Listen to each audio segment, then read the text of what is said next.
4 minutes. That's how long I watched it before I closed the laptop. I've been sitting with that fact for over a year now, and I still don't know exactly what it says about me, but I know it doesn't say anything good. I'm going to try and explain how I ended up there, not to excuse it, just because the how matters, I think. It matters because the way it happens is never the way you'd imagine it happening. You don't make a single, obvious wrong decision. You make 100 small, almost invisible ones, and then you're somewhere you can't entirely explain. We'd had a break-in. That's where it started. Not at our house, at a neighbor's 3 doors down. A couple in their 60s, semi-retired. Someone had come through their back gate on a Wednesday afternoon while they were both out.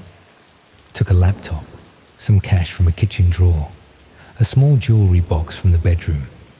The sort of burglary the police take a statement about and then don't pursue, because they know exactly where the odds sit, and so do you.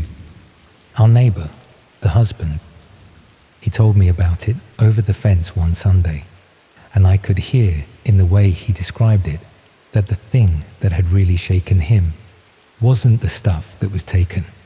It was the idea of someone moving through his kitchen, opening his drawers, standing in his bedroom. He kept coming back to that detail. The bedroom. I went home that afternoon and started looking at home security cameras. Straightforward enough. I wanted something that covered the back of our house and the alley that ran behind the terrace. My wife thought I was overreacting. Maybe I was. But I went down that particular rabbit hole with some thoroughness over the following couple of weeks. Comparison sites, review forums, YouTube walkthroughs of different systems. And somewhere in that process, as tends to happen when you spend long enough looking for something specific on the internet, I started encountering other things. Adjacent things. Forums where people discuss security more broadly. What the police could and couldn't do with residential footage. How footage got retrieved after incidents. What investigators actually looked for. And somewhere in that chain, I genuinely couldn't retrace the exact steps now. I ended up reading about private investigation marketplaces. Not anything sinister at first. Legitimate seeming services. People offering to trace addresses, verify identities, that kind of thing. Some of it clearly legal, some of it in a grayer area. And from there, because curiosity doesn't stop when it should, I started looking at where those services crossed over into places the regular internet didn't host. That's how I ended up on the dark web for the first time. 43 years old, secondary school geography teacher, semi-detached in Nottingham. Not someone who'd have described himself as the type. I want to be careful here about not making it sound more purposeful than it was. I wasn't looking for anything specific. I had no agenda. I was just, and I know this sounds inadequate, interested in how far down it went. What the actual geography of it was.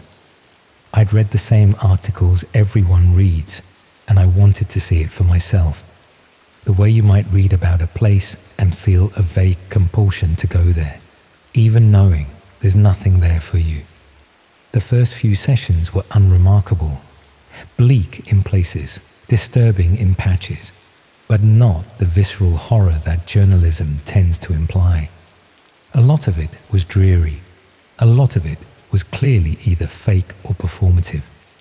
People trying to seem more dangerous than they were. I browsed cautiously, touched nothing, gave nothing away.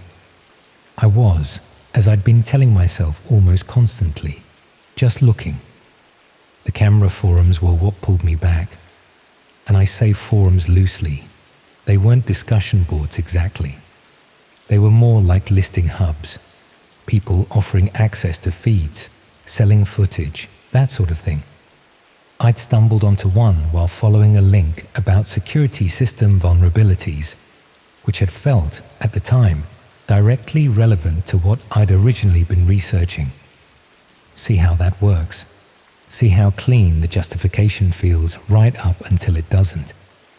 Most of the feeds being offered were either clearly fabricated or so degraded in quality they were barely watchable. Some were security camera angles that looked genuinely unmodified. Car parks, stairwells, the corners of warehouses, and carried a different kind of unease. Not because of what they showed, but because somewhere someone had gained access to a camera they had no right to and was selling that access like a commodity. I found that disturbing in a way I couldn't entirely look away from, the way you slow down passing an accident. I went back 4 or 5 times over a couple of weeks. I want to be precise about how that progression felt, because it wasn't uniform. The first return was almost academic. I told myself I was going back to understand the structure of the site better, to confirm what I'd seen was what I thought it was. The second time, I stayed longer than the first and felt worse leaving. By the third or fourth visit, something had shifted, and I was no longer pretending I was there for any reason other than the one I didn't want to name. Each time I closed the laptop, I sat with a residue that took longer to clear. That's the mechanism of it. You don't stay because you want to. You stay because leaving feels like an active decision, and staying just feels like not having left yet. And each time you go back, the threshold for going back has already been lowered by the fact that you went back before. The listing I found on the 5th or 6th visit looked, at first, like others I'd seen. It was titled simply, something like Residential East Midlands, Ongoing, and the thumbnail was low resolution and dark. A room. Interior. I assumed it was another case of someone selling access to a poorly secured home camera, the kind of thing you could apparently set up accidentally with a cheap off-brand system and the wrong default settings. I clicked through, and what I saw wasn't an accidental feed. The image was clear, much clearer than most. A living room, ordinary in every detail, sofa, television, a low bookshelf, the corner of a dining table, natural light coming from the left side, meaning a window just off frame. The angle was from high up, which told you the camera was either mounted near the ceiling or placed on a high shelf, and it was fixed and stable in a way that a phone prop somewhere wouldn't be.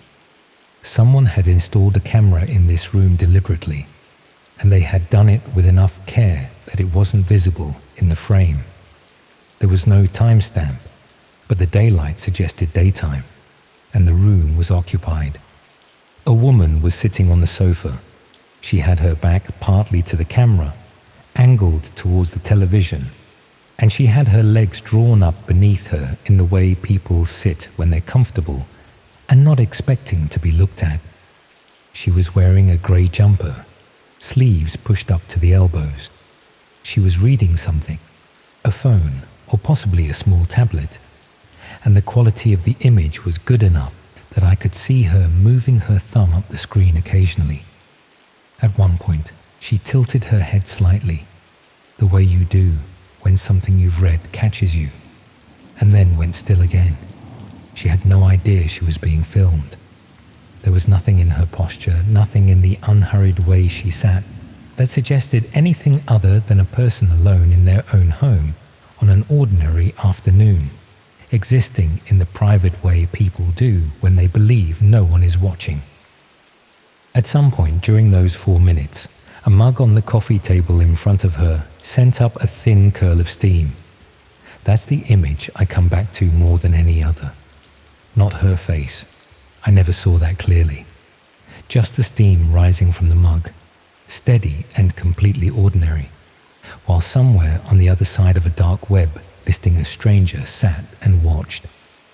I've tried to reconstruct exactly what was passing through my mind in those 4 minutes, and the honest answer is not enough. There's a delay between seeing something and understanding what it is you're actually looking at. And in that delay, I just watch, the way you might watch anything on a screen, because screens have a way of making everything feel like content. It took an embarrassingly long time for the full weight of it to land. That this was someone's home. That she had no idea.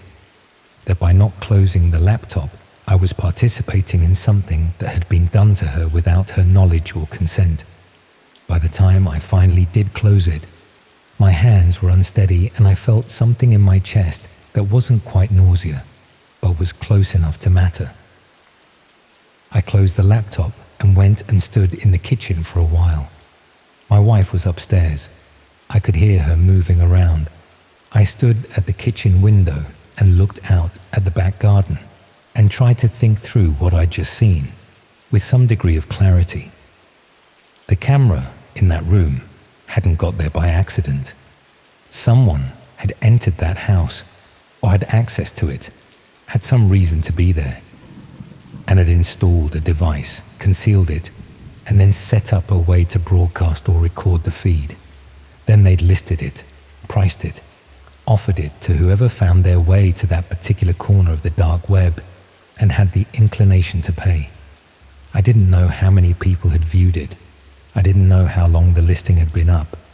I didn't know where in the East Midlands it was, or whether the East Midlands description was even accurate. I also didn't know who the woman was, but I could see her clearly enough to describe her. And I kept thinking, uselessly, circularly, about the fact that at some point she'd get up from that sofa and make a cup of tea, or go upstairs, or do any of the things people do in the privacy of their own homes, and the camera would be there for all of it. The question of what to do sat with me for days, in a way that was genuinely immobilizing. I'd have to explain where I'd seen it. I'd have to explain what I'd been doing on the dark web and why. And I'd have to do that to a police officer. And the version of events I'd tell would include the 4 minutes. Because leaving that out felt like the kind of omission that compounds everything. My wife didn't know I'd been going on there. Nobody did.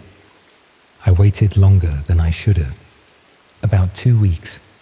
I kept half convincing myself that the listing would have been taken down, that someone else would have reported it, that the problem would resolve itself in the way that problems sometimes do when you're too cowardly to resolve them yourself.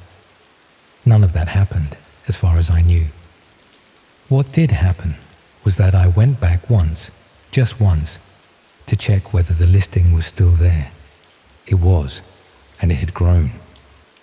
There were now 3 thumbnails alongside the original living room. A bedroom, the same high-mounted angle, the same deliberate framing, a bed with the covers pulled back on one side, a wardrobe door left slightly open, a bathroom, the image darker, the camera positioned in a way that took me a moment to understand, and then made me close my eyes briefly when I did, and a 4th thumbnail I hadn't expected. The front of the house, exterior, taken from the street, just the facade. A parked car visible at the edge of the frame. The house number above the door, clear enough to read. That last one was what made the floor feel uncertain beneath me. The living room feed was violation enough, but the exterior shot, the house number, meant that whoever was running this listing wasn't just selling footage, they were selling location. They were offering anyone who paid enough not just access to her rooms, but the means to find the building those rooms were inside. I closed the laptop before I'd fully processed what I was looking at. I'd been on the page for perhaps 30 seconds, but I sat at the desk for a long time afterwards, and the feeling wasn't the dull, residual discomfort of the previous visits. It was sharper than that. It was the specific, nauseating understanding that whatever this was, it had escalated since I'd first found it, and I had spent 2 weeks doing nothing while it escalated. I went to the police the following morning. I walked into the station on Canal Street and told them I needed to report something, and when the officer asked me what it related to, I said it related to surveillance footage. being distributed without someone's knowledge or consent. I'd rehearsed the phrase. It sounded cleaner than what it was. The process that followed was both more and less than I'd expected. A detective came to the house 2 days later, a man younger than me, who took notes on a laptop and asked specific questions without much expression. He wanted to know the exact URL, the structure of the listing, what I'd seen, how I'd found it. He asked, at one point, whether I'd had any direct contact with whoever posted the listing, and I said no, and he wrote that down without comment in a way that felt like its own kind of assessment. He wasn't rude. He was just thorough in a way that made everything feel documented. He told me at the end that they'd be treating it seriously, that this type of offense, covert recording distributed for commercial purposes, carried significant penalties if someone was identified and charged. He mentioned that locating the victim, if she hadn't already come forward independently, would be a priority. He didn't tell me anything about how they'd go about any of it, or what the realistic chances were, or what any of it would produce. He thanked me for coming forward. He let himself out. I've not heard anything since. That was over a year ago. I don't know whether they found her. I don't know whether, if they found her, she knew. Whether they'd had to tell her that there was a camera in her living room, her bedroom, her bathroom, and that footage from it had been offered for sale to strangers on the dark web. I think about what that conversation would feel like, being told that, the particular violation of it. Your own home, the one place that's supposed to be unconditionally yours, turned into something else without your knowledge. I also think about the person who installed those cameras, who they were in relation to her. You don't put a camera in someone's living room from a distance. You have to be inside the house to do it, which means the person who did this had been invited in, or had a key, or had let themselves in. A partner, an ex-partner, a landlord, a tradesman, someone she trusted enough to let through her front door. That's the detail I can't move past. Not the dark web listing, not the footage, not any of the specific things I saw. It's the fact that whoever did this had stood in that room, looked up at the ceiling or across at the high shelf or wherever the camera ended up, and decided where to put it, had thought about angles and coverage and what would and wouldn't be in frame, had done all of that while she was somewhere else in the house, or while she was out, or while they were supposed to be fixing the boiler or painting the skirting board or doing whatever it was she'd let them in to do. I unboxed our home security cameras about a month after all of this, and my wife asked why I'd gone off the idea. I said I'd read some things about data privacy and wasn't sure the particular brand stored footage securely. She accepted that. I've never told her the real reason. It's partly that the whole episode still embarrasses me. The dark web browsing, the 4 minutes, the 2 weeks I spent not doing anything. But it's also something more specific than embarrassment. It's that I now know what a camera in a room looks like from the inside of the footage. I know the angle. I know the quality. And every time I walk into my own living room, I find myself looking briefly at the high corners, the tops of shelves, the spaces just above the door frame. I've never found anything. Of course I haven't. There's no reason there would be anything. But the looking has become a reflex now, and I can't seem to stop it. And what I'm really checking for every time is whether someone has stood in my house and done to me what someone did to her. That's what I tell myself it is anyway. The habit of checking.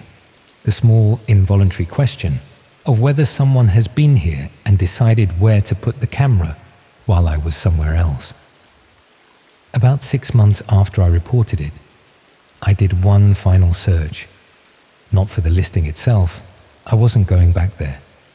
Just for any news coverage that might tell me whether someone had been charged, whether she'd been found, whether any of it had amounted to anything. I didn't find that.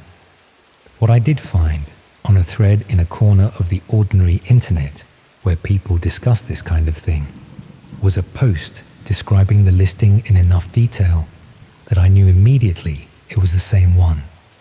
The high-angle living room, the East Midlands location, the exterior shot with the house number. Someone had written it up in the flat, almost clinical way people use when they're trying to seem detached from something that has clearly unsettled them. The post was dated 4 months after I'd gone to the police. 4 months after I'd sat across a desk and given a detective the URL, the structure, everything I could remember. The listing had still been up. I've thought about what that means. Whether the report went nowhere, whether the site moved faster than any investigation could, whether she's still living in that house without knowing. I don't have answers to any of it. I probably never will. What I have instead is the steam rising from the mug. That image, sitting in the place where a resolution should be. A woman alone in her living room on an ordinary afternoon, completely at ease, while somewhere out there, the number above her front door was available to anyone willing to pay for it. That's the part that doesn't leave, not what I saw, what she didn't know.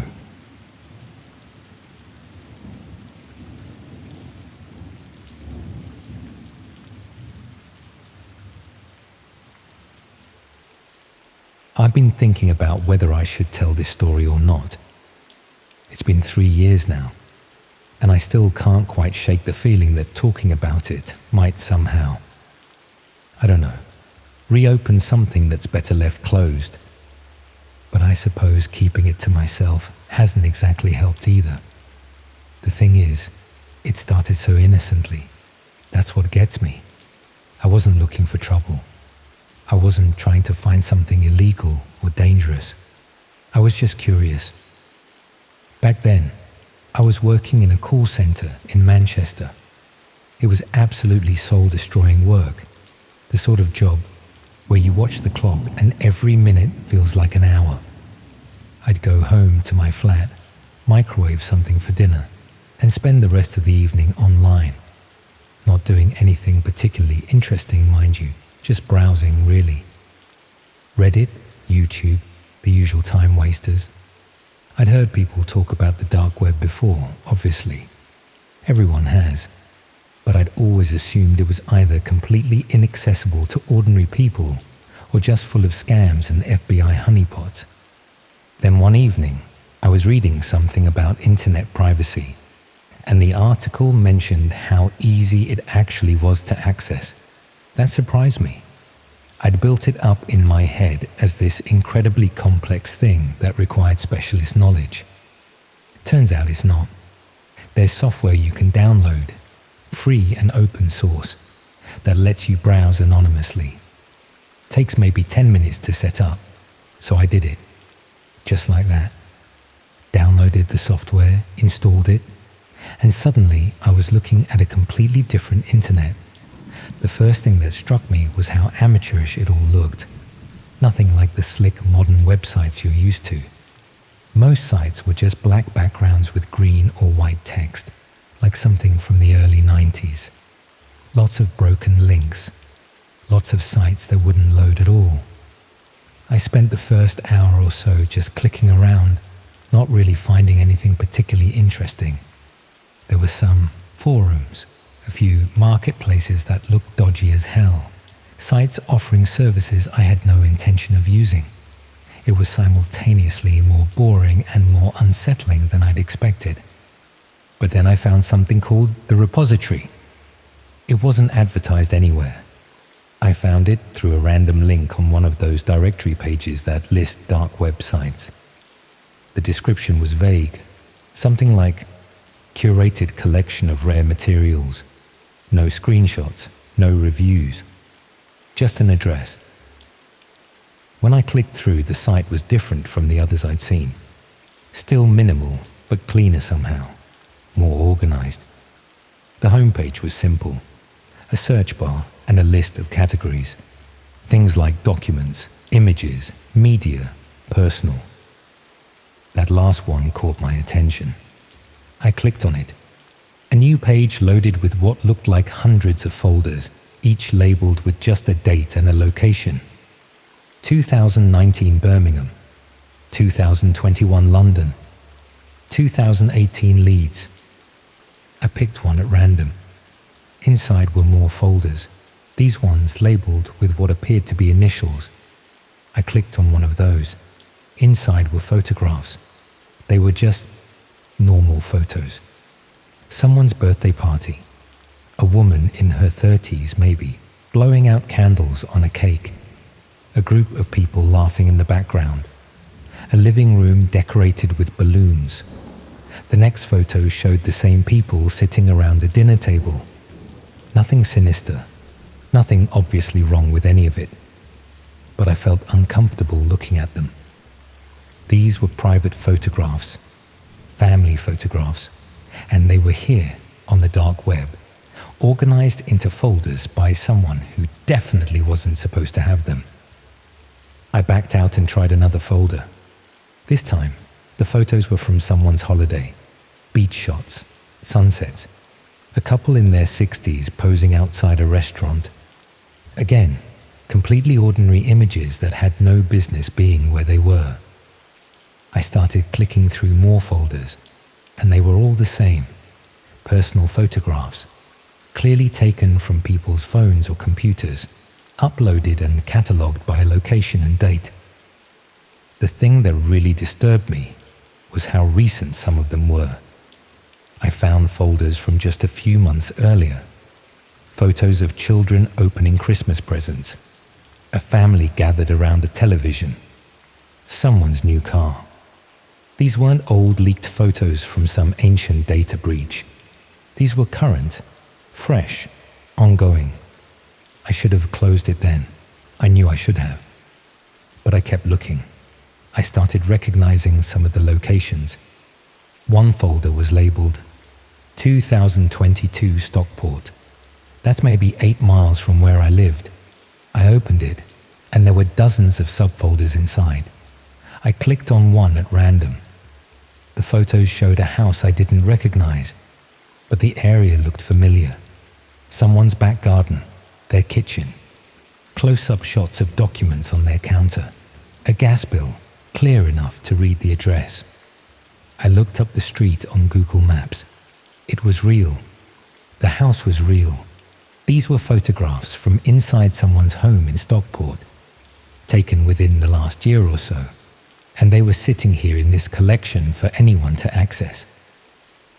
My hands felt cold. I closed the folder and sat back from my laptop, trying to work out what I was looking at. Was this hacked phones, hacked security cameras?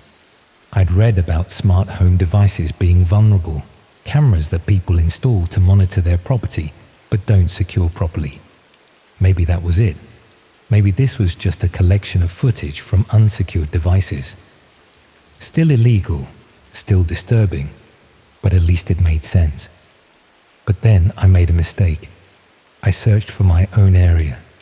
I typed in my postcode, and a folder appeared. I stared at it for a long time before I clicked. My chest felt tight. The folder loaded, and there were 3 subfolders inside, each with a set of initials I didn't recognize. I clicked on the first one.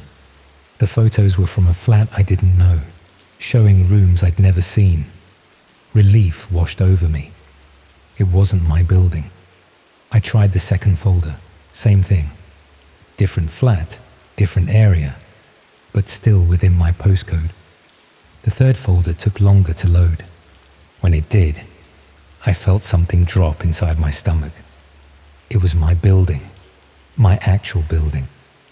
The photos showed the entrance hall downstairs, the one with the post boxes and the door that never locks properly. The next photo showed the stairwell, the one I walked up every single day, the carpet, the scuffed walls, the window on the landing between the first and second floors. Then photos of the second floor corridor, my corridor. My door was visible in one of the shots, right there at the end of the hall, exactly where it should be. I couldn't breathe properly. Someone had been in my building. Someone had walked up those stairs, stood in that corridor, and taken photographs. Then they'd uploaded them here. The photos were dated 3 weeks ago. I stood up from my desk and walked to my window. I lived on the second floor, facing the street. From where I stood, I could see the bus stop across the road, the small Sainsbury's local on the corner, the kebab shop that was always open late. Everything looked normal. A few people walking past, cars driving by, the streetlights casting their orange glow over the wet pavement. Nothing unusual, nothing wrong. I went back to my laptop. My hands were shaking now, and I had to try twice to click on the next photo. It showed my door, just my door, a close-up shot, clear enough to see the number, clear enough to see the small dent near the handle where I dropped my keys once and chipped the paint. There were no photos from inside my flat. That was something. But someone had stood right outside my door and taken this picture. Someone had been that close. I closed the laptop. I didn't shut it down. I just folded the screen down and stepped away from it like it might bite me. I checked my front door. Locked. The chain was on. I looked through the peephole. The corridor was empty, poorly lit as always, the flickering bulb at the far end doing its usual stuttering routine. Everything looked the same as it always did. I didn't sleep much that night. I kept getting up to check the door, to look out the window, to convince myself that everything was fine. In the morning, I told myself I'd overreacted. So what if someone had taken photos in my building? It was probably just some creep with too much time on their hands, documenting random locations for reasons I couldn't understand. It didn't mean they were targeting me specifically. It didn't mean I was in danger. I went to work. I tried to focus on my calls, on the scripts I'd read 1,000 times, on the customers who were angry about their bills or their service, or whatever else they decided to complain about that day. But I kept thinking about those photos. I kept seeing my door, my corridor, my building. When I got home that evening, I checked the dark website again. I don't know what I was expecting. Maybe I thought the photos would be gone, that I'd imagined the whole thing. But they were still there. My building, my corridor, my door. I clicked through them again, studying each one, trying to spot something I'd missed before, some detail that might tell me who'd taken them or why. Then I noticed something. In one of the photos, the one showing the full length of the corridor, there was a door open, not mine, the flat 3 doors down from me. The light was on inside, and I could just about make out the edge of a sofa, a bit of wall, a corner of a picture frame. I didn't know who lived there. I'd seen the person a few times, a man in his 40s maybe, always wearing a suit, always in a hurry. We'd never spoken beyond a quick nod in passing. I went back to the main folder. There were those 3 subfolders, each with initials. I'd only looked at the third one, the one with photos of my building. I clicked on the first one again, the one I'd dismissed earlier. The photos loaded. A living room I didn't recognize, a kitchen, a bedroom. Personal photos on a wall, too blurry to make out clearly. A bathroom. Then a photo taken from a doorway, showing a sofa, a television, a bit of wall, a picture frame. It was the same flat, the one 3 doors down from me. These weren't just exterior shots. Someone had been inside that flat. They'd walked through it, photographed every room, and uploaded the whole collection. The other subfolder showed a different flat, somewhere else in the building. I recognized the layout but not the furniture. Ground floor, maybe. I'd never been in any of my neighbors' flats, so I couldn't be sure. But someone else had. Someone had walked through this building, entered at least 2 flats, photographed everything, and uploaded it all to this site. I went back to the photo of my door, just the door. Nothing from inside. Why? Why photograph the interior of other flats but not mine? Had they tried and failed to get in? Had they not tried at all? Was my door just documentation, a marker, something to return to later? That thought sat in my stomach like a stone. I checked the dates again. 3 weeks ago. I tried to remember where I'd been 3 weeks ago. Had I been at work? Obviously. I was always at work. But what about evenings, weekends? I couldn't remember. My days blurred together back then. Call center shifts, home, sleep, repeat. I could have been out. I could have been in. I had no idea. I started checking the site every day. I don't know why. Maybe I thought, if I kept watching, I'd see new photos appear and I'd know something was happening. Or maybe I just needed to feel like I had some control, some awareness of the situation. The folders didn't update. The photos stayed the same. My building, my corridor, my door. Nothing new. But then, about a week later, I noticed something else. The main folder for my postcode had a new subfolder, different initials. I clicked on it before I could talk myself out of it. The photos showed another building, a few streets away from mine. Same setup. Entrance hall, stairwell, corridors, doors, close-ups of specific flats, and then interior shots. Someone's kitchen, their bedroom, a desk with a laptop on it, papers scattered around, all of it clearly visible. This was still happening. Whoever was doing this was still active, still going into buildings, still photographing flats, still uploading everything to this collection. I thought about going to the police. I really did. But what would I tell them? I was browsing the dark web and found some photos of my building. Would they even take me seriously? And what could they do anyway? The site was anonymous. The person uploading the photos was anonymous. There were no names, no identifying information, just initials and locations and dates. So I did nothing. I just kept checking the site, kept looking at those photos, kept waiting for something to happen. Then something did happen. I came home from work one evening, maybe 2 weeks after I'd first found the photos, and my door was open, not wide open, just slightly ajar, maybe an inch or so. Enough that I noticed immediately. I stopped in the corridor, my key still in my hand, and stared at it. I knew I'd locked it that morning. I always locked it. I was obsessive about it, especially after finding those photos. I pushed the door open slowly. The chain was off.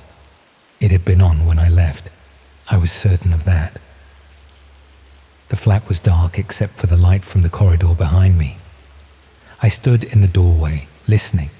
Nothing, no sounds, no movement. I stepped inside and turned on the light. Everything looked normal. My shoes by the door where I always left them. My jacket on the hook. The kitchen straight ahead, clean because I hadn't cooked anything in days. I walked through the flat slowly, turning on every light, checking every room. The bathroom was empty. The bedroom was untouched. Nothing was missing. Nothing was moved. But someone had been inside. I knew it. The door had been locked, and now it was open. The chain had been on, and now it was off. I checked my laptop, still on my desk where I'd left it. I opened it and checked the dark website. The folder for my building hadn't updated. No new photos. I checked the browser history. Nothing unusual. I checked everything I could think of, looking for some sign that someone had used my computer, but there was nothing. Then I noticed my bedside table. The drawer was open, just slightly. I never left it open. Inside was the usual nonsense. Old receipts, chargers, batteries, a screwdriver, some coins. I picked through it, trying to remember what had been there, trying to work out if anything was missing. I couldn't tell. It was just random junk, accumulated over months, things I'd thrown in there and forgotten about. But someone had opened that drawer. Someone had looked through it. I didn't sleep in my flat that night. I grabbed some clothes, my laptop, my phone charger, and I left. I stayed with a friend in Salford, told him I'd had a problem with the heating and the landlord was sorting it out. He didn't ask questions. I spent the night on his sofa, checking the dark website every couple of hours, waiting for new photos to appear. Photos from inside my flat, photos of my bedroom, my kitchen, my things, but nothing appeared. I went back the next day. The door was locked, exactly as I'd left it. The flat was empty. Nothing had changed. I checked everything again. Laptop, drawers, cupboards, wardrobes. Everything seemed fine. I told myself I was being paranoid. Maybe I'd forgotten to lock the door properly. Maybe the chain had slipped off somehow. Maybe the drawer had been open all along and I just hadn't noticed. But I knew that wasn't true. I started keeping a record. I took photos of my flat before I left each day. My desk, my bedside table, my kitchen counter. Then I'd check them when I got home, comparing everything to make sure nothing had moved. For a week, everything stayed the same. I started to relax slightly. Maybe it had been a one-off. Maybe whoever it was had moved on to other buildings, other flats. Then I checked the site and found a new folder. My postcode, my building, new initials, the photos loaded, my entrance hall, my stairwell, my corridor, and then my flat, my actual flat, photos taken from inside, my living room, showing my sofa, my television, my bookshelf, my kitchen, showing the mug I'd left by the sink that morning, my bedroom, showing my unmade bed, the clothes on my chair, my bathroom, my desk with my laptop closed on it. They'd been inside again. While I was at work, while I was sitting in that call center reading scripts and taking calls, someone had been in my flat, walking through my rooms, photographing everything. The photos were dated from yesterday, the day before I found them, which meant they'd been inside while I was out. Uploaded the photos that same day, and I'd only just found them now. I looked at every photo carefully. In one of them, the one showing my living room, I could see my coffee table, and on it there was something that hadn't been there before. A piece of paper, white, A4 size, just sitting there in the center of the table. I walked to my living room. The paper was still there. I'd walked past it a dozen times since I'd been home and hadn't registered it. It looked like nothing, just a blank piece of paper. I picked it up. There was writing on one side, handwritten in blue pen, neat and careful. It was my address, my full address, my name, my date of birth, my phone number, my bank details, down to the sort code and account number, my email addresses, my passport number, everything about me, laid out in a neat list, written in handwriting I didn't recognize. Underneath, a single sentence. You should be more careful about your security. My legs felt weak. I sat down on the sofa, still holding the paper. Someone had been in my flat. Someone had gone through my things, found my documents, copied down my personal information, and left me this note. And then they'd photographed it all and uploaded it to that site. I looked at the photos again on my laptop. I zoomed in on the one showing the coffee table. The paper was visible, but the writing wasn't clear enough to read. Just a white rectangle sitting there. They'd taken the photo after leaving the note. They'd wanted me to find it. I thought about calling the police then. I should have called them weeks ago, but now I had proof. Someone had broken into my flat. I had the note. I had the photos. Surely that was enough. But what would the police do? The note wasn't threatening. It didn't say they'd hurt me or come back. It was just information. My information, yes, but nothing you couldn't find if you knew where to look. And the photos? They were on the dark web, yes, but uploaded anonymously from somewhere untraceable. What could the police actually do with any of this? I moved out the next week, broke my lease, paid whatever penalties the landlord wanted, and found a new flat across the city in Chorlton. I didn't tell anyone where I was going. I changed my phone number. I closed my old email accounts and made new ones. I cancelled my bank cards and got new ones. I did everything I could think of to separate myself from that flat, that building, that whole situation. For a while it worked. I'd check the dark website occasionally, maybe once every few weeks, and there were no new photos of my old building, no new folders with my postcode, nothing. I started to feel like I'd escaped it, like it was over. Then, about 8 months after I'd moved, I checked the site again.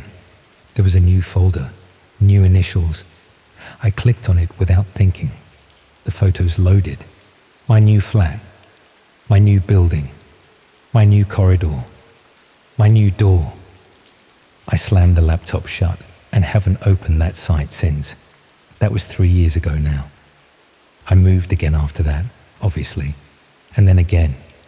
I've lived in 4 different flats since then. I don't check the site anymore. I can't. I'm too frightened of what I'll find. The thing is, I don't know why they targeted me. I wasn't special. I wasn't wealthy or important or connected to anything interesting. I was just some nobody working in a call center, living alone, spending too much time online. Maybe that was enough. Maybe that's all it takes. I still think about those photos sometimes, all those flats, all those people, hundreds of them, maybe thousands, all catalogued and organized and uploaded for anyone to see. And I wonder how many of them know, how many of them have found their own photos, their own buildings, their own doors. How many of them are living with the same knowledge I have, that someone was there, inside their private space, watching and recording and documenting their lives. I don't know who's doing it. I don't know why. And that's the worst part, really. Not knowing if it's one person or many. Not knowing if they're watching me right now, or if they moved on years ago. Not knowing if the photos are still there, accumulating, expanding, or if the whole site disappeared the day after I last looked at it. All I know is that I was careful with my security before, and I'm even more careful now. I check my locks twice. I take photos of my flat before I leave. I keep my documents locked away. I cover my laptop camera. I do everything you're supposed to do. But sometimes, when I come home from work and unlock my door, I get this feeling, this sense that something's different, that someone's been there while I was out. I'll stand in the doorway, looking at my flat, trying to work out what's changed. And usually, it's nothing. Just paranoia. Just my mind playing tricks. But sometimes, very occasionally, something will be slightly off. A drawer not quite closed. A chair at a different angle. Something small enough that I can't be certain, but noticeable enough that I can't quite dismiss it. And when that happens, I don't sleep properly for days.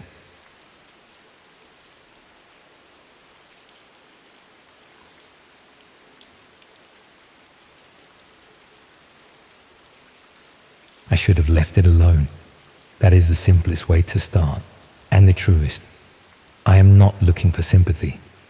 I am putting a marker in the ground so you understand that the first choice was small and boring and felt safe enough to carry home in my pocket. It began with a dull sentence on a page that did not normally have anything interesting on it. I was in my flat in Nottingham on a wet afternoon, half scrolling for second-hand tools because my shed had been cleared out a few weeks earlier, half letting the radio mumble across the room. Someone had written that there was a quicker catalogue for local errands and verifications. Then I copied it into a new window, because telling yourself not to touch something is a good way to make sure you do. The page that opened was plain. It belonged to a plain corner of the dark web that pretended to be a jobs board. The tasks were written like tickets. Each one had an area, a time window, and the proof required. Photograph a front door with the number visible. Record a short clip of the corner of a lane. Note whether a side window uses obscured glass. Confirm whether a streetlight sits between two driveways. Payment was cash in envelopes collected from specified spots after the upload had been verified. The first task was a short walk from my street and offered enough to cover groceries. I took it with the neat lie that I could stop at any time. It asked for 3 things: a photo of a door on a quiet road near the park, a half-minute video of the alley between 2 terraces that fed onto a lane, and a rough note about the rear wall height, based on where it reached against a shoulder. I put my phone at hip height, walked past, filmed the alley, glanced at the wall, and went home feeling like I had pinched a coin from a fountain. The envelope was under the 3rd step of a canal footbridge, tucked beside a bolt.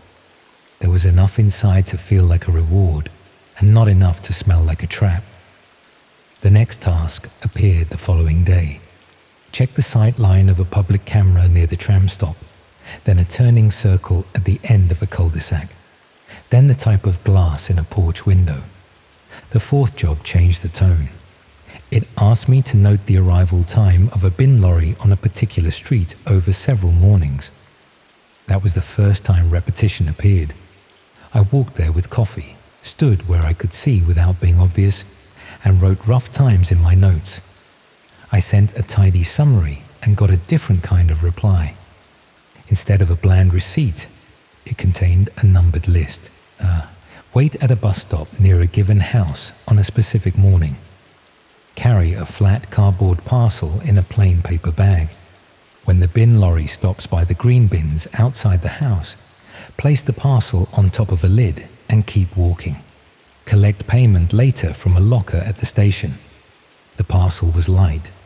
The paper bag had a generic print from a stationery shop. Nobody looked at me.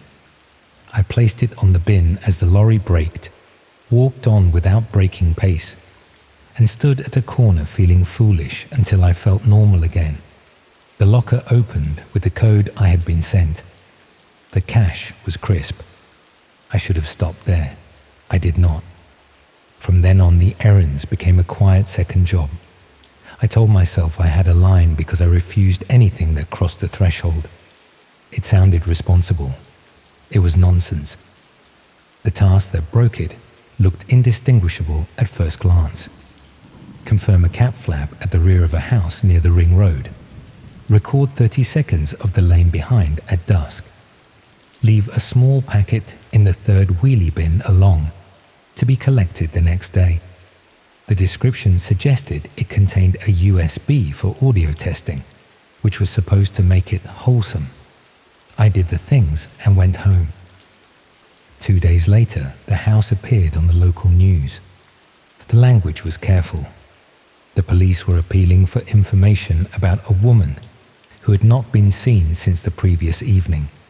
The camera held on the same front door I had photographed, and the hanging basket looked brighter with blue tape strung across the path.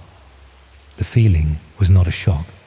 It was the sound of gears joining, the little clicks that turned separate cogs into a single wheel. Every small thing I had done found its place in a machine that did not care how I explained myself. I read back through the completed errands and saw them properly, timing a vehicle, checking a light, mapping an approach, placing a parcel on a bin at a fixed moment, making a phone ring somewhere at a minute that mattered. It was choreography for intruders, and the part I played required nothing more than being boring and reliable. I wanted to tell the police. I also wanted to sit in a park until dark. I did neither. I went quiet and hoped quiet would make it cleaner. The first message arrived that evening, sent to an email address I used for shopping.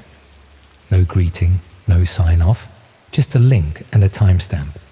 The construction matched the voice of the errands. I pressed the link. A plain video page opened with a small counter ticking up in a corner.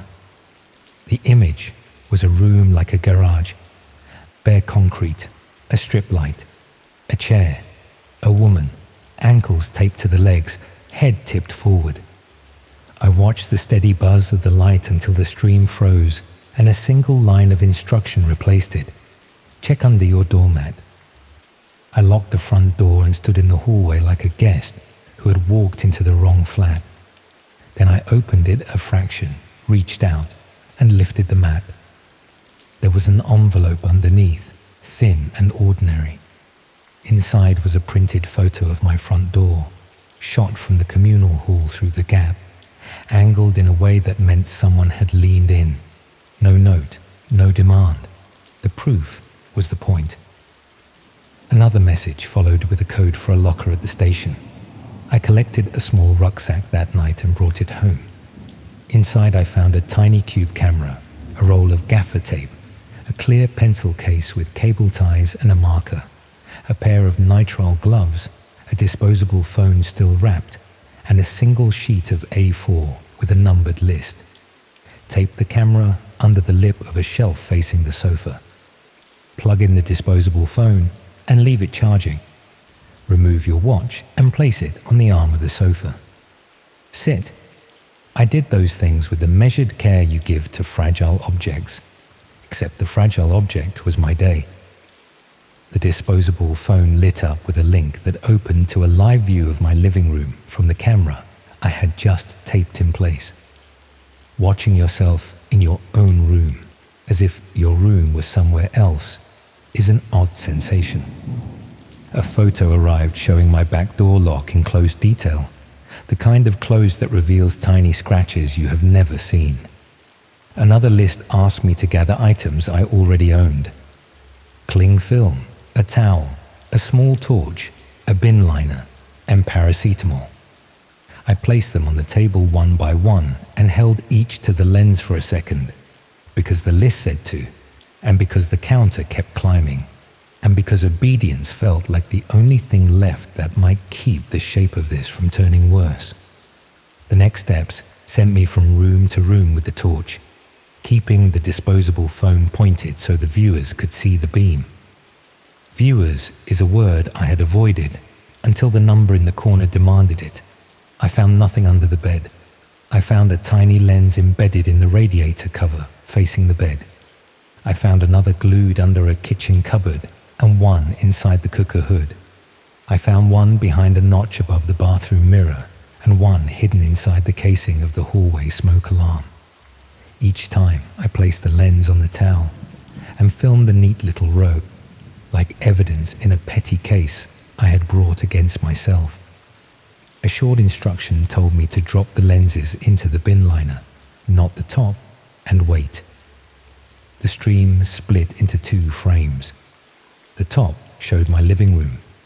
The bottom returned to the garage and the woman in the chair. A timer appeared between them and began to count down from a number chosen to look manageable and feel like a cliff. I stared at it because looking away would make no difference, and because the light in my room and the light in the garage now felt like parts of the same machine. Another message told me to swallow 2 tablets dry, hold my watch to the camera, put on the gloves, carry the bag of lenses to the back door, step into the yard, and leave the bag by the bins. The small sound of the latch made my skin crawl. Cold air touched my face. I put the bag down and came back in because the list told me to come back in. I had understood by then that the objects were not the point. The movements were the point. This was a set of positions written in a tone that made refusal feel like misreading. The next instruction told me to turn off the ceiling light, Tilt the lamp until the pool of light cuts across my face. Pull a length of cling film the size of my forearm and lay it on the table. The split view flickered. A shadow moved out of frame in the garage. The timer crawled. Then I was told to wrap the cling film around my forearm 3 times. Hold it to the lens, unwrap it, lay it flat, write the time on it with the marker, and stick a piece of tape on the corner. Then to lift the shelf camera for a second and put it back exactly as before. Each neat action tightens something in me. Exactness turns a person into equipment. The step that followed has not left me. Walk to the front door. Turn the key to the right, not to lock it, to unlock it. Return to the sofa. Place your hands flat on your knees. Look at the camera without moving until the timer reaches 0. I did it. The sound of the latch felt indecent. The timer counted down between the 2 frames, one measuring my quiet room, one measuring the cold garage light. When it reached 0, nothing happened.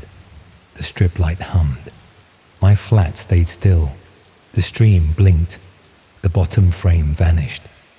A last message told me to pack the gear back into the rucksack and leave it outside my door, that the bag in the yard would be collected, and that there would be no further contact if I kept a simple rule about keeping quiet. The window closed itself. The lamp made the same pool of light on the same rug. In the morning, the news said the missing woman had been found. The language was careful again. No details. A car on a lane near the river. A change of tone from urgent to grateful. I stared at my kitchen tiles until the grout lines blurred. I replaced the front door lock. I replaced the smoke alarm. I found 2 more lenses during the week. One above the boiler, one in a vent. No more messages arrived. The link that had started the errands no longer loaded. The envelopes ended. The world did not. I did not write a statement or walk into a station. I imagined both and then imagined the questions and the looks and the slow crawl through a system that would want every wrapper and every step. I did small things instead. I started using small shops where the staff see you often enough to notice a mood. I nodded to people I recognized. I put up my own camera that points at my front door and records ordinary arrivals and departures. I told myself it was for safety, knowing it was for penance. This is the shape of it, stripped to romance. A bland link, boring steps, envelopes under metal, a parcel on a bin lid as a bin lorry rolls up, a rucksack containing a script, a stream with a counter that ticks and a room that hums, a house that reveals how easily it can be mapped, a door that unlocks because the person who lives there turns the key, a news item that takes less than a minute, a person like me who falls silent because speaking would make the mess heavier and not cleaner. If you want something to hold on to, take this. Plain tasks can be part of extraordinary harm, and harm can be scheduled with the tone used for parcel delivery. It does not need masks or jargon. It needs ordinary hands, ordinary streets, and a willingness to follow lists without asking why. I gave my walking and my camera and my quiet to a system designed to look harmless. If I could rewind to the hour before the first walk, I would make tea, put my phone in a drawer, and sit on my hands until the feeling passed. I did not. I keep the first empty envelope in a drawer with batteries and old receipts. Sometimes I put it on the table and stare until it stops being stationary and starts being the whole story in miniature. Cheap paper, a fold that holds shape, a method disguised as nothing special. If you want a final line, it is only this: I should have left it alone. The boring parts made the worst parts possible, and the scariest moment was not the stream or the timer. It was turning my own key and knowing I was the one who had unlocked the door. I live with it.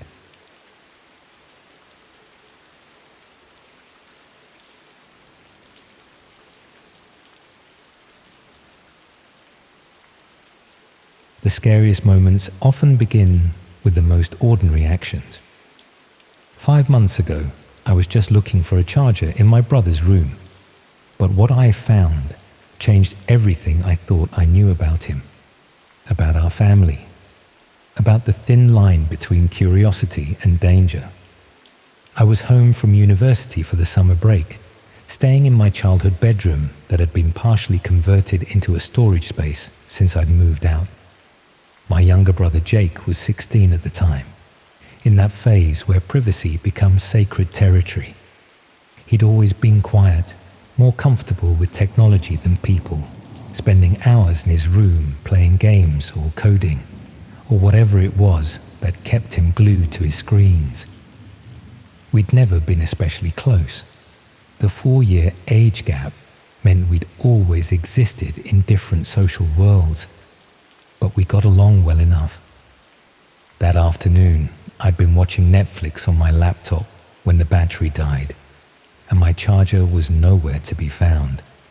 My parents were both at work, and Jake was at football practice, so I figured I'd borrow his.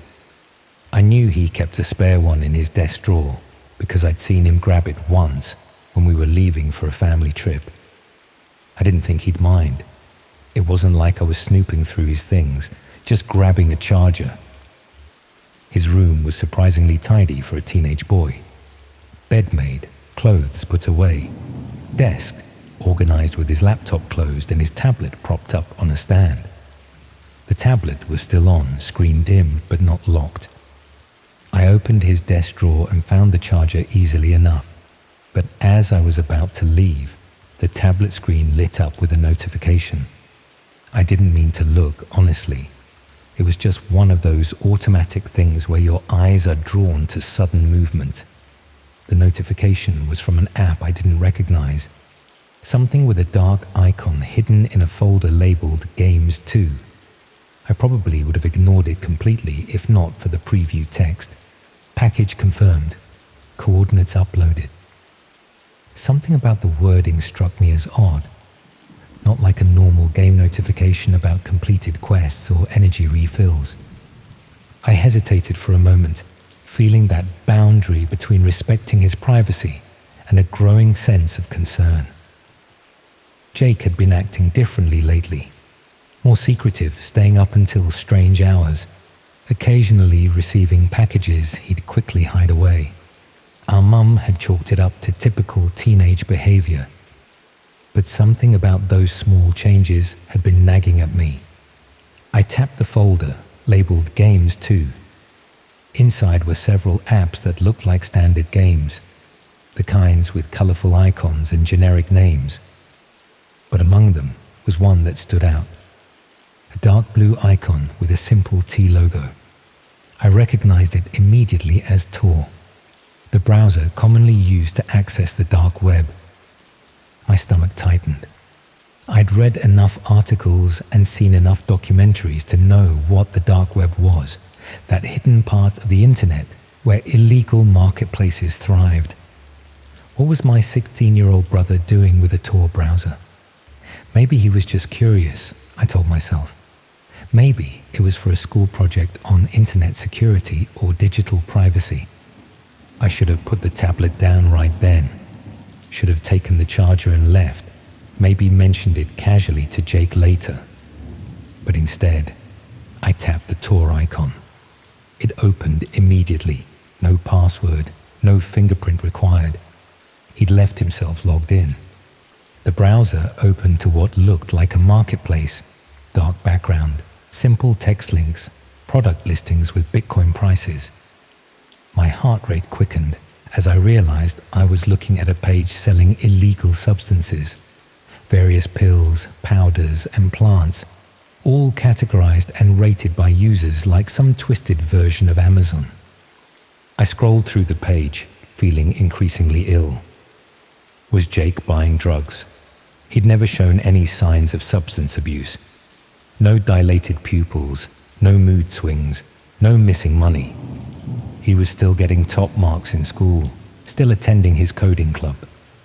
It didn't make sense. Then I noticed he was logged into an account. The username Quantum Shift appeared in the corner with a small inbox icon showing unread messages. The privacy boundary was now a distant memory as I tapped on the inbox, driven by growing concern for my brother. The messages loaded, showing a conversation between Quantum Shift and someone called Vendox 3. As I read through them, confusion gave way to dawning horror. Jake wasn't buying drugs. He was selling something called access packages. From what I could piece together, he was offering live feeds into people's homes, their security cameras, baby monitors, laptops and phones. The messages discuss prices for different access levels and durations of entertainment. Vendor X3 was apparently a middleman who connected Jake with clients willing to pay for these access packages. My hands were shaking now. This couldn't be right.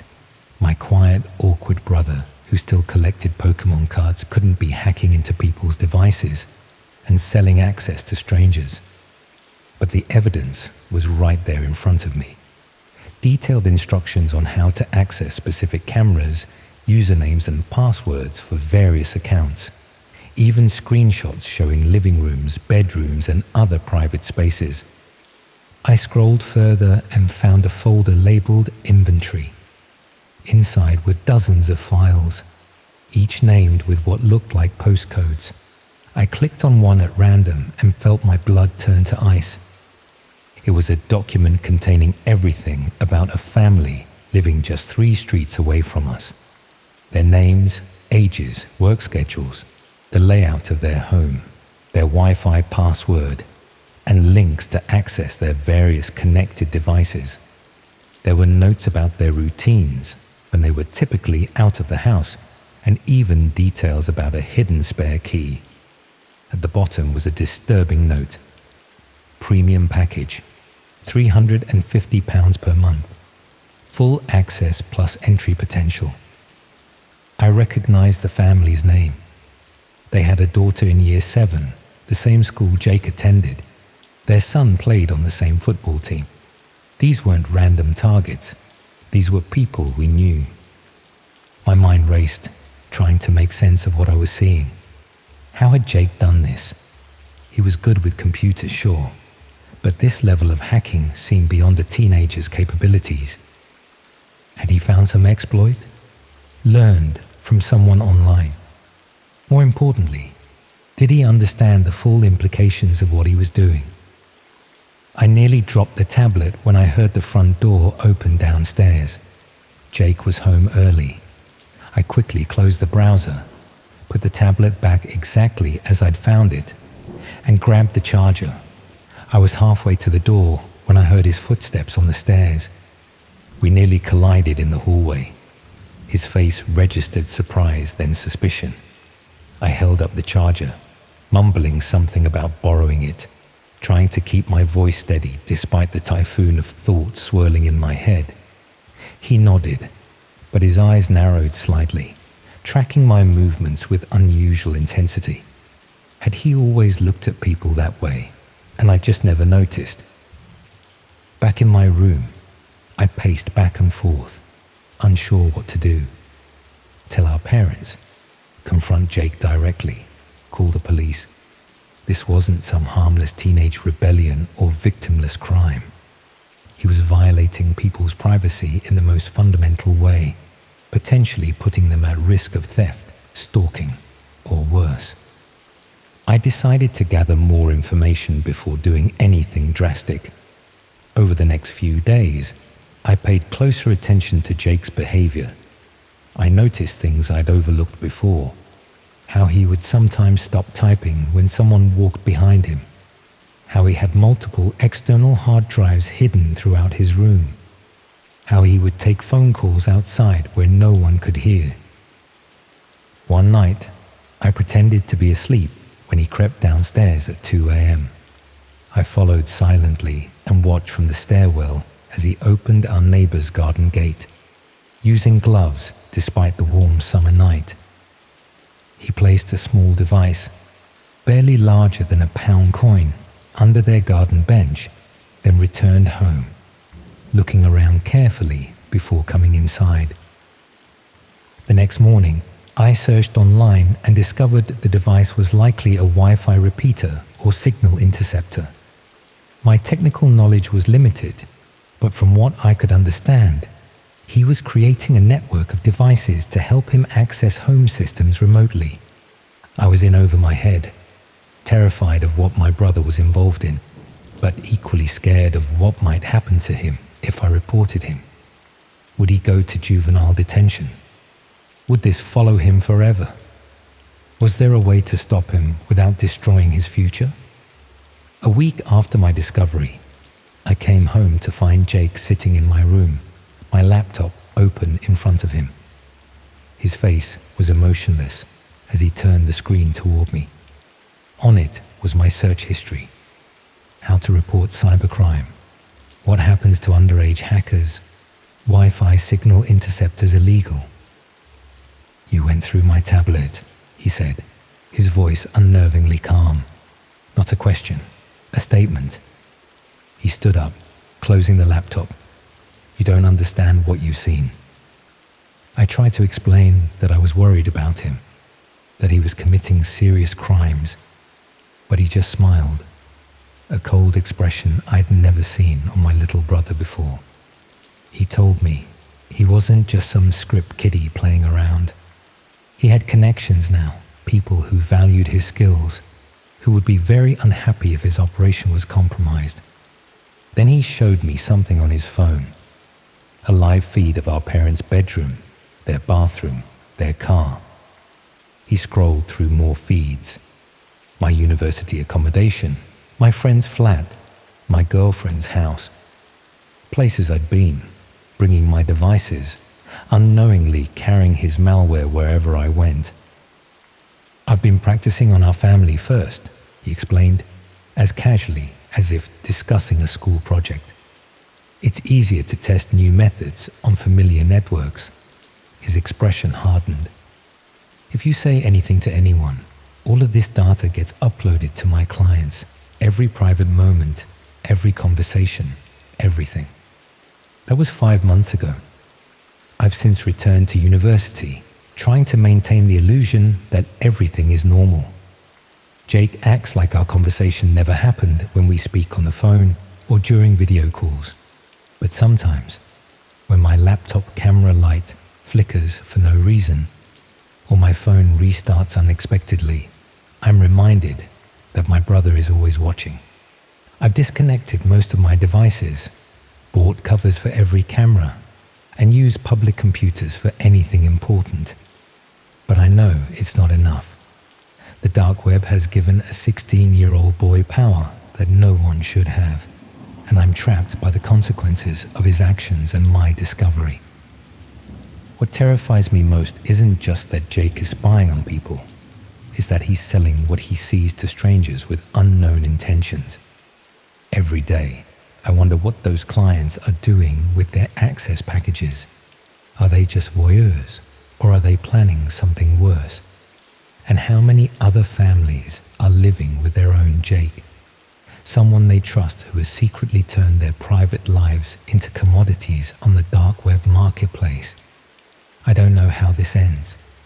I don't know how to save my brother from what he's becoming, or how to protect the people he's targeting. I only know that the line between the dark web and our everyday lives is much thinner than we want to believe. And sometimes, the most dangerous predator isn't some anonymous hacker on the other side of the world. Sometimes, it's the quiet teenager down the hall, the one who knows your routines, your passwords, and exactly when you'll be most vulnerable.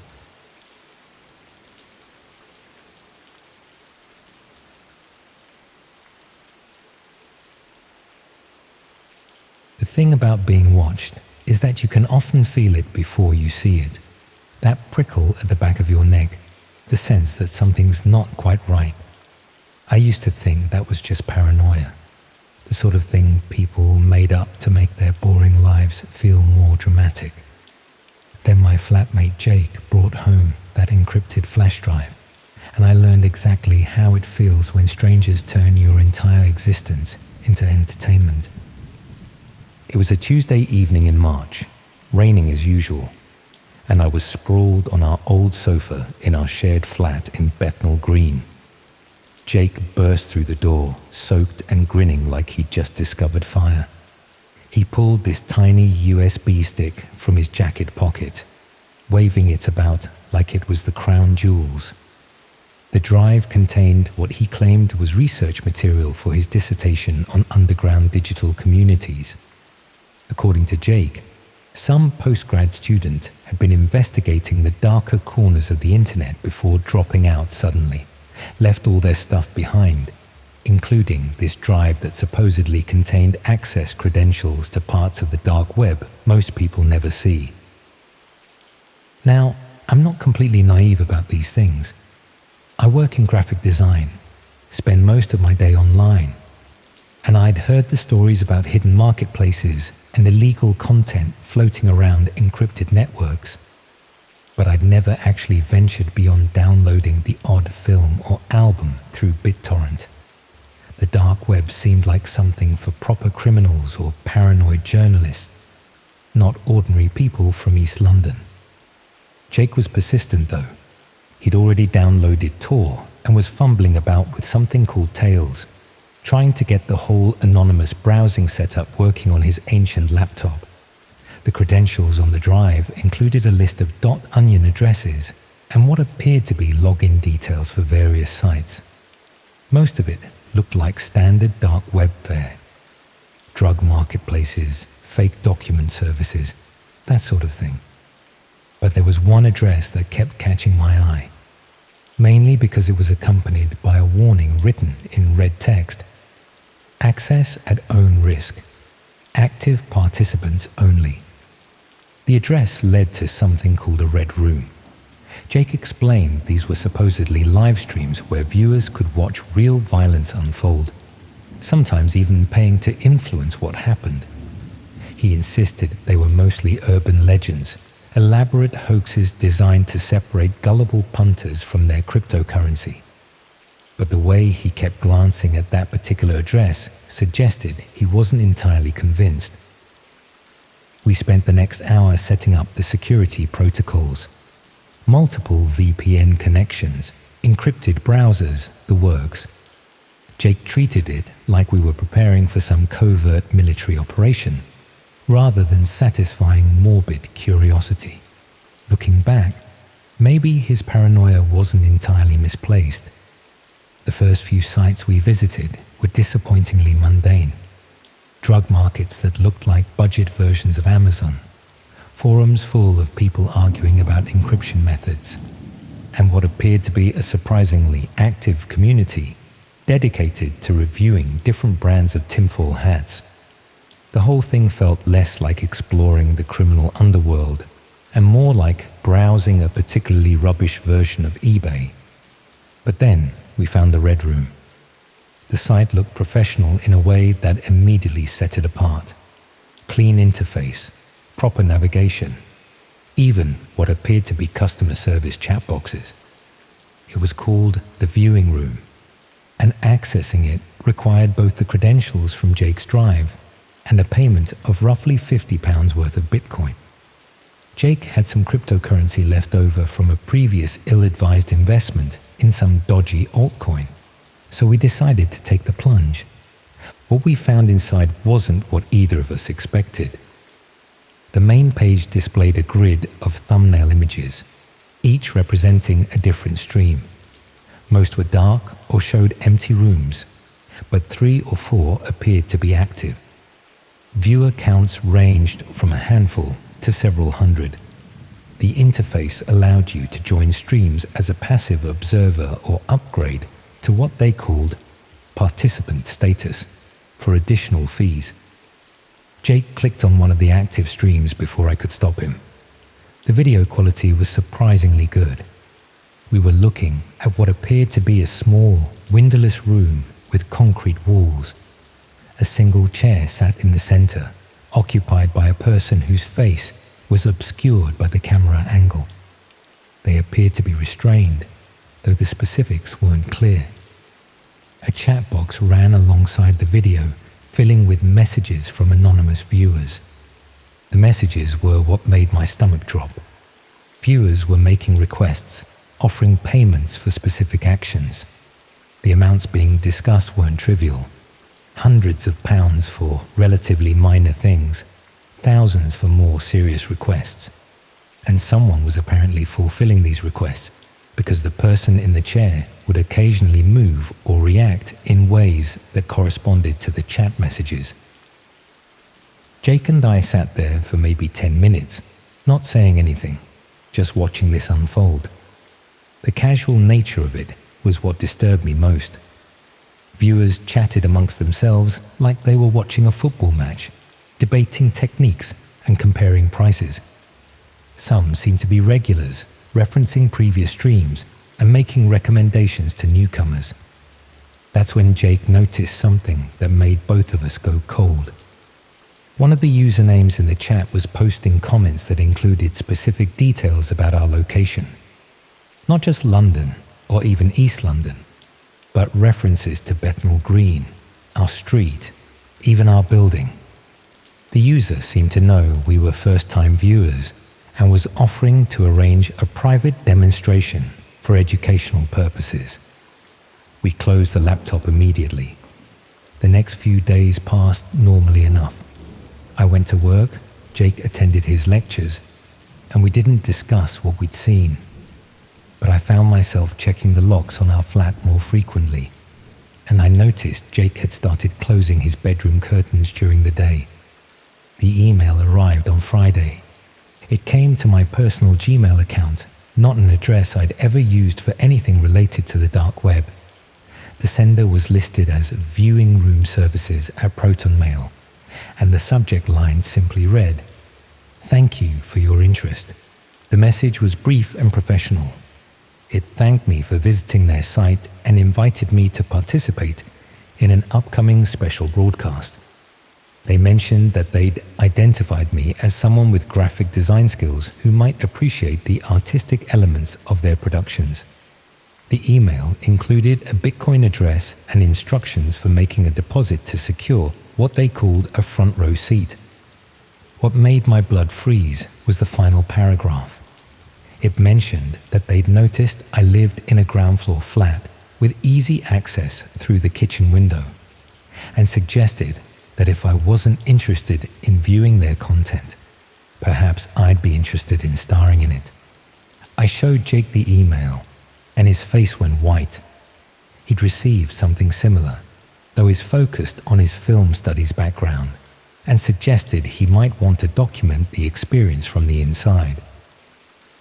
We decided to ignore the messages and hope they'd lose interest, delete the emails, wipe Jake's laptop, pretend the whole thing had never happened.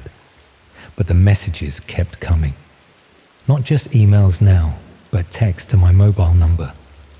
WhatsApp messages with photos of our building taken from across the street.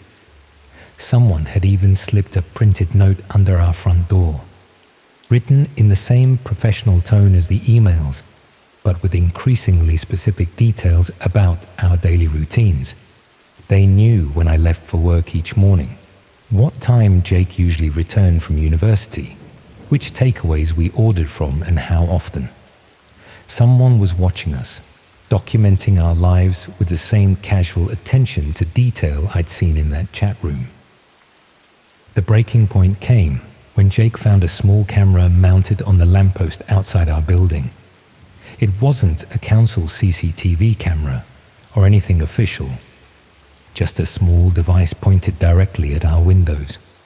Jake climbed up and removed it, but we both knew that if they'd put up one camera, there were probably others.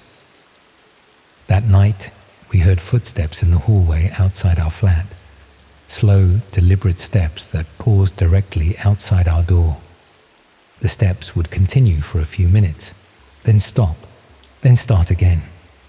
We could see shadows moving back and forth under the door gap, but when Jake finally worked up the courage to look through the peephole, the corridor was empty. The next morning, there was another note. This one was different. handwritten rather than printed, with a local postmark from earlier that same day. It contained details about the previous night's activities, describing exactly how we'd reacted to the footsteps, how long we'd waited before checking the door, even what we'd whispered to each other while hiding in Jake's bedroom. Someone had been listening. We went to the police that afternoon, but the response was about what you'd expect. The officer was polite but skeptical, especially when we tried to explain about the dark web and red rooms.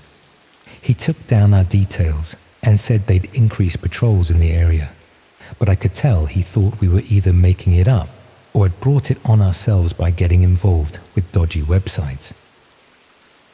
The surveillance continued for another week. More cameras appeared and disappeared. Messages arrived with increasingly personal details, and we began to notice the same faces appearing in different locations around our neighborhood. People who seemed to turn up wherever we went, always maintaining just enough distance to avoid being obviously suspicious. Jake started talking about moving back in with his parents in Yorkshire. I was considering the same thing, though my parents lived in a tiny village in Somerset, where strangers would be noticed immediately. But before either of us could make concrete plans, the situation escalated. I came home from work on a Thursday evening to find our front door standing open. Not forced, just unlocked and ajar, as if someone had walked in and forgotten to close it properly behind them. Jake's laptop was missing from the kitchen table, along with the flash drive and all the notes we'd been collecting as evidence. But they'd left something behind. On my bed, there was a printed photograph of me sleeping. The angle suggested it had been taken from inside my bedroom, probably the night before. I was lying on my side, facing the camera, completely unaware that someone was standing in my room documenting my unconscious state. Attached to the photograph was a business card with the viewing room logo and a single line of text. "Ready for your audition." Jake and I packed our essential belongings that same evening and left London. We didn't tell anyone where we were going, paid for everything in cash, and avoided using our phones or cards for several days. I stayed with friends in Brighton for a couple of weeks, before eventually finding a new flat in a different part of the city. Jake went back to Yorkshire and transferred to a different university. For a while, it seemed like we'd managed to disappear. No more messages, no more surveillance, no more unexpected visitors. I started to relax, began to think that maybe they'd moved on to easier targets. But last month, I received another email. This one came to a Gmail account I'd created specifically for flat hunting in Brighton, an account I'd never used for anything else, connected to a phone number I'd only given to potential landlords and estate agents. The message was brief and familiar. "Thank you for your interest. We've been looking forward to working with you again." Attached was a photograph of my current building, taken from street level, with my bedroom window circled in red. I'm writing this because I'm not sure what else to do. The police in Brighton were even less helpful than the ones in London, and I can't keep running forever. Someone out there has decided that I'm going to be part of their entertainment, whether I want to be or not. The thing that keeps me awake at night isn't just the surveillance or the threats. It's the memory of that chat room, full of ordinary people casually bidding on human suffering, like they were buying items at auction. Hundreds of viewers, all comfortable with the idea that someone else's pain was worth paying for. I keep wondering how many of them are still out there, still watching, still waiting for their next show to begin, and whether the person in that chair, the one we watched for those 10 minutes before we came to our senses, ever made it home to their own flat, their own life, their own false sense of security. The camera outside my current building is smaller than the last one, better hidden, but I spotted it yesterday morning on my way to work. Same angle, same direct line of sight to my windows. I haven't told my new flatmates about any of this. What would be the point? They'd either think I was paranoid or they'd want to leave, and I can't afford to find another place right now. Besides, I'm starting to think it doesn't matter where I go. These people have resources, patience, and apparently unlimited time to devote to their hobby. Sometimes I wonder if this is how it starts for everyone who ends up in those rooms. Maybe nobody volunteers.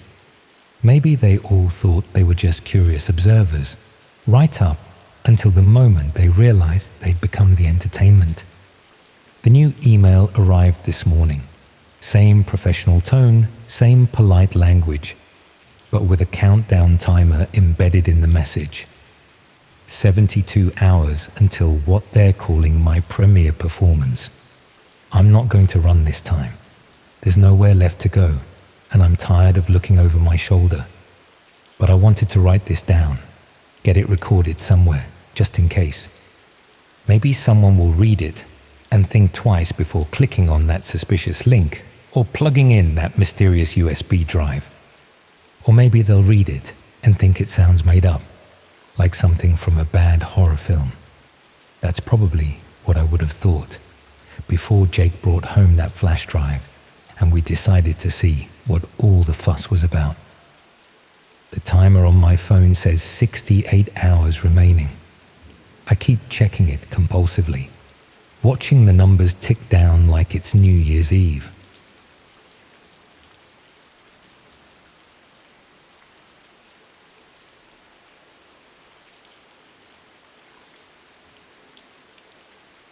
I've been keeping a notebook these past few weeks, writing down everything I can remember about the schedules I used to build, all the properties I coordinated, all the careful timetables I created. It's probably pointless. Who would I even show it to? But it gives me something to do in this travelodge outside Swindon, where I've been hiding for nearly a fortnight. The notebook sits on the bedside table next to a half-eaten meal deal from the petrol station. And sometimes I just stare at it, wondering if writing it all down makes me feel better or worse about what I did. I used to work as a scheduler for a logistics company, the sort of job where you coordinate deliveries and manage timetables to keep everything running smoothly. Then the company collapsed, and I needed to find something else quickly. That's how I ended up doing scheduling work for people I never met. Coordinating activities I told myself were none of my business, building timetables for things I've only just realized were criminal. The heating in this room cuts out every few hours, and I lie here in the cold, wondering if they're looking for me, if they've worked out that I finally understand what all those careful schedules were actually coordinating. I'd been working as a logistics scheduler for nearly 15 years when the company collapsed. One of those situations where you think everything's fine until suddenly it isn't, and you're told on a Friday afternoon that the company's in administration and your job's gone effective immediately. I was 48 years old with very specific skills that turned out not to be particularly transferable. Scheduling work is more complicated than people realize. You're not just putting together timetables, you're coordinating multiple resources, anticipating conflicts, building in contingencies for when things go wrong. It requires a particular type of mind, the ability to see patterns and predict bottlenecks before they happen. I'd always been good at it, took pride in keeping everything running smoothly, even when circumstances were difficult. After the redundancy, I spent about 3 months applying for similar positions at other logistics companies. But the industry was contracting, and most places were automating the work I used to do. The few jobs I found wanted younger people with different qualifications, technical skills I'd never needed in my previous role. That's when I found the posting on a job board for remote workers.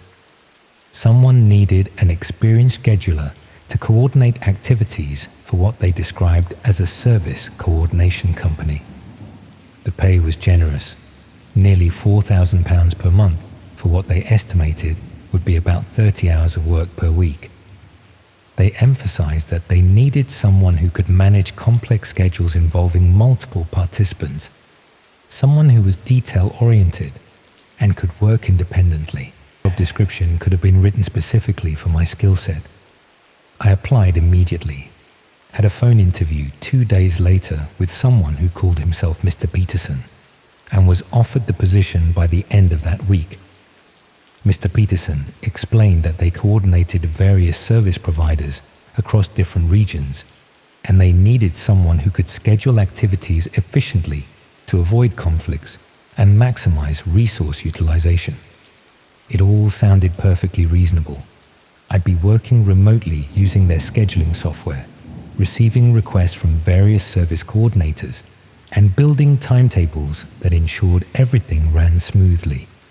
The confidentiality requirements were strict. I'd need to maintain absolute discretion about the schedules I created and never discuss the work with anyone outside the company. But that seemed normal enough for a commercial operation that probably dealt with competitive information. The first few assignments were straightforward.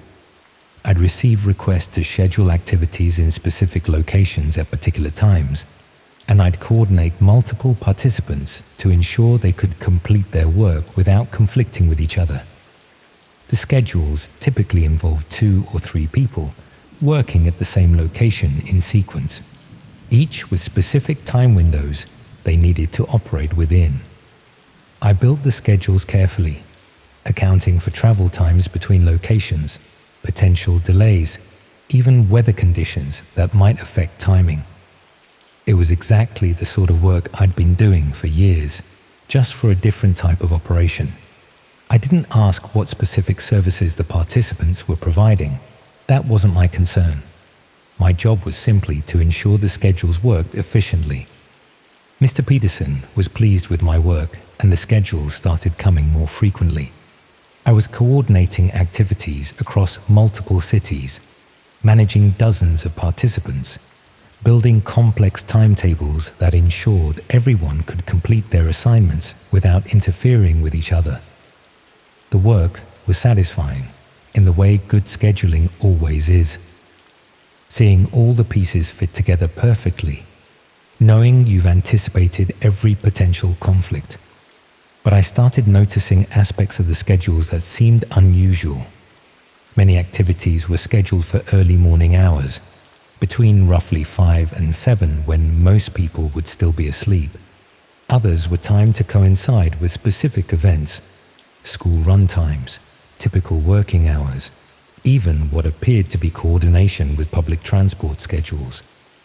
When I questioned why so many activities needed to occur during these specific windows, Mr. Peterson explained that their service providers needed to work when client properties would be empty or when clients would be distracted with other obligations. The scheduling precision was essential to ensure services could be delivered efficiently without disturbing clients unnecessarily. That explanation made a certain amount of sense, though I was troubled by the secrecy around what services were actually being provided. But Mr. Peterson emphasized that confidentiality was essential to their business model, and schedulers who asked too many questions about service details wouldn't last long in the position. I accepted that boundary because I needed the income and enjoyed the work itself. The schedules were intellectually satisfying, complex puzzles that required careful coordination of multiple moving parts. I told myself the specific nature of the services being provided wasn't my concern. I was just ensuring the logistics worked properly. The assignments became more detailed over time. Instead of simple location and timing information, I was receiving comprehensive briefings about specific properties and their occupants. I'd be told that a particular house would be empty between 8 and 6 on weekdays, that another property had vulnerable security on the rear entrance, that a third location had no immediate neighbors who might observe activity. I was building schedules that incorporated this detailed intelligence about specific properties, coordinating participants to take advantage of particular vulnerabilities at precise times. The work still felt like logistics coordination, but I was becoming increasingly aware that the services being scheduled weren't conventional commercial activities. The breakthrough came when I recognized an address in one of the schedules I was building. It was my sister's house in Gloucester, a property I'd visited dozens of times over the years. The schedule requested 3 participants at sequential times during a weekday morning when I knew my sister would be at work and her husband would be visiting their mother in hospital. I realized immediately that I was scheduling a burglary of my own sister's home. The detailed intelligence about when the property would be empty, the notes about security vulnerabilities, the coordination of multiple participants to ensure efficient completion. It was all designed to facilitate theft from someone I loved. I thought about all the other schedules I'd built over the past few months, all the detailed property intelligence I'd been coordinating. Every schedule I'd created had probably enabled burglaries of homes whose occupants had no idea their routines had been documented and their vulnerabilities assessed. But what made it unbearable was understanding that my scheduling skills had made these crimes more efficient and less risky for the criminals involved. By carefully coordinating multiple participants and accounting for every potential conflict or complication, I'd helped professionalize burglary into a systematic enterprise that maximized success while minimizing detection. I tried to refuse the schedule involving my sister's house, but Mr. Peterson made it clear that wasn't an option. I'd been building schedules for months, had access to detailed intelligence about hundreds of properties, knew exactly how the coordination system worked. Walking away would mean explaining where I'd been working and what I'd been doing, and it would mean giving up income I'd become dependent on. I was trapped by my own complicity and my professional effectiveness. The better I'd been at scheduling, the more valuable I'd become to an operation that was systematically targeting homes across the country. And now my own sister's property was on the list because I'd been too focused on doing good logistics work to question what I was coordinating. I tried warning my sister about the planned burglary without revealing how I knew about it, suggesting she should install better security and vary her routine. But I couldn't explain the specifics without admitting my role in scheduling the crime against her home. She thanked me for the concern, but didn't seem to take it seriously enough to actually change her habits. That's when I started documenting all the schedules I'd created, keeping detailed records of the properties I'd coordinated activity for and the participants I'd scheduled.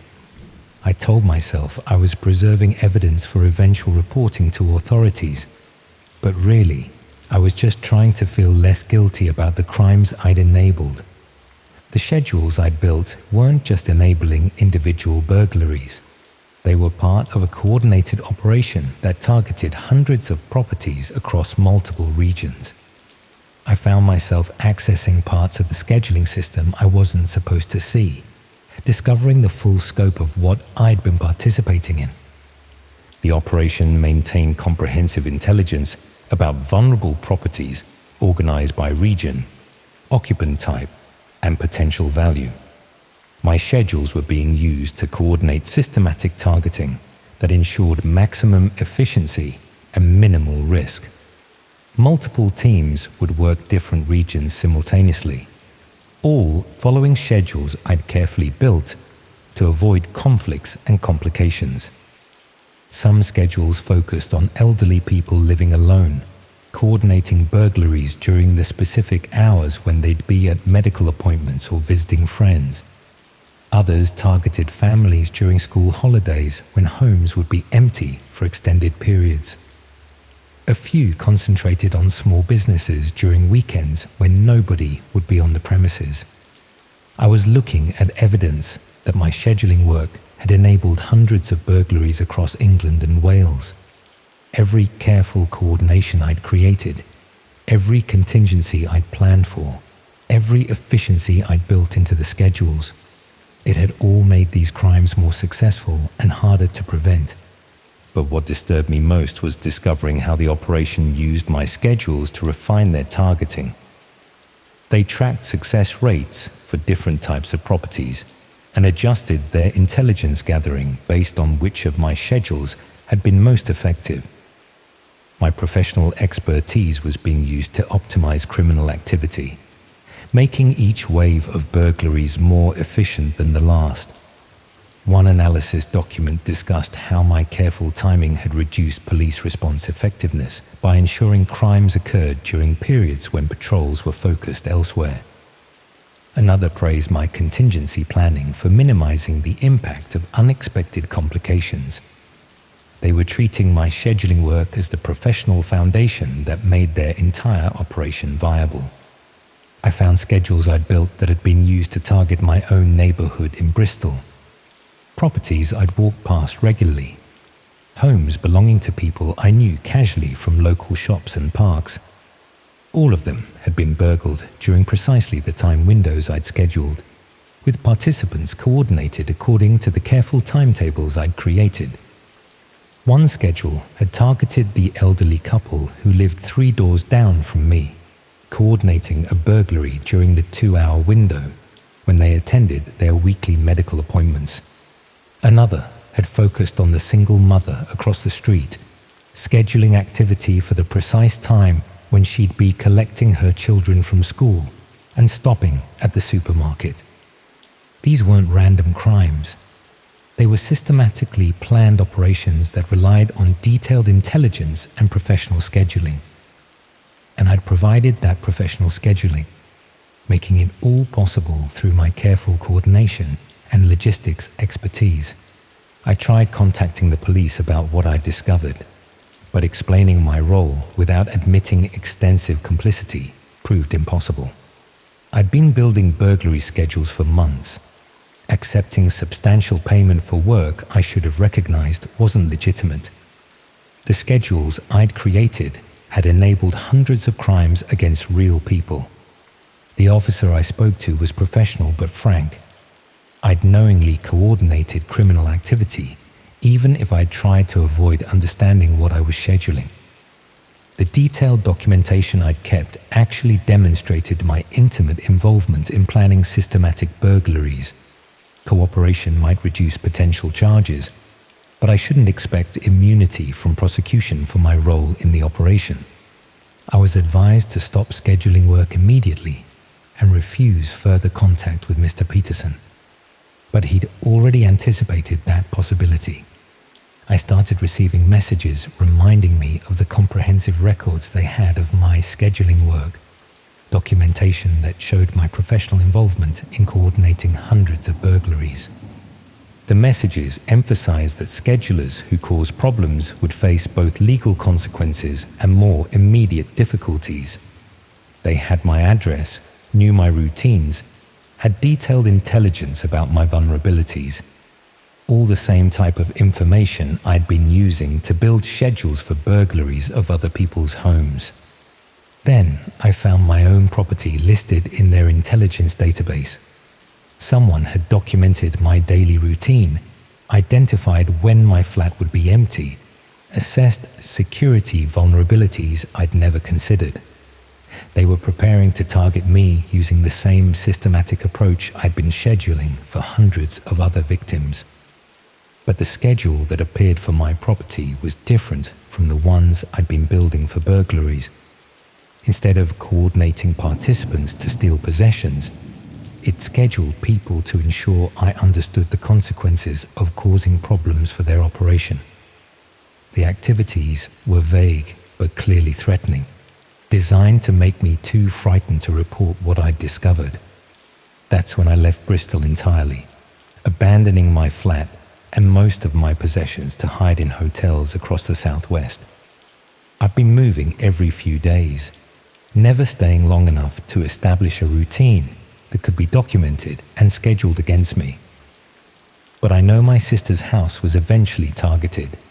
She called me about a month after I'd left Bristol to say they'd been burgled during exactly the time window I tried to warn her about.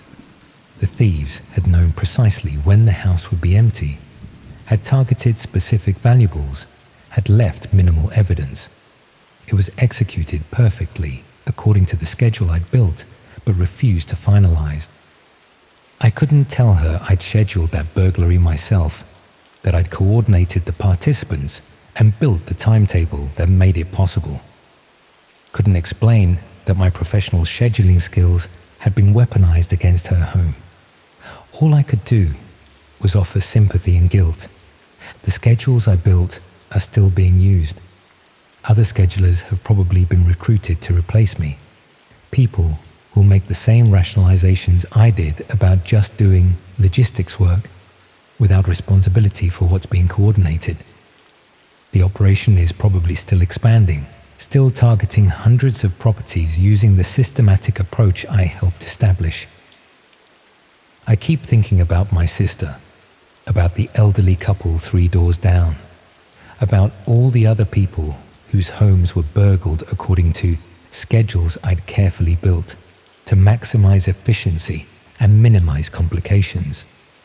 They'd gone about their normal lives never knowing that someone had documented their routines and built professional timetables for criminal activity against their homes.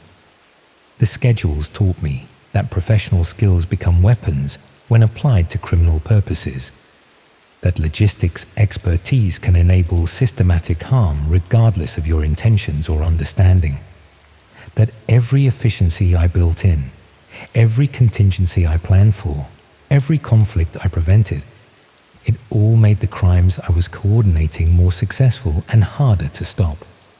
And that once you've spent months building schedules you know are enabling criminal activity, you become too compromised to report it without facing severe consequences yourself.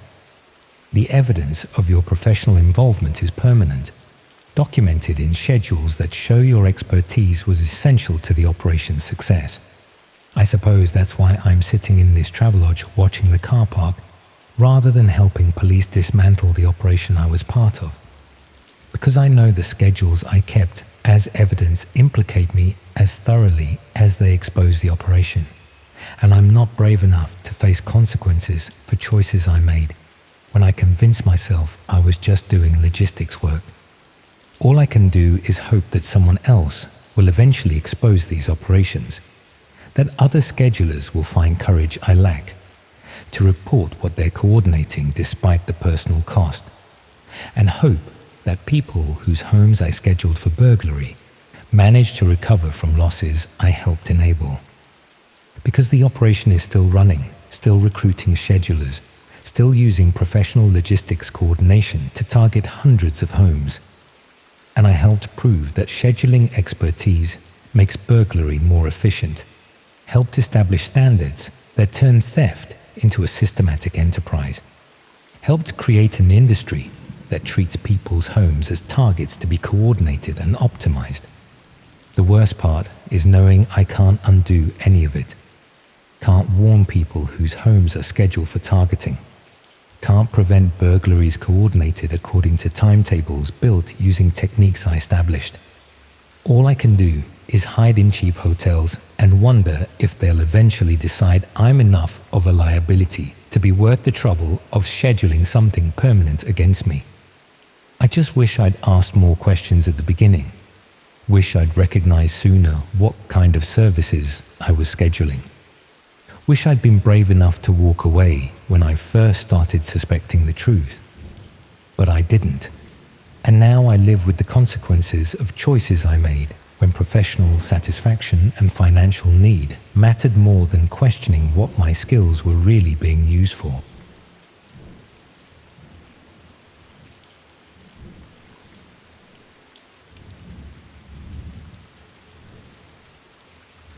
The damp chill of the Manchester evening always found its way inside, even with the windows sealed tight.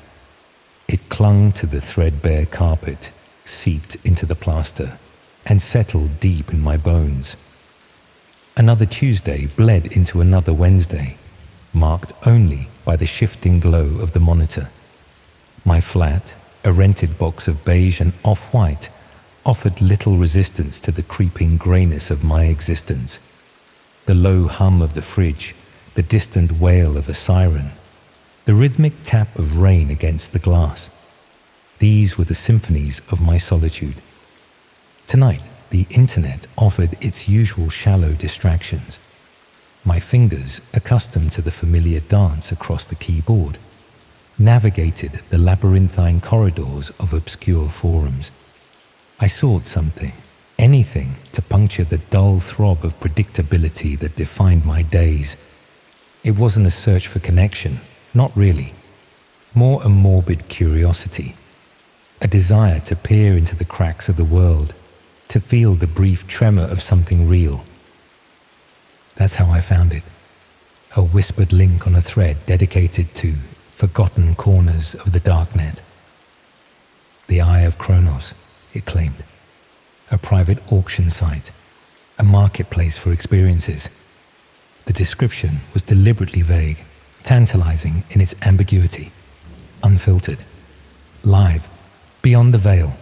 My initial reaction was a scoff, a dismissive flick of the wrist, another scam, another digital ghost story. But the seed was planted. I bookmarked the link. It sat there, a tiny, innocuous icon amidst a sea of banality, yet it hummed with an unseen energy. The next day, the bookmark beckoned. My lunch break dissolved into a hypnotic scroll through the site's landing page. The interface was stark, almost brutally minimalist. Black text on a charcoal background. No flashy graphics, no pop-ups. Just a single rotating banner. The unseen, the unheard, the unlived. A login portal shimmered beneath. My curiosity, a passive beast until now, stirred. I created an account, a throwaway email and a password plucked from the ether. The confirmation email arrived instantly, a clinical, unadorned message. No welcoming prose, no marketing spiel. Just a link to the main auction page. The page itself was a grid of thumbnails, each a static image. They were unsettling, not overtly graphic, but imbued with a disquieting stillness. A cracked porcelain doll's face, a single bloodied feather on a pristine white sheet, a blurred image of what might have been a hand reaching from shadow. Beneath each thumbnail, a countdown timer ticked relentlessly, alongside a cryptic title and a current bid in an unknown cryptocurrency. My routine began to warp. The moment I returned from the office, the site became my first port of call. My evenings, once a blur of mindless television and reheated meals, now revolved around these digital auctions. I didn't bid, not at first. I simply watched. The bids climbed, sometimes slowly, sometimes in sudden, frantic surges.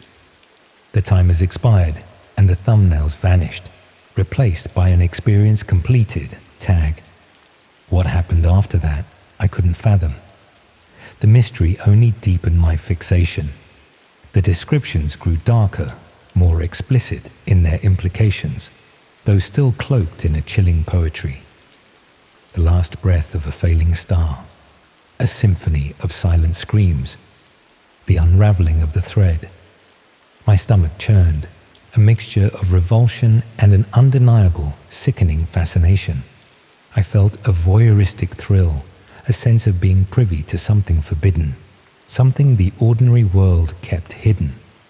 One evening, a new listing appeared. Its thumbnail was a close-up of a tarnished brass key, resting on a dark, polished surface. The title, The Door to the Self.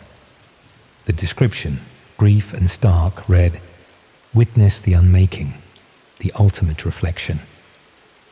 The countdown began.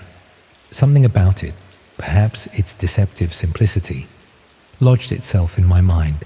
The bid started low, then escalated with unnerving speed. I found myself holding my breath, my gaze glued to the screen. My fingers twitched, hovering over the bid button. A cold sweat slicked my palms. This was different. This felt personal. The sense of dread was palpable, a physical weight in my chest. Yet I couldn't look away. The timer hit 0. Experience completed. The thumbnail vanished. I felt a surge of disappointment, a strange emptiness. A few days later, a new listing appeared. This time marked Preview Available. It was a grainy, slightly distorted image of a room. My breath hitched. The wallpaper, the faded floral pattern, peeling at the seams near the ceiling, was unmistakably familiar. It was the wallpaper in my own living room. A cold, sharp shock traveled through me. My flat. It couldn't be. My eyes darted around the room, confirming the impossible. The slight scuff mark near the skirting board, the way the light caught the dust motes dancing above the old armchair. It was all there.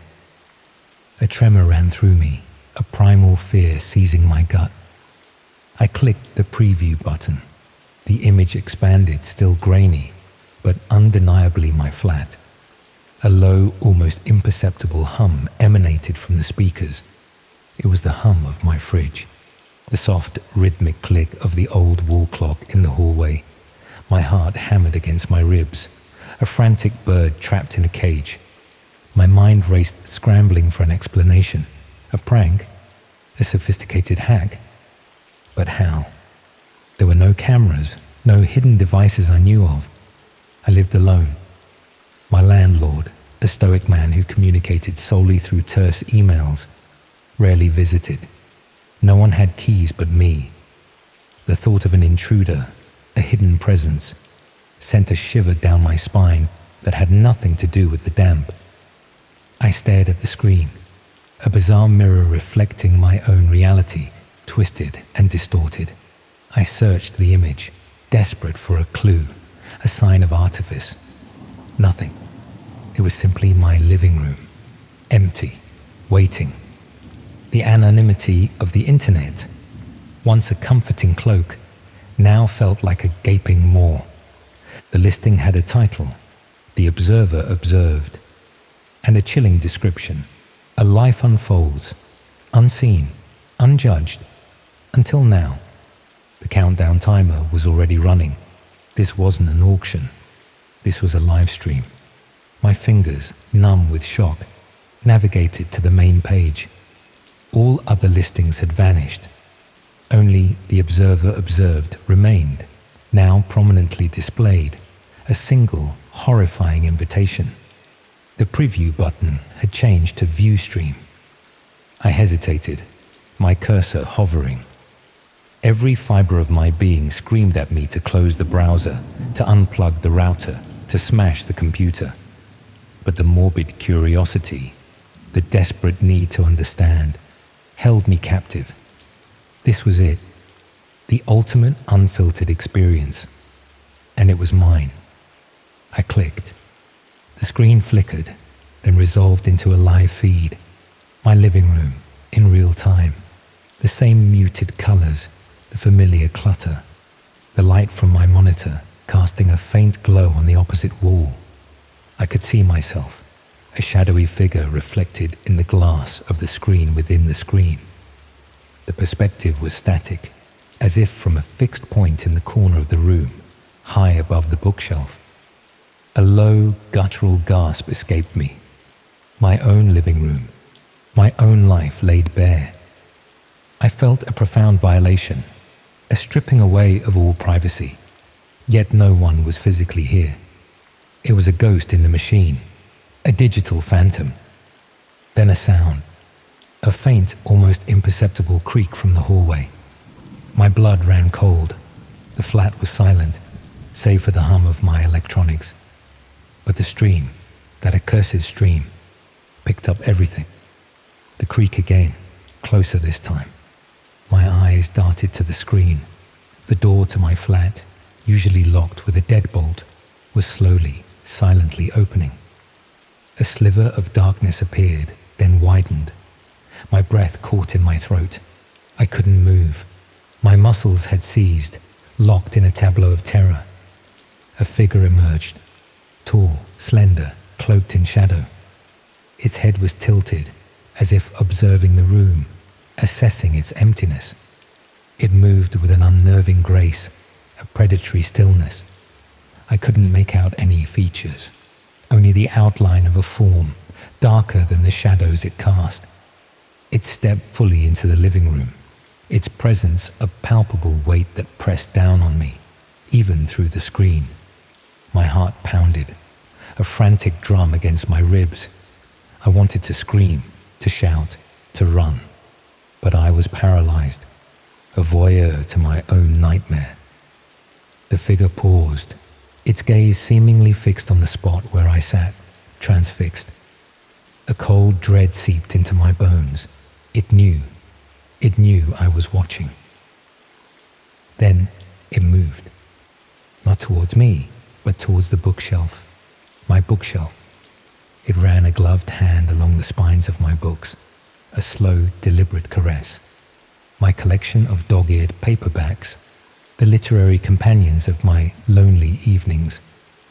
A profound sense of intimacy, of my inner world being exposed, washed over me. It picked up a framed photograph from the shelf, a faded picture of my parents, taken years ago at the seaside. It held it for a moment, then slowly, deliberately, turned it face down. The small, almost insignificant action felt like a profound act of desecration. My mind screamed, this was real, this was happening. This was not a prank, not a hack. This was an invasion. The figure moved again, gliding across the room towards my armchair. The worn velvet, imprinted with the shape of my body after countless hours of sitting. It reached out, its fingers brushing the fabric, then settling on the remote control, exactly where I usually left it. A low, sibilant whisper emanated from the speakers. It was barely audible, a sound like dry leaves skittering across pavement. You watch. We see. The voice was not human. It was a cacophony of whispers, a chorus of unseen entities, all speaking at once, yet forming a single, chilling utterance. It burrowed into my skull, vibrating through my very being. My eyes darted from the screen to the real-life armchair, then back again. My flat, my sanctuary, had become a stage, and I, the unwitting star. The figure turned its head, its shadowy form now facing the camera directly. I still couldn't discern any features, but I felt its gaze, a cold, unblinking stare that pierced through the screen, through the digital barrier, and into my very soul. It raised a hand, slowly, deliberately. Its fingers, long and skeletal, stretched towards the camera. The gesture was unmistakable, a beckoning, an invitation. My breath hitched. The screen flickered, then went black. The hum of the fridge, the click of the clock, the distant siren. They all returned, amplified in the sudden silence. The monitor, now a dark mirror, reflected my own terrified face. My heart hammered, a frantic drum against my ribs. My body trembled uncontrollably. The cold sweat turned clammy. I was alone in the flat, yet I felt a presence, an unseen weight in the room. I stumbled backwards, knocking my chair over with a clatter. The sound echoed in the sudden, vast emptiness of the room. My eyes darted to the hallway. The door was closed, locked, or was it? My memory, fractured by fear, couldn't confirm. I scrambled to my feet, my legs unsteady. Every shadow seemed to writhe, every creak of the old building a harbinger of doom. My gaze fell on the bookshelf, the photograph of my parents. It was still face down. A whimpering sound escaped my throat. It was my own. I backed away slowly, my eyes fixed on the door. My hand fumbled for my phone, a lifeline in the encroaching darkness. My fingers, slick with sweat, struggled to unlock it. What would I say? Someone is in my flat, but I only saw them on a live stream of my flat, which I found on a dark web auction site. They'd think I was mad, My gaze drifted back to the monitor. The screen remained black, but a faint, almost imperceptible flicker of light emanated from its depths. A single pixel, perhaps, or something else entirely. I felt it then, a cold breath on the back of my neck. My hair stood on end. My skin crawled. I wasn't alone. A low, guttural chuckle resonated through the room. It wasn't from the speakers. It was here, in the air, around me. My eyes widened in terror. I spun around, my heart hammering against my ribs. Nothing. Only the familiar, comforting clutter of my living room. But the feeling persisted, an undeniable, suffocating presence. The chuckle came again, closer this time. A dry, rasping sound. It seemed to emanate from the very walls, from the very air I breathed. "Welcome, Andrew." The voice was singular now, no longer a chorus. It was deep, resonant, and utterly devoid of warmth. It knew my name. My blood ran cold. My mind, already fractured, threatened to shatter completely. How did it know? A cold, spectral hand brushed my cheek. I gasped, stumbling backwards, my legs giving way. I fell to the floor, my eyes wide with terror, scanning the empty space. Nothing. No one. Yet the touch was undeniable, leaving a trail of icy dread in its wake. "You sought the unfiltered. You found it." The voice was directly above me now, a whisper that vibrated through my bones. "And now, you are the experience." Panic, raw and visceral, seized me. I scrambled backwards, crawling across the floor, desperate to escape. My fingers scrabbled at the carpet, seeking purchase, seeking an exit. A shadow detached itself from the wall, coalescing into the familiar, slender form. It stood before me, its head still tilted, observing. Its presence radiated an ancient, malevolent power. "The ultimate reflection," it repeated, its voice a silken rasp. "The unmaking." My vision blurred, tears of terror streaming down my face. I opened my mouth to scream, but no sound emerged. My throat was constricted, my lungs starved of air. The figure extended its hand again, not towards me, but towards my head. I squeezed my eyes shut, bracing for a blow, for an end. Instead, I felt a gentle pressure, a subtle shift in the air around me. A profound sense of clarity, cold and sharp, flooded my mind. The terror, the panic, the confusion, they receded, replaced by an unnerving calm. I opened my eyes.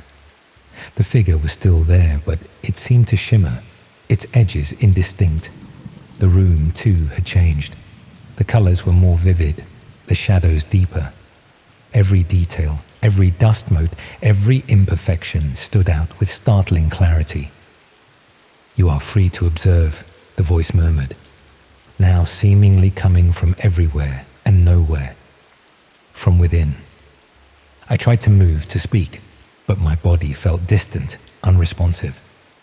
It was as if I was watching myself, a silent spectator in my own skin. My arms, my legs, my hands, they were no longer mine to command. The figure receded, melting back into the shadows from which it came. The room returned to its mundane state, the familiar clutter, the muted colors, but I was no longer the same. I stood up, my movements slow, deliberate, as if I were a puppet on invisible strings. I walked to the monitor, my eyes fixed on the black screen. The single flickering pixel was still there, a tiny, defiant pinprick of light in the darkness. I raised my hand, my own hand, and touched the screen. The pixel pulsed, brighter now, then expanded. It bloomed into an image, a new live stream. It was a room, an unfamiliar room, filled with strange, archaic objects. A flickering candlelight cast dancing shadows on the walls. A figure sat at a table, hunched over a glowing screen. I leaned closer. The The screen within the screen showed a grid of thumbnails. One of them, prominently displayed, was a close-up of a tarnished brass key. The title, The Door to the Self. My mind, now unnervingly calm, understood. The cycle, the endless, horrifying loop. I felt a faint, almost imperceptible smile touch my lips. Not my smile, but a smile nonetheless. The cold, analytical observer within me approved. The man on the screen, hunched over his monitor, was unaware. He was about to click the preview button.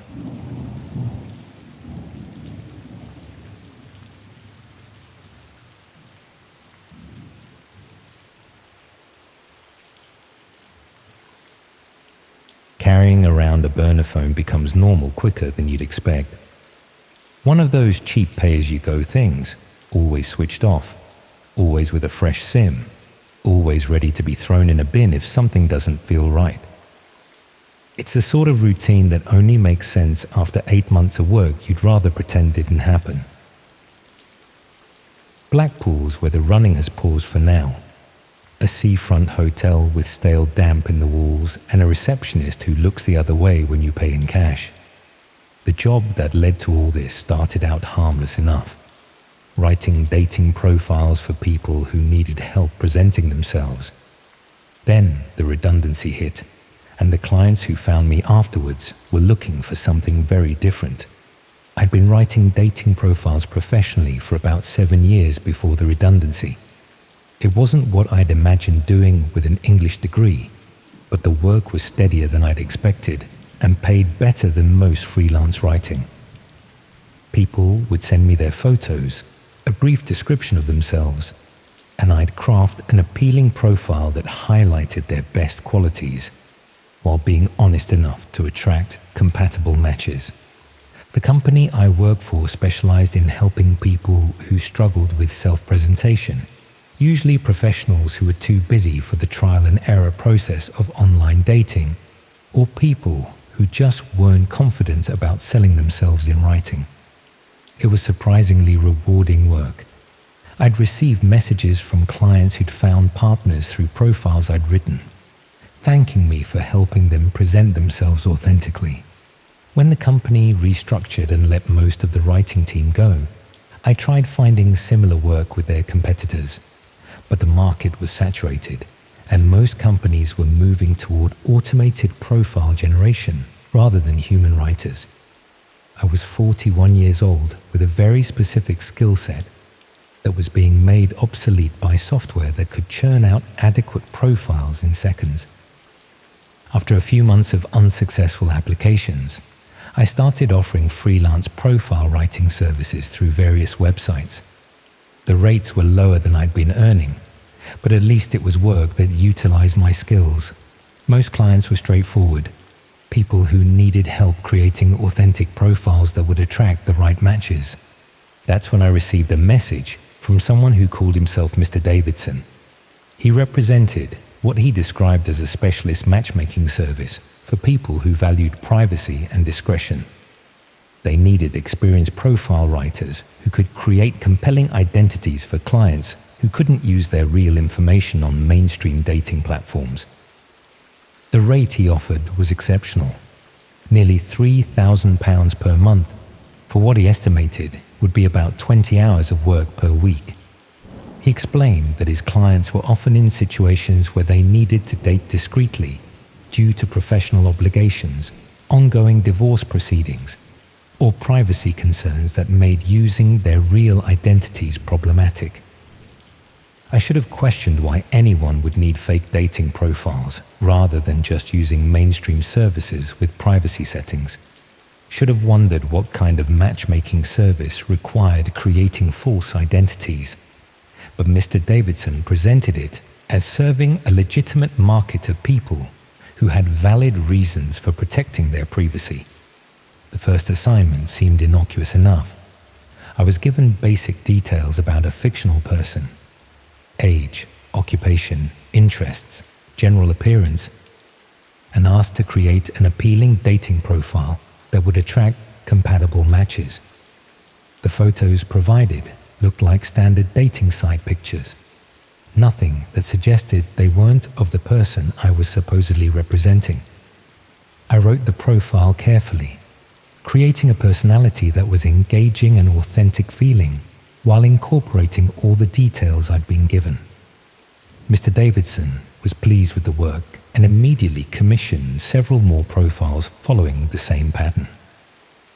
Over the following weeks, I wrote dozens of dating profiles for fictional people, each one carefully crafted to appeal to specific demographics. Some were designed to attract professional women in their 30s, others targeted older divorced men, a few focused on recently widowed individuals. I was becoming quite skilled at identifying which personality traits and interests would resonate with different types of people. The work felt legitimate enough, though I was occasionally troubled by the realization that I was creating entirely fictional people who would be interacting with real individuals seeking genuine connections. But Mr. Davidson assured me that his service was transparent with matches about the privacy arrangements and that consenting adults understood the discretion involved. That rationalization let me continue accepting assignments without examining too closely what I was really facilitating. I was just creating profiles, writing appealing descriptions of fictitious people. What happened after that wasn't my responsibility. The assignments became more specific over time. Instead of general profiles designed to attract compatible matches, I was given detailed targeting requirements. Create a profile that would appeal to recently divorced women with young children. Write a personality that would attract lonely elderly men with substantial assets. Design an identity that would resonate with vulnerable people seeking emotional support after bereavement. The targeting language made me increasingly uncomfortable, but Mr. Davidson explained that precise matchmaking required understanding exactly what different demographics were seeking in potential partners. The specificity ensured better compatibility and more successful outcomes for clients. I accepted that explanation because I needed to believe the work was legitimate. The money was keeping me financially stable, and the writing itself was satisfying in the way all good writing is. Creating believable characters, finding the right voice, making people seem appealing and authentic. The breakthrough came when I recognized a name in one of the assignment briefs. I was asked to create a profile that would appeal to a woman whose full name and location were provided, along with detailed information about her circumstances. She was a widow in her 60s, living alone in Dorset, recently bereaved, financially comfortable, and isolated from most social connections after her husband's death. I recognized her name because she was my aunt's closest friend, someone I'd met at family gatherings over the years, a kind woman who'd always been generous and welcoming, who was now being specifically targeted by someone who'd commissioned a dating profile designed to exploit her vulnerability and isolation. I realized immediately that I wasn't writing profiles for a legitimate matchmaking service. I was creating false identities that would be used to target and exploit vulnerable people through romance scams. The careful personality crafting I'd been doing wasn't to help people find genuine connections. It was to make fraudsters more effective at manipulating their victims. I thought about all the other profiles I'd written over the past few months, all the carefully targeted personality descriptions designed to appeal to specific vulnerable demographics. Each profile I'd created had probably enabled someone to be deceived by a fraudster who used my writing to present themselves as a perfect match. But what made it unbearable was understanding that my writing skills had been essential to making these scams effective. A poorly written profile with obvious inconsistencies would raise suspicions and limit the number of potential victims. My professional profiles with authentic feeling personalities and believable details made the fraudsters more credible and their targeting more successful. I tried warning my aunt's friend about the profile being created to target her, but I couldn't explain how I knew without admitting my role in creating it. I suggested vaguely that she should be cautious about online approaches from people who seemed too perfect, but I could tell she didn't take the warning seriously enough to change her behavior. Within 2 weeks, she'd been contacted by someone using the profile I'd created. The fraudster followed exactly the approach I'd designed. Gradual establishment of trust, careful attention to her emotional needs, eventual requests for financial assistance that started small before escalating. My writing had given them the blueprint for manipulating her effectively. She lost nearly £40,000 before her family realized what was happening and intervened. The fraudster had used every psychological insight I'd built into the profile to maintain her trust, even when requests for money became increasingly unreasonable. My carefully crafted personality had been so believable that she'd continued sending money despite growing doubts. That's when I started documenting all the profiles I'd created, trying to understand the full scope of what I'd enabled. What I found was systematically organized fraud targeting vulnerable people across the country. The profiles I'd written weren't being used by individual fraudsters. They were being sold through hidden marketplaces to multiple scammers who'd purchase personalities designed to target specific demographics. My carefully crafted profiles were treated as professional fraud tools, priced according to their effectiveness and the vulnerability of their intended targets. I found marketplace listings offering profiles I'd written organized by target demographic and likely financial return. A profile designed to attract recently bereaved women was listed as high value because the targets were often emotionally vulnerable and had access to life insurance or inheritance. Another targeting divorced men emphasized the likelihood of success because middle-aged men were statistically more susceptible to romance scams. Each profile included not just the personality description I'd written, but also detailed guidance on how to use it effectively, scripts for initial contact, advice on building trust, techniques for introducing financial requests. My writing had been incorporated into comprehensive fraud packages that enabled even inexperienced scammers to target vulnerable people effectively. Some profiles I recognized had been used in dozens of different scams simultaneously. The same carefully crafted personality I'd created would be deployed by multiple fraudsters targeting different victims in different regions. My writing had been industrialized, turned into a template that enabled systematic exploitation of vulnerable people. But what disturbed me most was discovering profiles designed to target specific individuals, not general demographics, but actual named people whose circumstances had been researched in detail, with profiles custom written to exploit their particular vulnerabilities. These weren't opportunistic scams hoping to find vulnerable targets. They were precisely planned operations targeting people who'd been identified as especially susceptible. I found requests for profiles targeting recently widowed women whose husbands had died in specific circumstances. Profiles designed to appeal to men dealing with particular health conditions. Even profiles aimed at exploiting people recovering from addiction or mental health crises. Each one was commissioned with detailed intelligence about the target's vulnerabilities and designed to present the perfect personality to exploit those specific weaknesses. My aunt's friend had been one of these targeted individuals. Someone had researched her circumstances, identified her vulnerability, and commissioned a profile specifically designed to exploit her isolation and grief. The profile I'd written had been custom built to manipulate her, using everything I knew about writing convincing characters to create the perfect fraudulent suitor. The realization that I'd enabled systematic targeting of vulnerable people was devastating.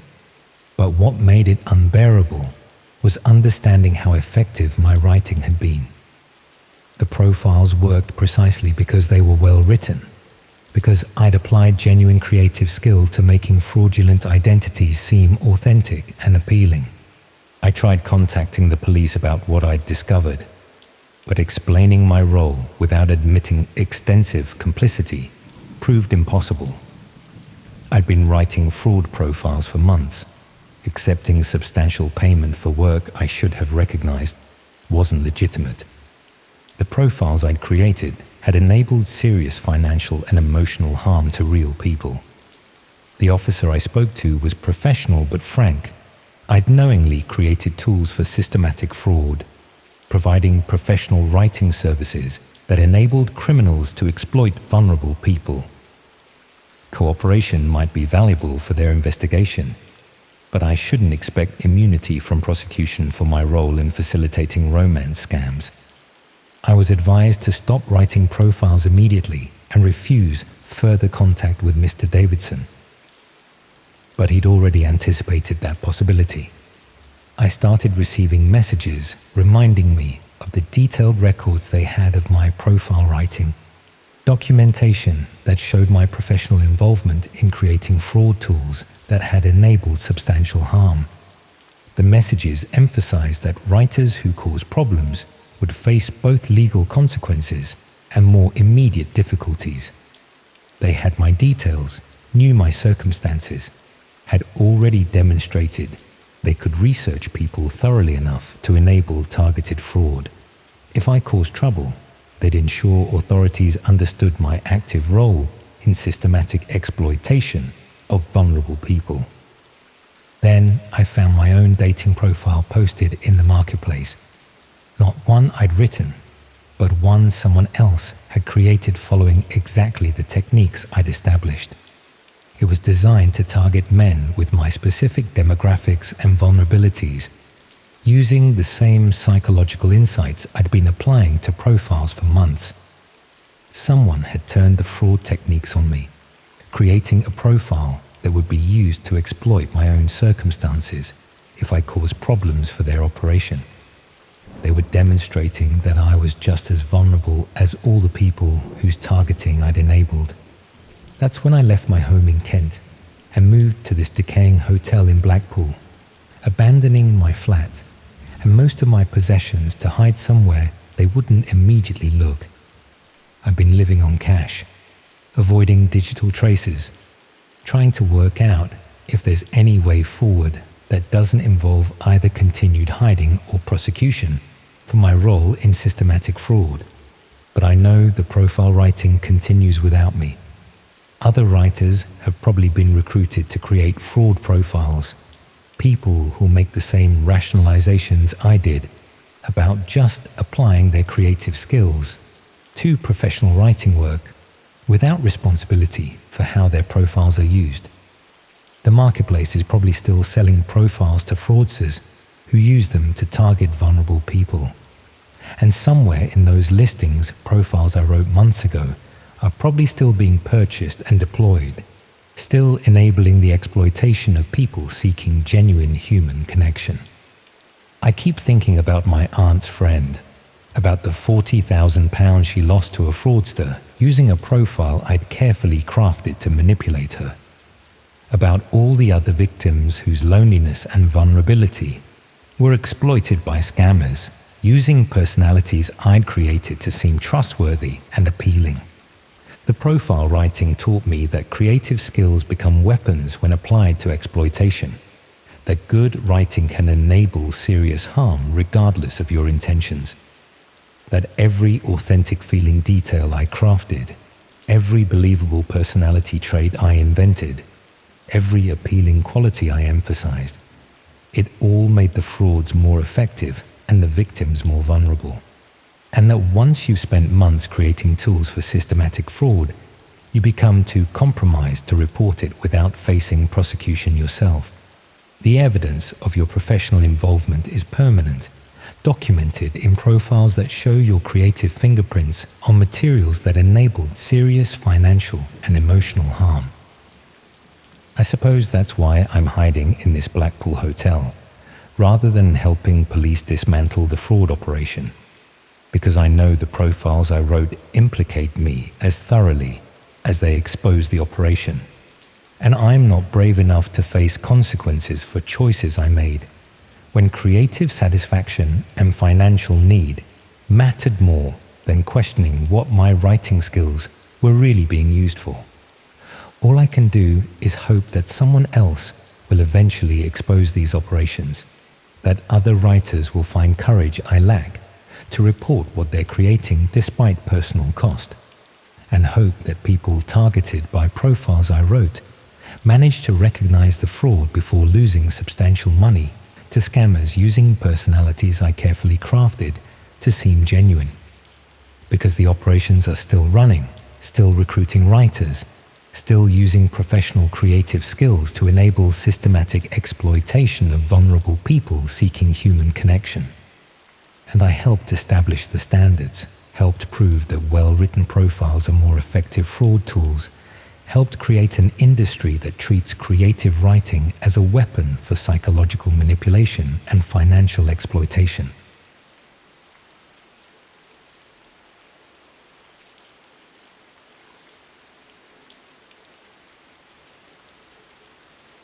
I keep starting and then stopping, which probably tells you everything you need to know about how hard this is to talk about. Not because I can't remember how it started. I remember it perfectly. Every detail is burned into my memory with the kind of clarity that makes you wish you could forget. And not because time has made it easier. If anything, the distance has made it worse, given me more space to see all the moments I could have stopped and didn't. Is that saying it out loud means admitting how ordinary it all was at the beginning? How little effort it took to slide into something I still struggle to explain without sounding like I should have known better. There was no moment of dramatic choice, no fork in the road where I consciously decided to do the wrong thing. It was more like a gentle slope that got steeper, so gradually I didn't notice until I was already falling. There's a particular kind of shame that comes with realizing you weren't unlucky. You weren't singled out by some sophisticated predator. You weren't targeted because of who you are or what you know. You were just careless in a quiet, everyday way. The sort of carelessness that doesn't announce itself while it's happening. The sort that feels completely normal, even sensible, until you look back and see it for what it was. It only becomes obvious later, when you're lying awake at 3 a.m., replaying every decision, seeing all the warning signs you ignored because they were inconvenient, or because acknowledging them would have meant admitting you'd already gone too far. I replayed the start enough times to know exactly where things tipped from harmless curiosity into something else. I can point to the precise moment, the exact click. Even now, I can't give you a clean explanation for why I kept going beyond that point. Words like bored or curious feel too convenient, too easy. They let me off the hook in a way I don't deserve. Calling it a mistake feels like shrinking it into something manageable, something forgivable. The truth is messier than that. The truth is it felt normal at the time, almost routine, like browsing social media or checking the news. Just another tab open in my browser. Another way to kill time on an unremarkable evening. I wasn't an IT person. I didn't work in tech.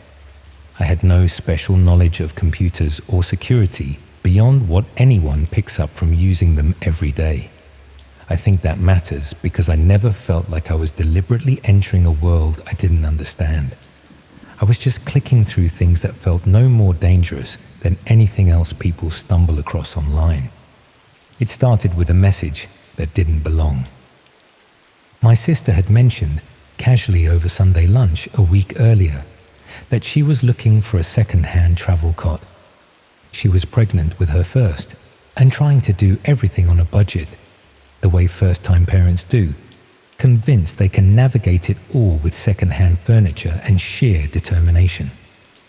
I'd agreed to keep an eye out, the way you do when family asks you something. and you're only half paying attention but want to seem helpful.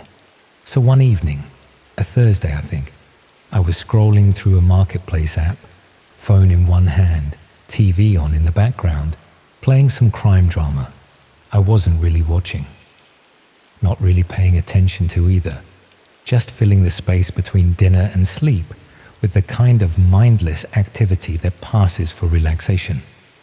I'd been at it for maybe 20 minutes, scrolling past baby clothes and high chairs and all the detritus of early parenthood that people are desperate to get rid of. Most of the listings were fine, some overpriced. Some looked like they'd been through a war, but nothing unusual. That's when a reply popped up from an account I hadn't contacted. At first I barely noticed it. The notification appeared at the top of my screen and I swiped it down out of habit. Unsolicited messages are common enough on those apps that they blur into the background. You learn to filter them out without really thinking about it. But when I opened it properly, something about it felt different. It was just a short web address and a vague suggestion that there were things you could watch there that weren't meant for normal sites. No emoji, no exclamation marks, no obvious grammatical errors that would have marked it as spam. It was almost businesslike in its brevity. No sales pitch, no pressure, no begging me to click or warning that the link would expire soon. That's what made it unsettling, I think. It didn't behave like spam. It didn't need to persuade me of anything. Like it assumed curiosity would do the work on its own. Like whoever sent it knew that the less they said, the more intriguing it would seem. I reported it through the app and kept scrolling. Felt vaguely pleased with myself for doing the sensible thing, for not being one of those people who falls for obvious scams. Deleted the message, blocked the user, went back to looking at travel cots. Found a decent one for my sister, screenshotted it, sent it to her. She replied with a thumbs up. Normal evening, normal interaction, nothing out of the ordinary. For a while, that really did feel like the end of it. But later that night, when the flat had gone quiet and the TV was off and I'd brushed my teeth and gotten into bed, I picked my phone up again out of habit. You know how it is. That last scroll through social media before sleep, checking nothing in particular, just filling the silence. And the message resurfaced in my thoughts. Not loudly, not insistently, just persistently enough that it was hard to ignore. I told myself it was probably nothing. Spam sent to 1,000 people hoping one idiot would bite. But it didn't feel like a mass message. The wording was too specific, too knowing. I remember thinking that even if it was nonsense, confirming that would make it easier to forget. That felt reasonable at the time, logical even. Just scratching an itch so I could move on. So I reopened the deleted messages. The app keeps them for a while even after you delete them, which I'd never really thought about before. And I copied the address into my notes app. Told myself I'd only look briefly, just long enough to reassure myself it was rubbish, just enough to confirm my initial instinct had been right. Even as I did it, there was a small voice wondering why this explanation was doing so much work, why I needed to justify looking at a website to myself. But I pushed that voice down. Getting access wasn't dramatic. There was no moment where I felt like I crossed a clear boundary. No warning screen asking if I was sure I wanted to continue. Just small steps, each justifiable on its own. A browser that promised privacy. A few clicks to verify I was human. A simple yes/no question about being over 18. Steps I kept telling myself didn't add up to anything serious. People browse dodgy websites all the time, don't they? That's what I told myself. It's half of what the internet is. What I found wasn't sleek or impressive or mysterious. It was messy, dated, poorly organized. Plain text pages, broken menus, Lists of things laid out with all the charm of a badly designed website from 1999. There were obvious illegal services right there on the front page. Fake documents, stolen accounts, credit card details, other things written about in neutral, almost bored language, and then darker sections threaded through it all, described with that same flat tone, like what was being offered was neither shocking nor exceptional. That flatness stayed with me. It still does. It didn't feel like a horror film or a hidden underworld full of shadowy figures and encrypted messages. More like browsing a catalogue where the items just happen to involve human harm. Stripped of drama or context, mundane in the most disturbing way possible. For about a week, I dipped in and out. Never for very long. 20 minutes here, half an hour there. Usually late at night when I couldn't sleep. Always telling myself I was just looking, just observing. That observation wasn't the same as participation. That staying detached somehow kept me separate from what I was seeing. That as long as I didn't interact, didn't contribute, didn't become part of it, I was somehow still on the outside looking in. I didn't contact anyone, didn't buy anything, didn't post in any forums or leave any comments. At the time, those distinctions felt important. They felt like lines I was maintaining, boundaries I wasn't crossing. They let me believe I was still in control, still making conscious choices, still outside of it all in some meaningful way. I told myself I was trying to understand how these places worked, that it was educational in a morbid sort of way. The same way people watch documentaries about serial killers or read books about disasters. Trying to understand the darker corners of human nature from a safe distance. But if I'm honest, and I suppose that's the point of telling this, I didn't have a good reason. It was just there, and I could access it, and some base part of my brain wanted to see what I wasn't supposed to see. Then I clicked a video. I'd been browsing for maybe 15 minutes, about to close the laptop and go to bed. The page was unremarkable. Vague title suggesting proof of something without explaining what. The file just sat there with no description, no comments, no preview image. Just a blank space and a play button. I hovered over it longer than I like to admit. Knew I could still close the laptop and walk away. But I told myself seeing it briefly would be no worse than everything else I'd already looked at. In hindsight, that feels like a lie. I told myself purely for convenience. The video opened on an ordinary room, cheap carpet, radiator beneath a window, a bed with a plain duvet that could have come from anywhere. The camera angle was slightly off, like a phone propped against something without much care. For a few seconds, my brain tried to reinterpret what I was seeing, offering harmless explanations because that's what it does when it needs to protect itself. But then the person on the bed moved, and the movement was wrong. Wrong in a way that's hard to explain unless you've seen it. It was driven by panic, not performance. A blurred figure stepped briefly into frame. The reaction that followed was immediate, frantic. Animal fear that made my throat tighten and my stomach drop. It didn't look like something anyone would choose to show. I shut the laptop hard enough to sting my fingers. Sat on the sofa with my hands on my knees, feeling overheated and nauseous at the same time. Staring at nothing while my heart hammered. The thought of calling the police came immediately, but it was followed just as quickly by the realization that I had no useful information, no names, no locations, no explanation for how I'd ended up there that didn't feel loaded with implication. I told myself going back to look for clues would be the responsible thing to do. Framed it as trying to undo the damage of my curiosity. That justification made it possible to sleep that night. I lasted 3 days. When I went back, the video was gone, removed without explanation.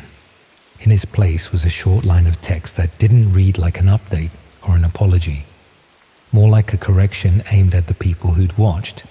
It implied that viewing had been noted, that anonymity was an assumption, not a guarantee, that the distance I'd felt wasn't as real as I'd wanted to believe.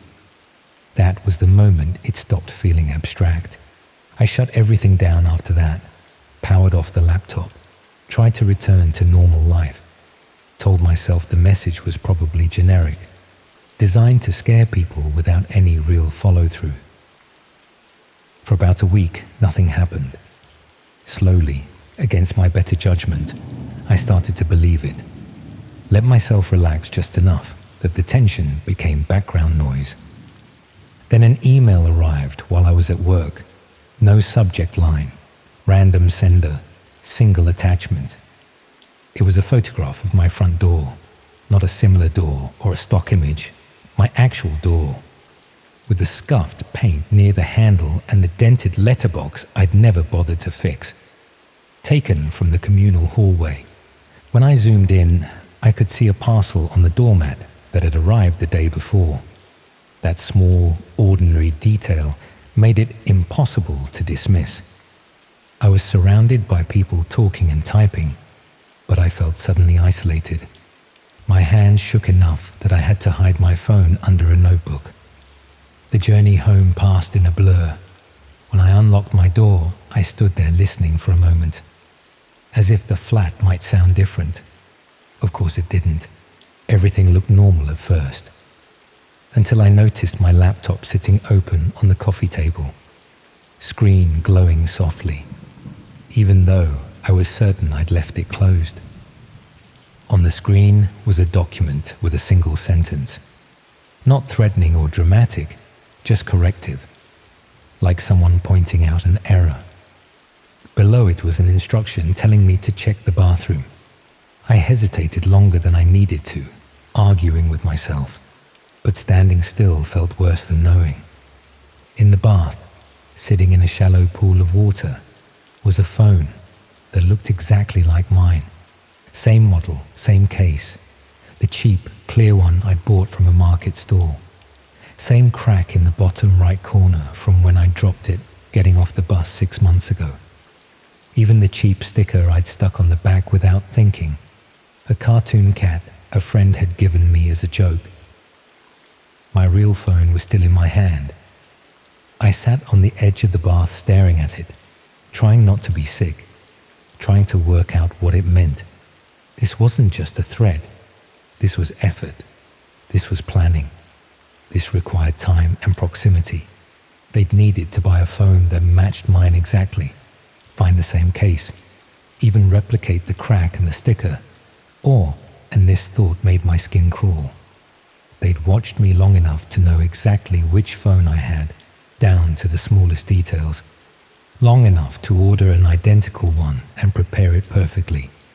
The message was simple and unmistakable.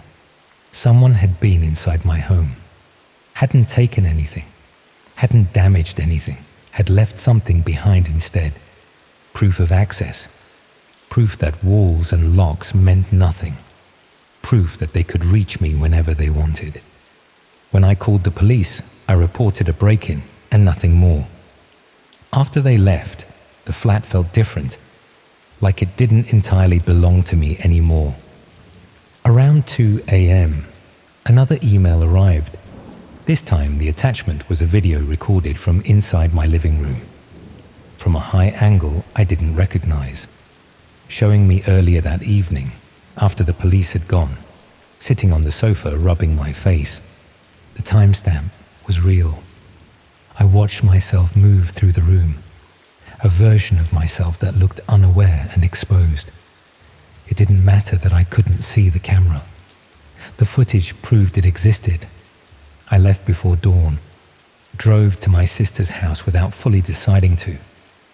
Told her there'd been a break-in and I didn't want to be alone. Left out the parts I couldn't say yet. The following morning a message arrived through the same marketplace app where it had all begun. A photograph of my sister's back garden, taken from outside the fence. me visible through the kitchen window. That's when I understood I'd brought it with me. I went back to my flat that afternoon. The laptop was open again, this time displaying a message that accused me of running, of involving other people, giving a rough time for the following evening. I convinced myself that staying would keep the danger focused on me, though that logic feels thin now. That night I sat in the living room with one lamp on, listening. Just before 9, I heard movement outside the door, saw a hooded figure through the peephole, waiting on the landing. My phone buzzed with a photograph taken from inside the room, from behind me, moments earlier. When I turned, I eventually noticed a book pushed forward on the shelf. Behind it, taped to the back, was a small camera, still warm when I touched it, smaller than a box of matches, wireless probably. How long had it been there? How many days had I been watched? I destroyed it without thinking, smashed it against the coffee table until it was pieces. The footsteps fled down the stairs. There was no contact after that, no messages, no reminders, just silence that felt less like safety and more like being spared. I moved out 3 months later. Couldn't stand being in that flat anymore. Told my sister the truth in fragments, piece by piece. Enough that she understood. Not enough to make her as scared as I was. Learned that nothing else happening didn't mean it was over. Only that it had stopped.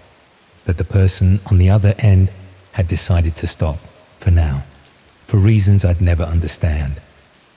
There was no clever trick, no supernatural explanation. Just a stranger who enjoyed access, who enjoyed power, who enjoyed fear, and a lesson about how little distance there really is between looking and being seen, between observer and observed, between thinking you're safe behind a screen and realizing the screen was never actually there.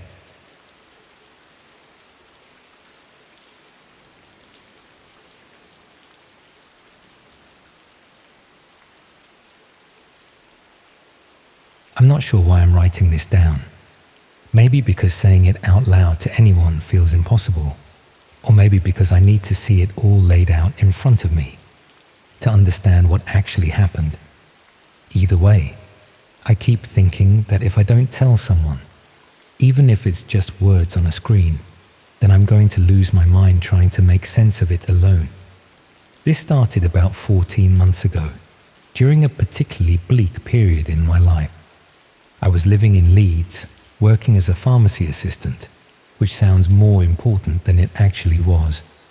Mostly, I just counted tablets and dealt with people collecting prescriptions. The pay was terrible.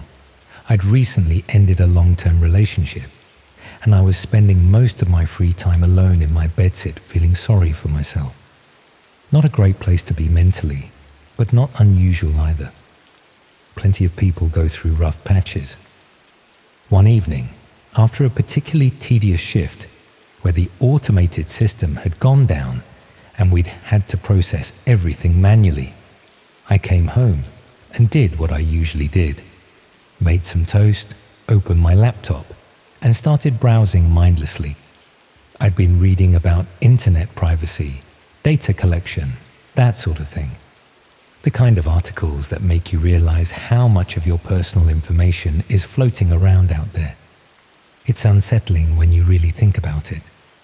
That led me down a rabbit hole about anonymity online, which eventually led to articles about the dark web. I'd heard of it, obviously. Everyone has. But I'd always assumed it was either inaccessible to ordinary people or exclusively used for illegal purposes. The articles I read suggested otherwise. Apparently, a lot of it was just people wanting privacy.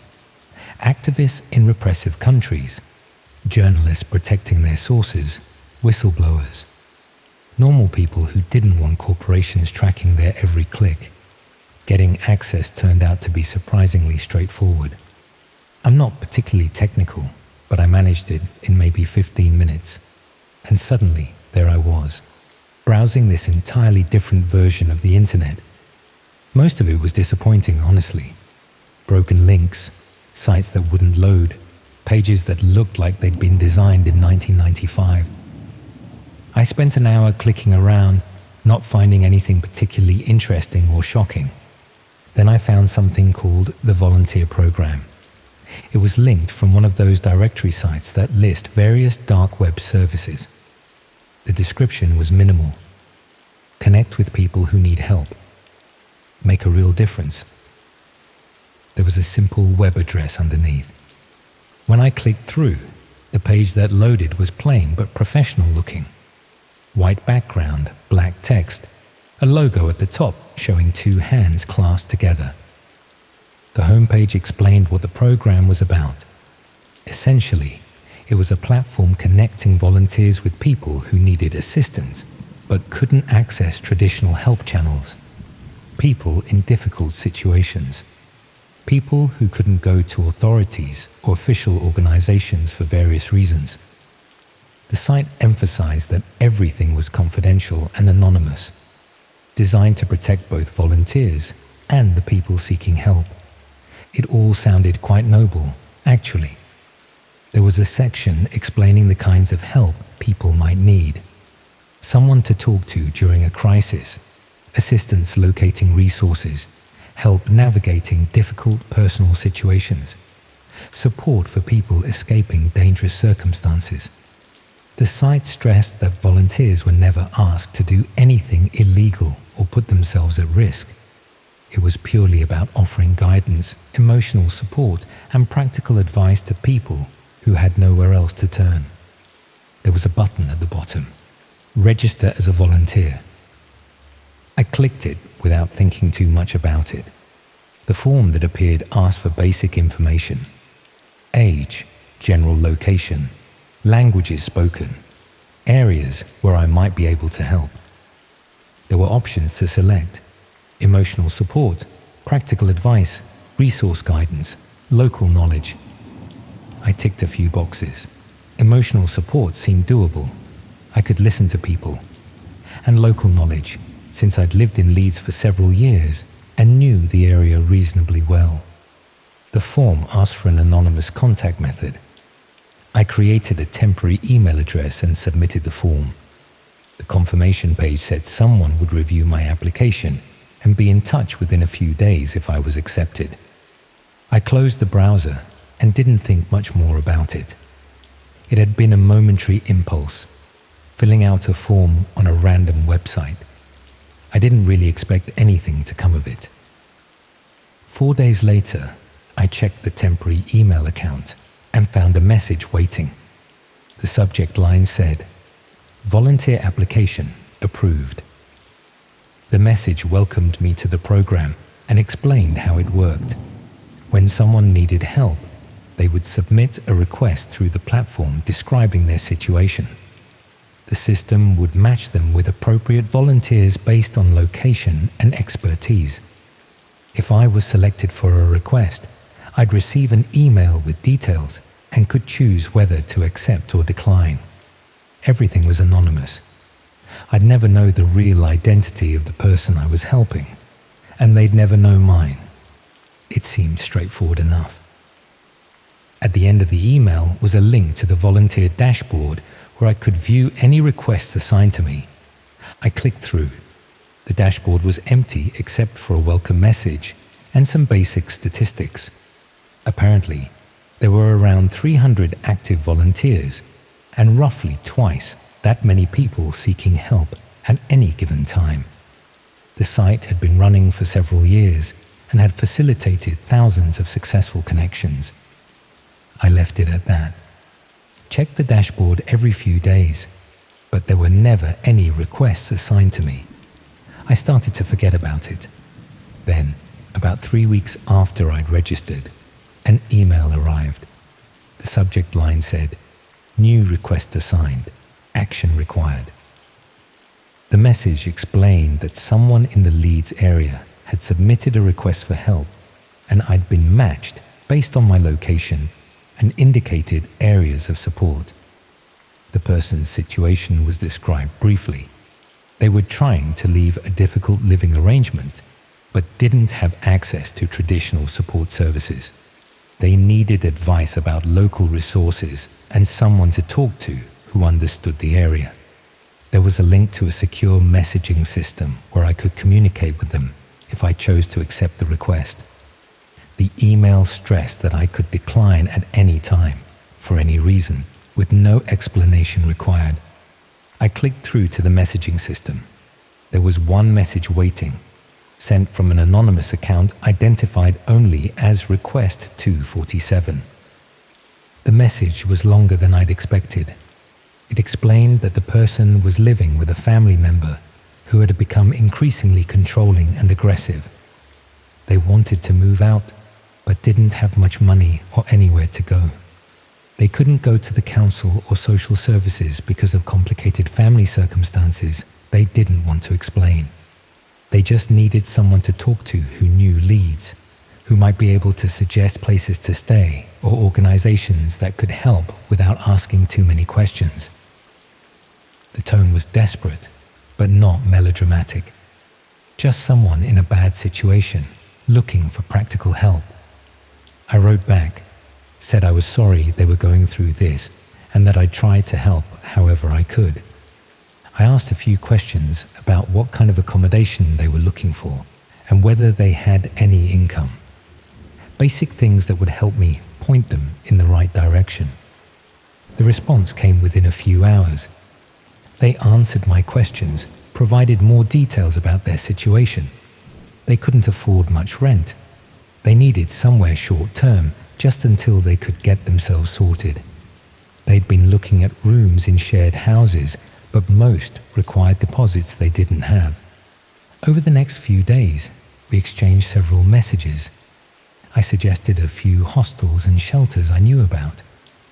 Gave them information about local charities that help people in housing crises. I looked up details about housing benefit and how to apply. I tried to be helpful without being pushy or overwhelming. They seemed grateful. Said I was the first person who'd actually listened and tried to help, rather than just telling them what they should do. That felt good, honestly. I was going through my own rough time, feeling fairly useless, and here was something I could actually do that made a difference. After about a week of messages back and forth, they said they'd found a room. Someone was letting them stay temporarily while they sorted out something more permanent. They thanked me repeatedly, said they couldn't have managed without the information I provided. I felt genuinely pleased. It was a small thing really, just answering some questions and pointing someone toward resources, but it had helped. They were safe, or safer at least, and I'd played a small part in that. The messaging system showed the request as completed. A few days later, I received an email from the volunteer program thanking me for my assistance and asking if I'd be willing to accept future requests. I said yes. The second request came about 2 weeks later. Different person, different situation. Someone who was being harassed by an ex-partner and didn't want to involve the police. They needed advice about staying safe, about what to do if the harassment escalated. I provided what information I could, suggested some local organizations that specialized in domestic abuse support, even though they insisted it hadn't reached that level yet. That one resolved fairly quickly too. They said the harassment had stopped after they'd followed some of the safety advice I'd given them. The third request arrived a month after that. This time, it was someone who needed help finding a specific type of support service in Leeds, something to do with mental health. Though they were vague about the details, I did some research, found a few options, passed the information along. They seemed satisfied. I started to feel like I was actually good at this, like I'd found something worthwhile to do with my evenings beyond sitting alone, feeling miserable.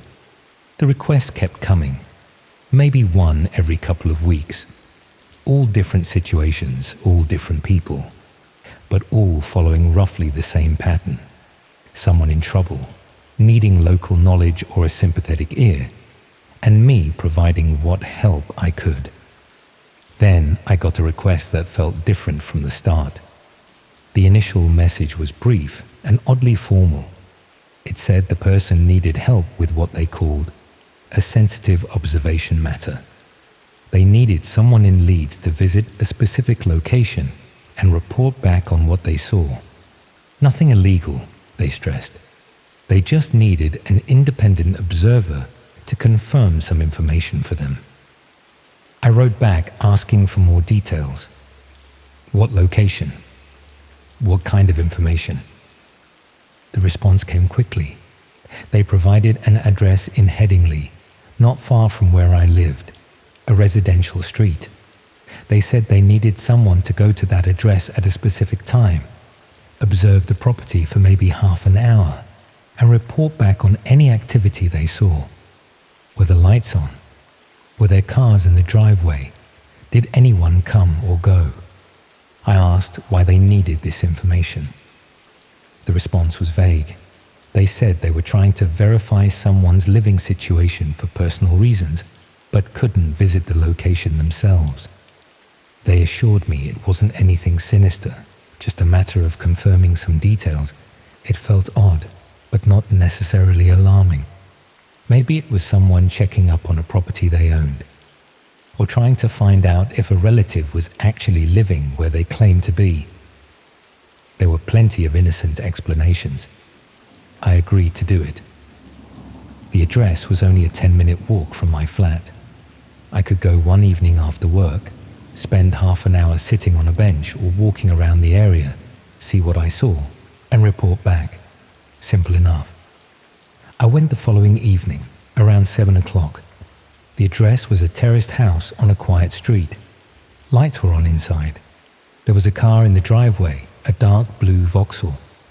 I walked past a few times casually, like I was just someone out for an evening stroll. The curtains were drawn, but I could see movement through them occasionally. Someone was definitely home. After about 40 minutes, I left and went home. Sent a message through the system describing what I'd seen. Lights on, car present, signs of occupancy. The response came within minutes. They thanked me and asked if I'd be willing to do the same thing again in a few days, at a different time. They wanted to establish a pattern. That's when I should have said no. But I didn't.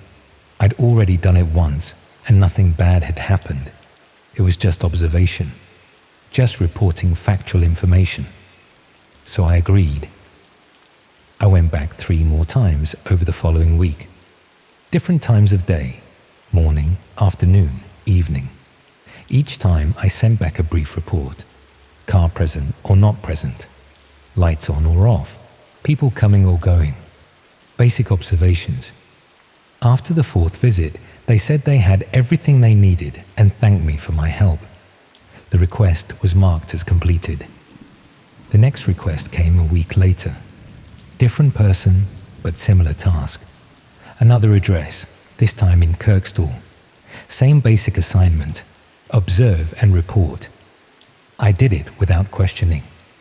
Then another request, another address, another observation. I started to realize that most of my requests now were these observation tasks. The other kind, the ones where people needed emotional support or practical advice, had mostly stopped coming. Now it was almost exclusively these surveillance requests. I should have stopped accepting them, but by that point, I'd done maybe 10 or 12 of them, and nothing bad had ever come of it. Nobody had ever confronted me. The police had never shown up. As far as I could tell, I was just collecting information that could have been gathered by anyone walking down a public street. Then I got a request that made me uncomfortable in a way I couldn't quite articulate. The address they gave me was on my own street, 4 doors down from my building. The message said they needed the usual information: observation of the property, activity reports, times when people were present or absent, but it was so close to where I lived. I walked past that house every day. The person making the request would have known that when they assigned it to me. They would have known my general location from my volunteer profile. I wrote back asking why they needed this information. The response was the same vague explanation I'd received before. Personal verification, nothing illegal, just needed an independent observer. I almost declined, but I'd accepted so many of these requests already.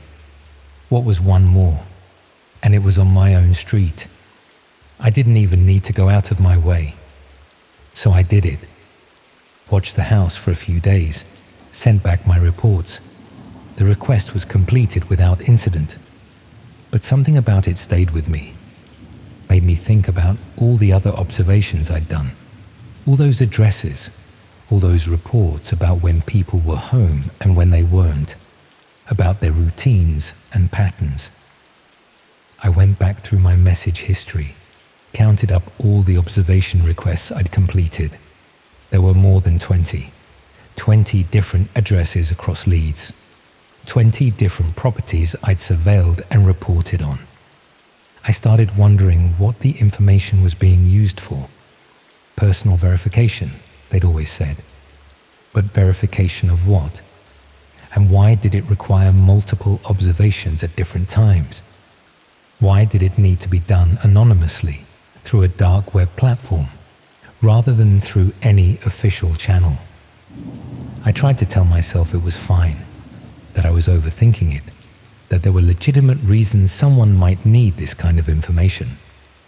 But the unease wouldn't go away. I stopped accepting observation requests.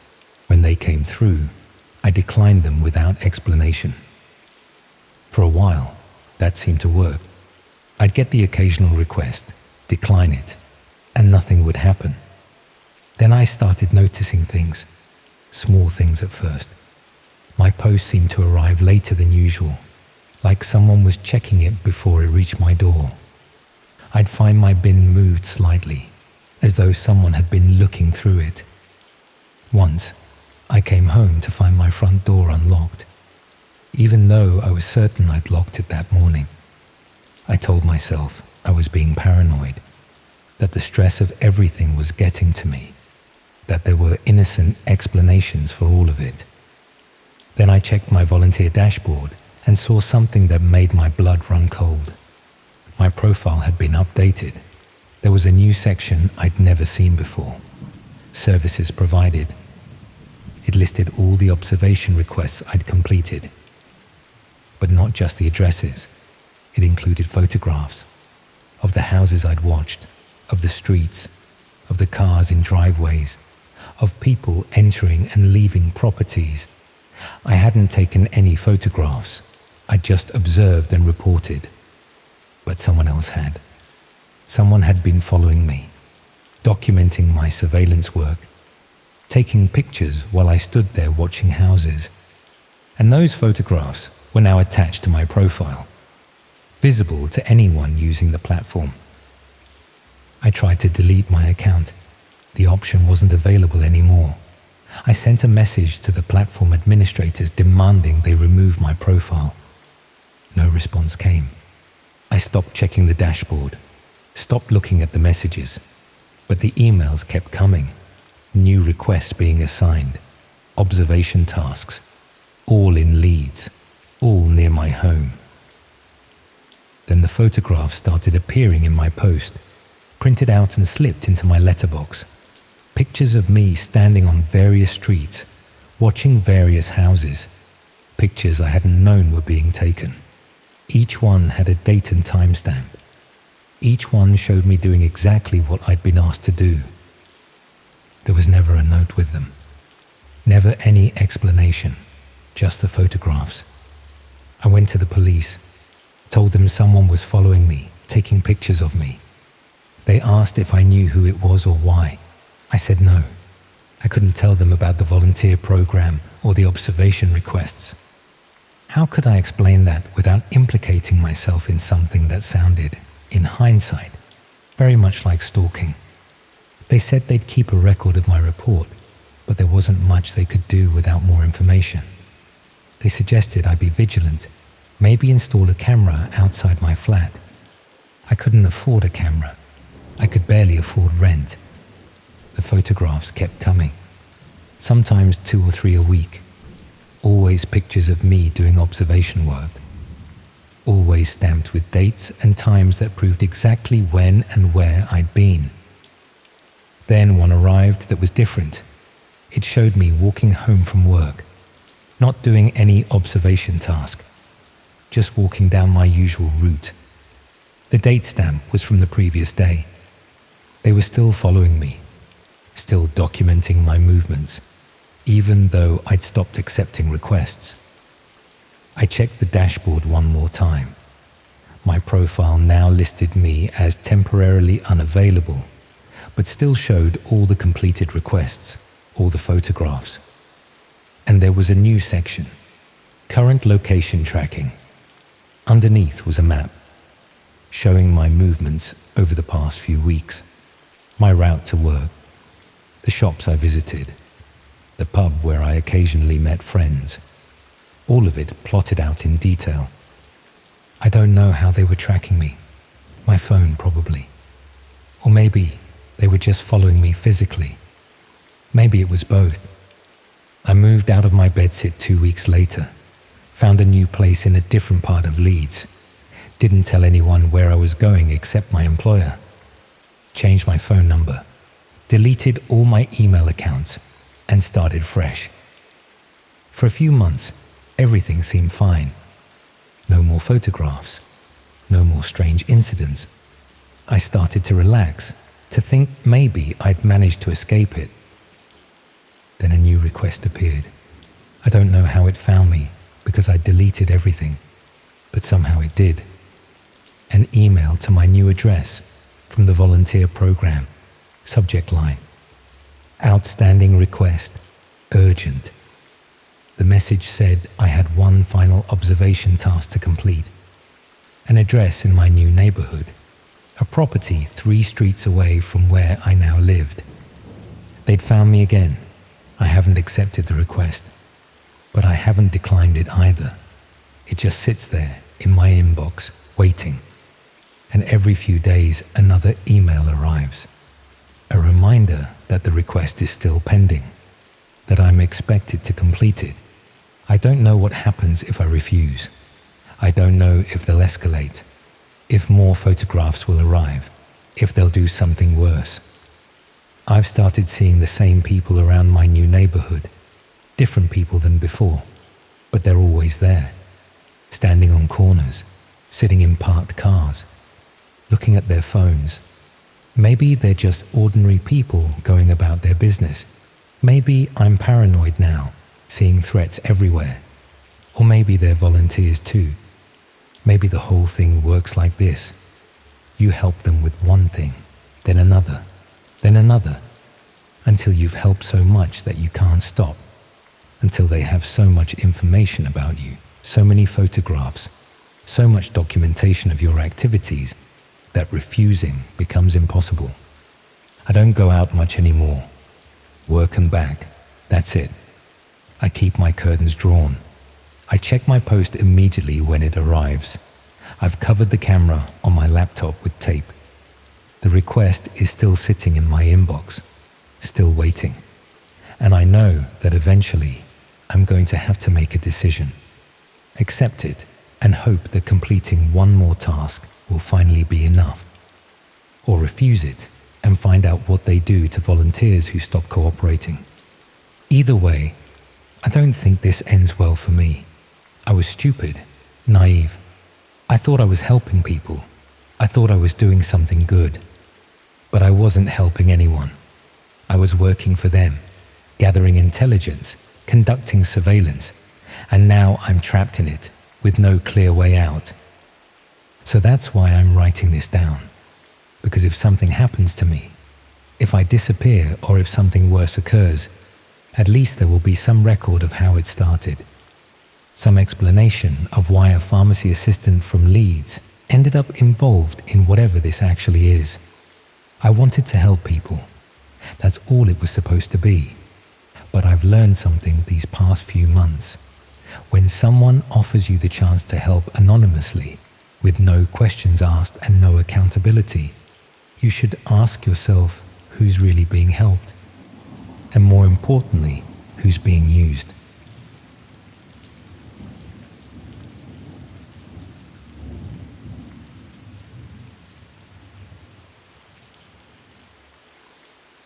It takes a lot to get under my skin. Always has, even as a kid. Horror films, creepy stories around campfires, haunted houses at fun fairs. None of it ever really affected me. My friends used to think I was putting on a brave face. But the truth is, I just didn't find that stuff disturbing. I worked as a paramedic for 3 years in Manchester before switching to IT. So I've seen my share of real-life horror. Fictional scares just don't compare. But what happened last spring? Well, that's different. That's why I'm finally writing this down after months of sleepless nights. It started with a perfectly ordinary problem. My laptop, a hand-me-down from my older brother when he upgraded, was running slower than usual. Nothing dramatic, just the typical issues with an aging machine. Programs taking ages to load, videos stuttering, that maddening spinning wheel that never seems to stop. I'm relatively tech-savvy, enough to handle basic troubleshooting, but this was beyond the usual turning it off and on again fix. My brother had used it for graphic design work, so it was cluttered with programs and files I didn't need, but had been too lazy to clean up properly. I remember sitting at my kitchen table that evening, the overhead light casting harsh shadows and highlighting the coffee stains on the wooden surface. My flatmate was out for the night, some birthday drinks with colleagues, so the flat had that particular emptiness that makes ordinary sounds seem louder. The hum of the refrigerator, the occasional car passing outside, the clicking of my laptop's overworked fan trying desperately to cool down the processor. I decided to look for some free system optimization tools online. Nothing fancy, just something to clean up unnecessary files and maybe speed things up a bit. I should mention that I was on a fairly tight budget at the time. I'd just been made redundant from my tech support job. The company outsourced our entire department with barely 2 weeks' notice and was picking up freelance work while job hunting. Every penny counted, which is why I was trying to squeeze more life out of this laptop rather than replacing it. After some searching, I found a forum where people were discussing various optimization tools. One user had posted a link to what they described as a comprehensive toolkit that included several different programs bundled together: system cleaner, registry repair, driver updater, the works. It sounded exactly what I needed, and several other users had commented positively about it. I remember hesitating briefly. Free software bundles can be dodgy, but my frugal side won out. I clicked the link and started the download. While I waited, I made myself a cup of tea, absent-mindedly stirring in too much sugar as I scrolled through job listings on my phone. The wind had picked up outside, making the windows rattle slightly in their frames. Our flat was in an old Victorian conversion, full of character and drafts in equal measure.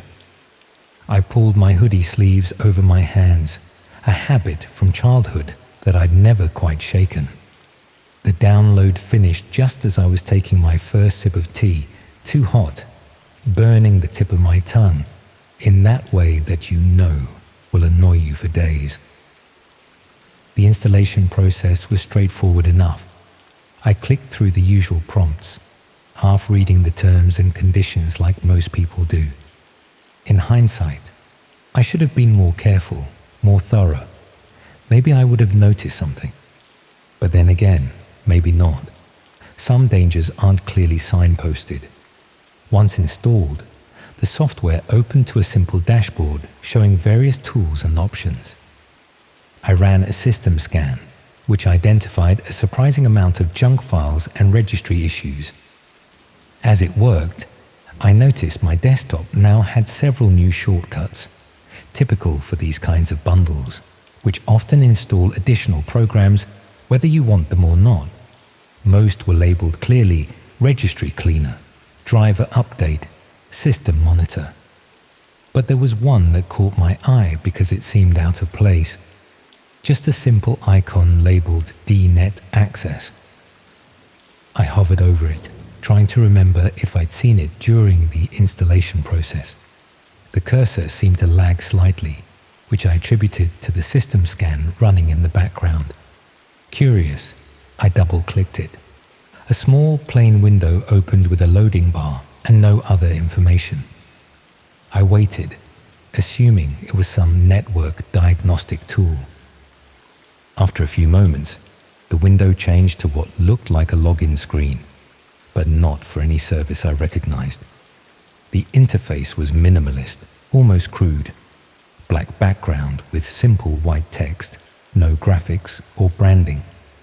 It requested a username and password, with a note below stating, "Guest access available." There was something oddly dated about the design, reminiscent of early internet pages before sleek interfaces became standard. I didn't have login credentials, obviously, so I clicked the guest access option. The screen changed again, this time showing what appeared to be a directory listing. Just file and folder names, no icons or preview options. The names were mostly strings of numbers and letters that meant nothing to me. I scrolled through, wondering what kind of program this was and why it had been bundled with system optimization tools. I noticed my tea had gone cold. The radiator beneath the window was making that knocking sound it always did when it first heated up, and I pulled my sleeves down again against the chill. Outside, the streetlights had come on, casting an orange glow through the thin curtains. I checked the time, just past 9, but it felt later somehow. As I scrolled through the directory, one folder caught my attention. Live streams. That seemed relatively normal compared to the cryptic name surrounding it. Thinking it might be some kind of media player or streaming service, I clicked it. The folder expanded to show several subfolders labeled by date.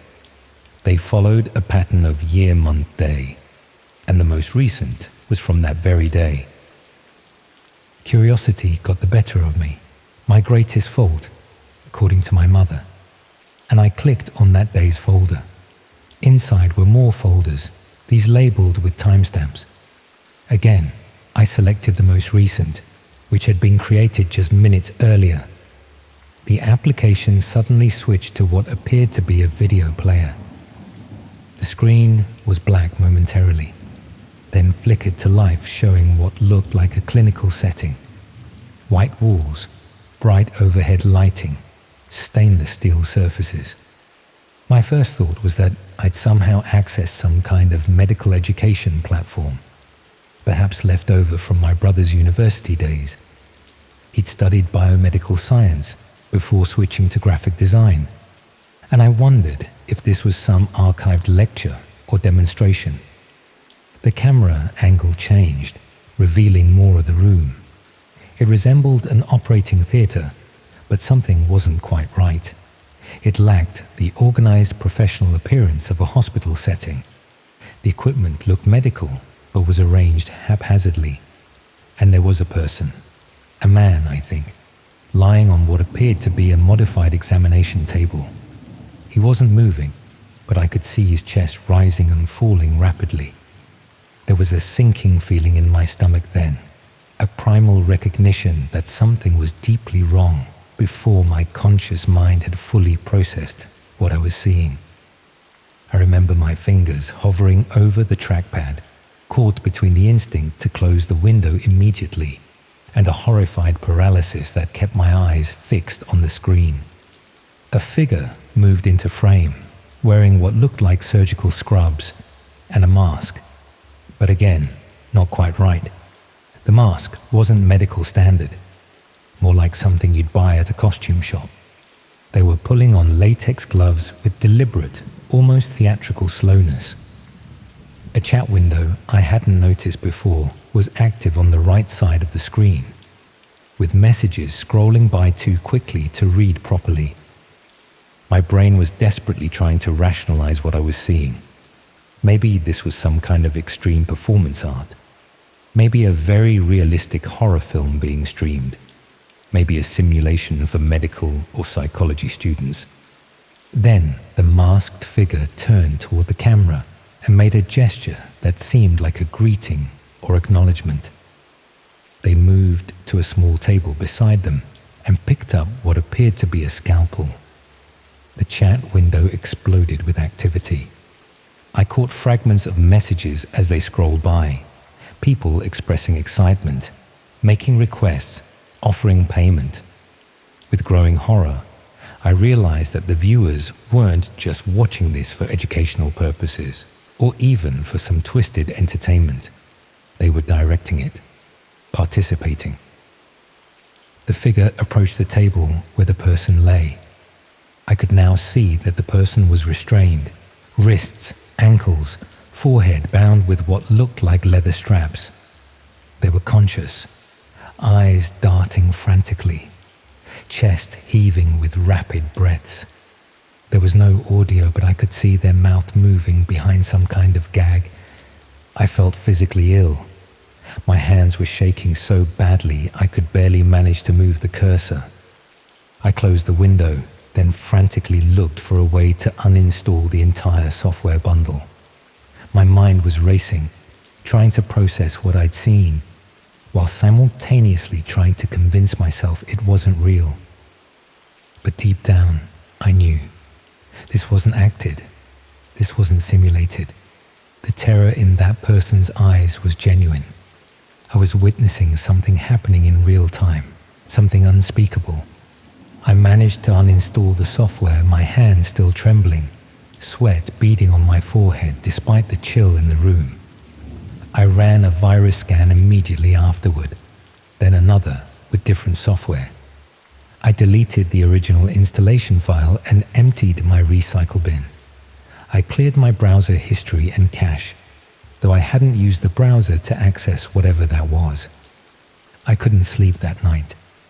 Every time I closed my eyes, I saw that clinical room, that masked figure, those terrified eyes. I kept telling myself to report it, but to who?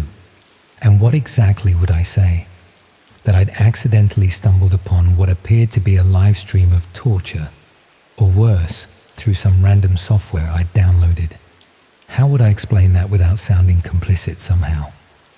And even if I did report it, what information could I actually provide that would help identify the location or the people involved? The next morning, I convinced myself that I needed more information before going to the authorities. I needed to understand what I'd found and gather some kind of evidence. It was a rationalization. I know that now. Part of me was morbidly curious, wanting confirmation that what I'd seen was real before, potentially making a fool of myself by reporting it. I created a virtual machine on my laptop, an isolated environment that wouldn't affect my main system, and reinstalled the software bundle. The DNet access shortcut appeared again. This time, I was more methodical, more careful. I took screenshots of everything, documented the directory structure, noted the timestamps.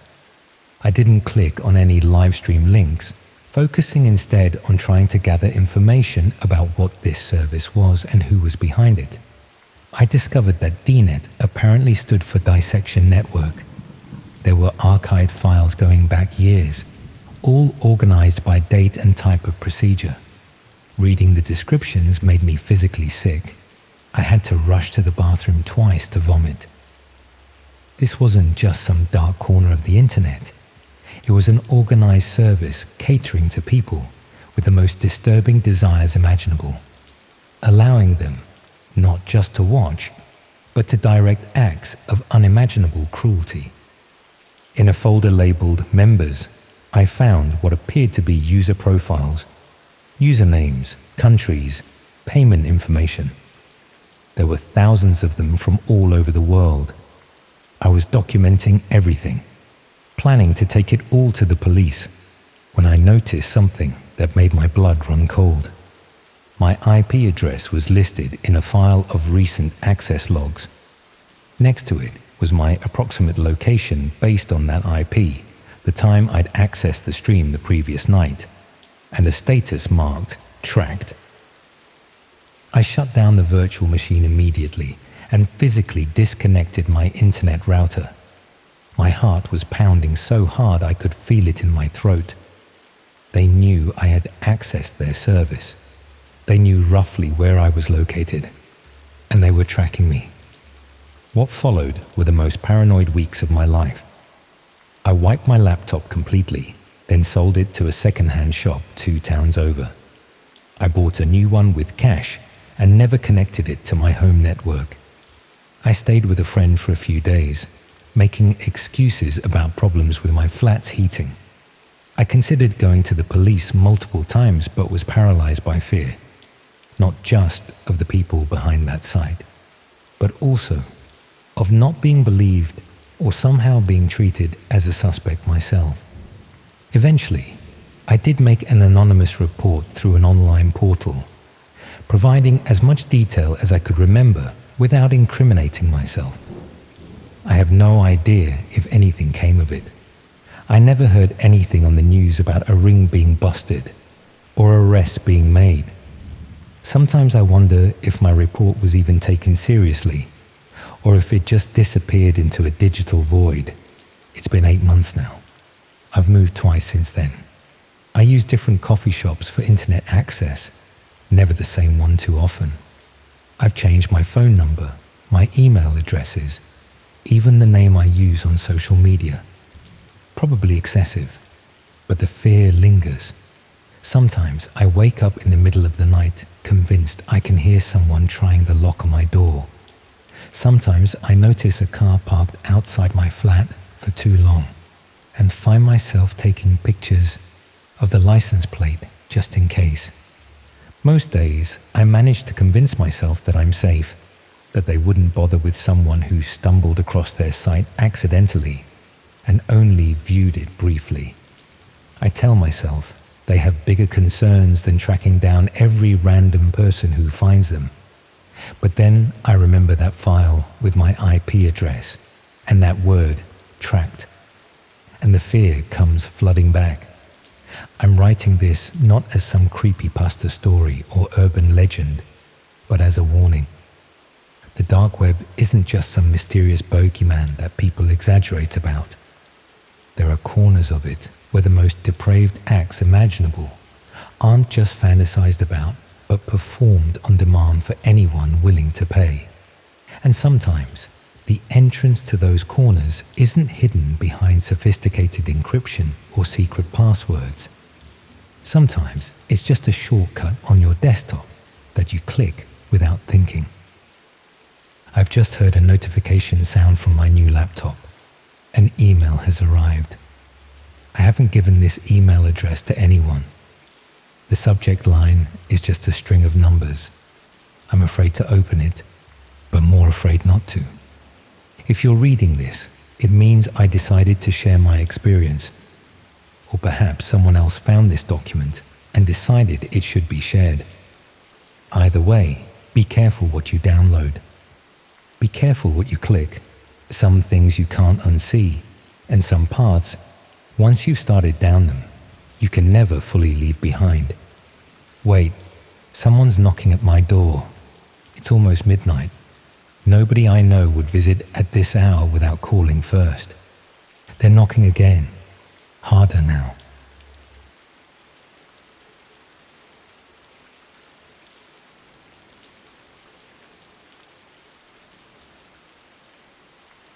I've been sitting on this experience for nearly 8 months now. I haven't told anyone about it. Not my friends, not my family. Definitely not any professional who might be obligated to report it. But it's eating me up inside. So maybe writing it down will help me process what happened. Maybe someone else has gone through something similar and can tell me it gets better. I don't know. I'm a software developer living in Bristol. Pretty ordinary bloke. Studied computer science at university. Worked a few jobs in London before moving back to my hometown for a better quality of life. I've always been the cautious type when it comes to technology, using different passwords, keeping my antivirus updated, that sort of thing. Ironic, really, considering what happened. It started when I was cleaning out some old accounts.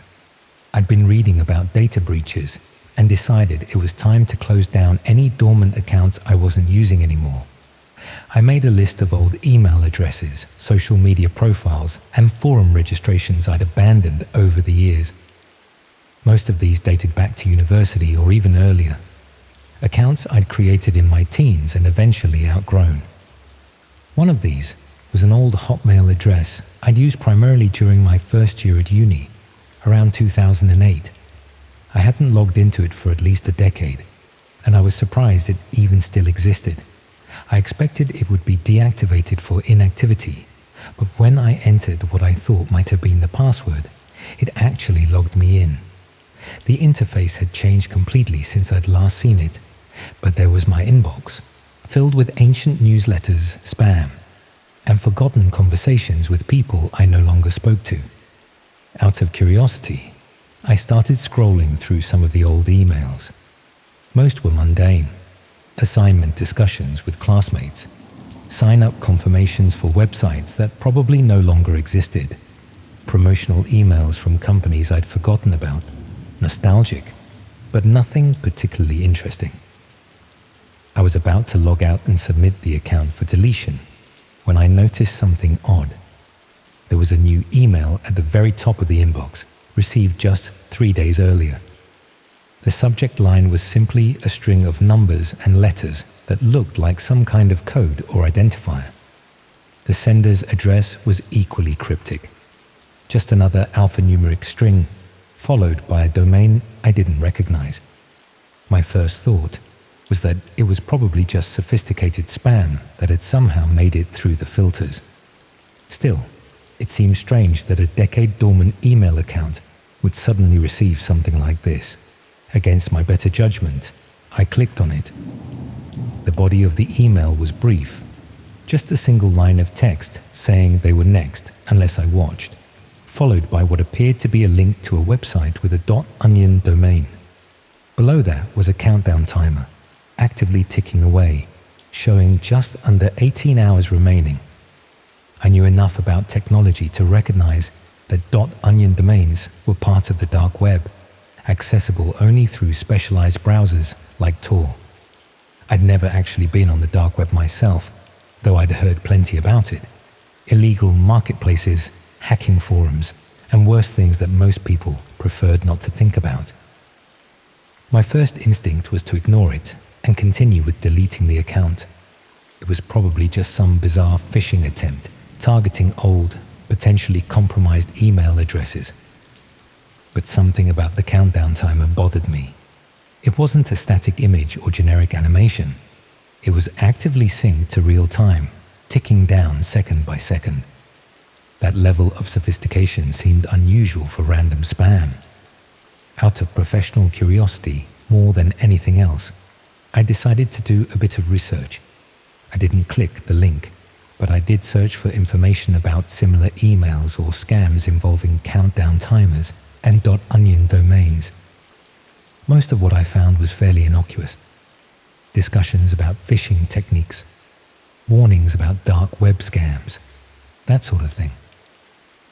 Then I came across a thread on a cybersecurity forum where someone described receiving an almost identical email.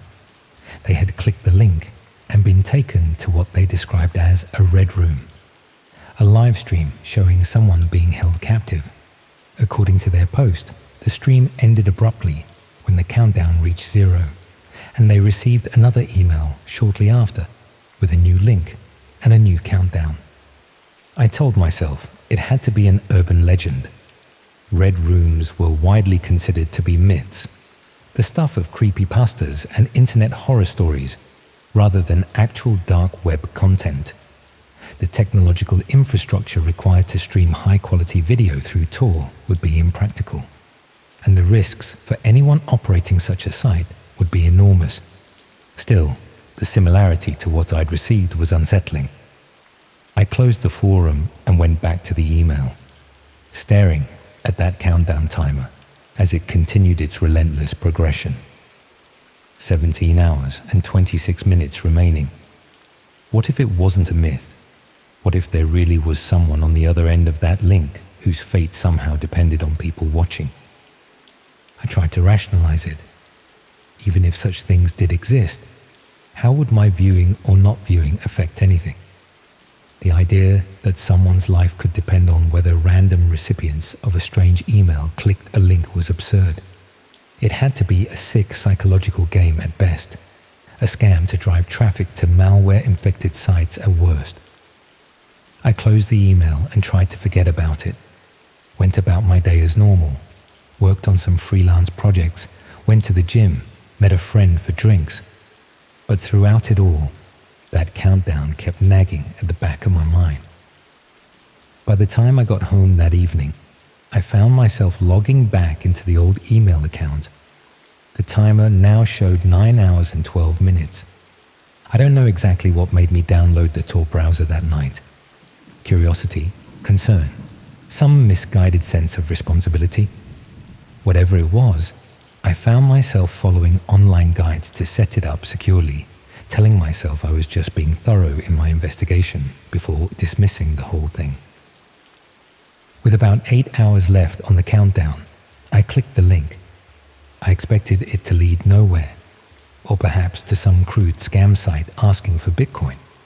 Instead, it took me to a minimalist page with another countdown timer matching the one in the email, and beneath it, a video player that wasn't yet active.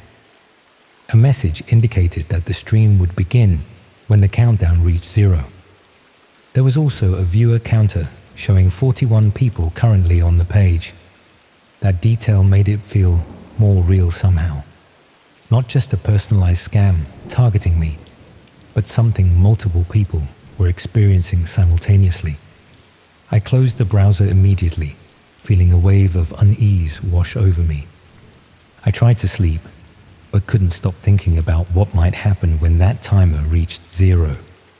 Would nothing happen, confirming it was just an elaborate hoax? Or would something unspeakable begin? Something I could perhaps have prevented by watching, as the email had implied. At around 3 a.m., with roughly 3 hours left on the countdown, I made the decision that still haunts me. I reopened Tor, clicked the link again, and waited. The viewer count had risen to 126. I left the tab open and tried to distract myself with work, checking back periodically as the minutes ticked away. When the timer finally reached 0, the video player activated automatically. The footage was grainy but clear enough to see a person bound to a chair in what looked like a basement or cellar.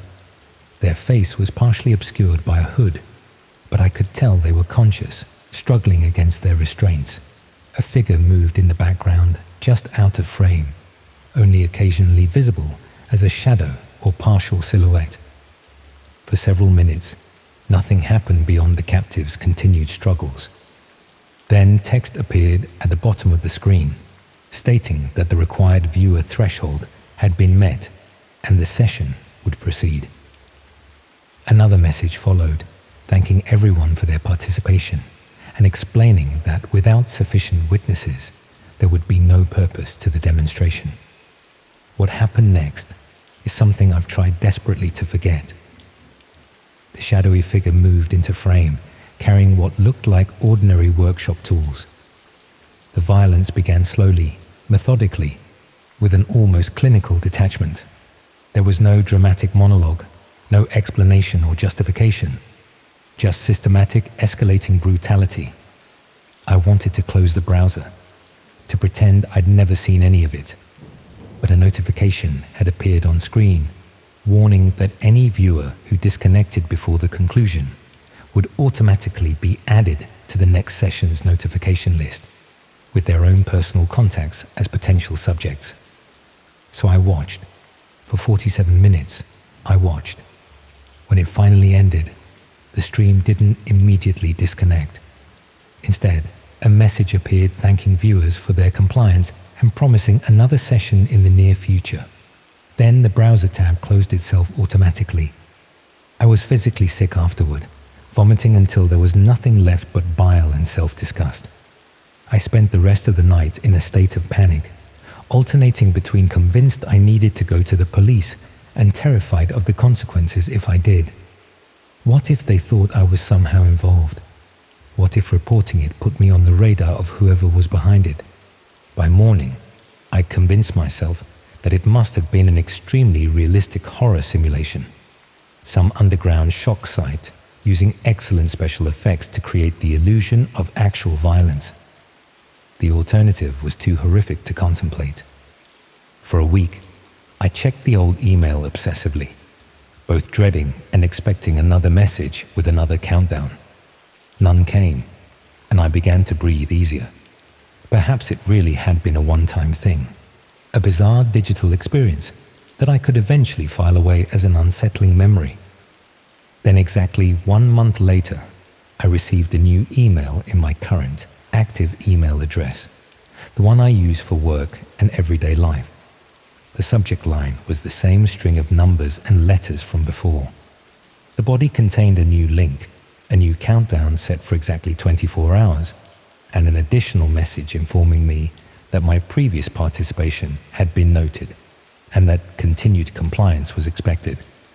Below that was a list of names and email addresses belonging to people I knew, colleagues, friends, family members. At the bottom was a simple instruction: choose one recipient for the next viewing invitation, or all would receive it automatically when the countdown expired. I've been caught in this cycle for 7 months now. Each time, I tell myself it will be the last. Each time, I'm given another impossible choice. I've tried using burner emails, VPNs, different devices. Nothing helps. They always find me. The only small mercy is that I've been able to select people I don't know personally from random email databases as the next recipients, though I'm consumed by guilt at the thought of passing this burden to strangers. I don't know who's behind it or what their purpose is. Is it some kind of psychological experiment, a depraved form of entertainment, an elaborate blackmail scheme waiting to be activated? All I know is that I've become an unwilling accomplice to something unspeakable with no clear way out. Sometimes I wonder if there's a pattern to who gets selected as victims in these streams, if there's some connection I'm missing that could help me break free of this nightmare, or if I'm just one link in a vast chain of trapped viewers, all of us silently watching horrors we can never speak of, all to protect ourselves and those we care about. If you ever receive an email with a countdown timer and an onion link, don't open it. Don't click anything. Delete the account entirely if you can. I don't know if that would have saved me, but I wish more than anything that I could go back to that day and close that old email account without ever opening that message. The most terrifying part isn't just what I've been forced to witness. It's knowing that somewhere out there, someone is watching me too, monitoring my compliance, perhaps even considering me for a future role beyond mere witness. Every email I receive now fills me with dread. Every countdown makes me wonder, when will it be my turn on the other side of the camera?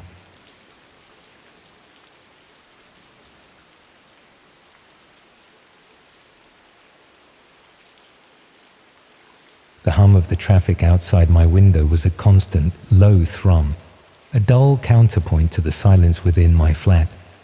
Portsmouth, a city that never truly slept, yet my own corner of it often felt like a tomb. I was David, 34, an insurance claims assessor. My days unfolded in a meticulous dance of paperwork, figures, and dispassionate assessments of other people's misfortunes. My evenings, however, were a different beast. They stretched out, vast and empty, often filled by the pale glow of a screen. It began, as most things do, with a search for something to fill the void. Not a conscious search, perhaps, more adrift. I found myself drawn to the fringes of the internet, the obscure forums, the corners where the unvarnished truth, or at least a convincing facsimile of it, was whispered.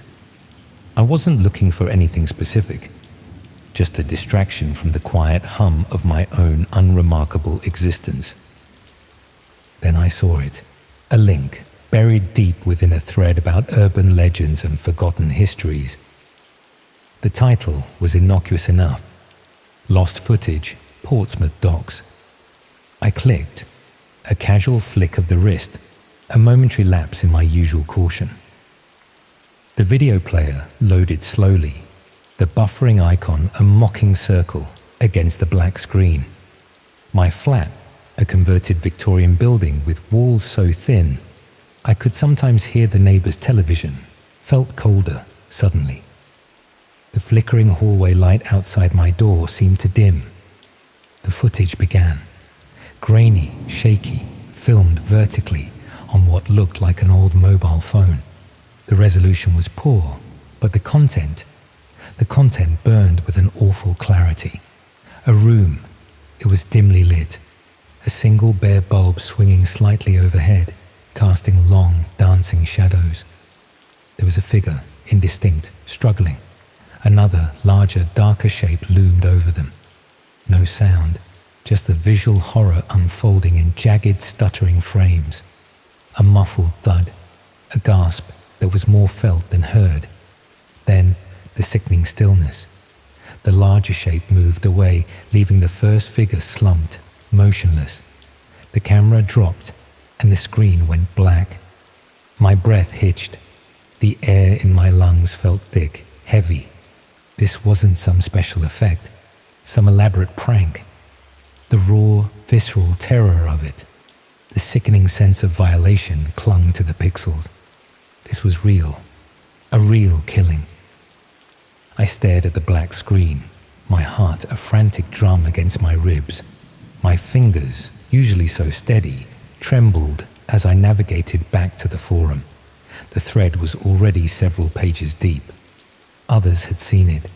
Their comments ranged from shock to morbid curiosity, some dismissing it as a fake, others demanding more information. I scrolled, my eyes darting across the anonymous usernames, the fragmented sentences. No one knew the source. No one knew who had uploaded it. Just a ghost in the machine. A cold knot formed in my stomach. The methodical part of my brain, the part that dissected insurance claims, that sought out anomalies and inconsistencies, kicked into overdrive. This wasn't some abstract problem. This was a violation, a life taken, and it was out there, floating in the digital ether, unpunished, unseen by the eyes that mattered. My quiet dissatisfaction, my boredom, curdled into something sharper, a desperate need for answers. I spent the next few days in a daze, the image of that dimly lit room seared into my mind. I re-watched the video countless times, pausing, zooming, trying to extract every scrap of detail. The furniture was sparse, almost bare. A worn armchair, a small low table, a pattern on the wallpaper, faint but distinct. My flat, with its impersonal atmosphere, began to feel less like a sanctuary and more like a cage. The constant hum of traffic outside seemed to mock the quiet claustrophobia indoors. I started digging. I delved deeper into the forum, then branched out, following breadcrumbs across encrypted archives and abandoned links. My sleep became fractured, haunted by the ghostly movements in the video. My work suffered, my mind adrift in a sea of algorithms and IP addresses. My flat, usually a place of quiet solitude, now felt like a command center, its single window a portal to a world I was desperate to penetrate. I found a user, Shadow_Echo, who had posted a cryptic message beneath the video. This is not the first. My fingers flew across the keyboard. "What do you mean?" I typed, the words feeling inadequate, clumsy. A pause, then a reply. "Others exist, different angles, different victims." A chill snaked down my spine. "Where?" I demanded, my voice a whisper in the silent room. "You have to know where to look, not for the faint of heart," and the conversation died there. Shadow Echo went silent, their digital footprint vanishing as quickly as it appeared. But the seed was planted. Different angles, different victims. The horror deepened, widened. This wasn't an isolated incident. This was a pattern. My search became an obsession. I learned the language of the dark web, the protocols of anonymity. I bypassed firewalls, navigated proxy servers, my mind a relentless engine of inquiry. I found another video, then another. They were all similar. Low quality, dimly lit rooms, the same chilling act repeated with different faces, different settings, yet always with that same awful intimacy. But none of them had the same impact as the first. The first one, the one that had snagged my attention, still held a particular, unsettling grip. I kept returning to that first video, scrutinizing every pixel, the wallpaper pattern, the specific angle of the bare light bulb, the faint reflection in a window pane, hinting at the outside world. I started comparing it to my own flat, my own sparse furniture, my own worn armchair, my own low table. My heart began to thud, a slow, heavy beat. One evening, I paused the video, the image of that dimly lit room frozen on my screen. I stood up, walked to my living room, and looked around, the layout, the dimensions, the way the light fell from my own bare bulb, swinging slightly from the ceiling. A sickening realization began to dawn, a cold dread seeping into my bones. No, it couldn't be. I walked to the wall, my fingers tracing the faint pattern of the wallpaper.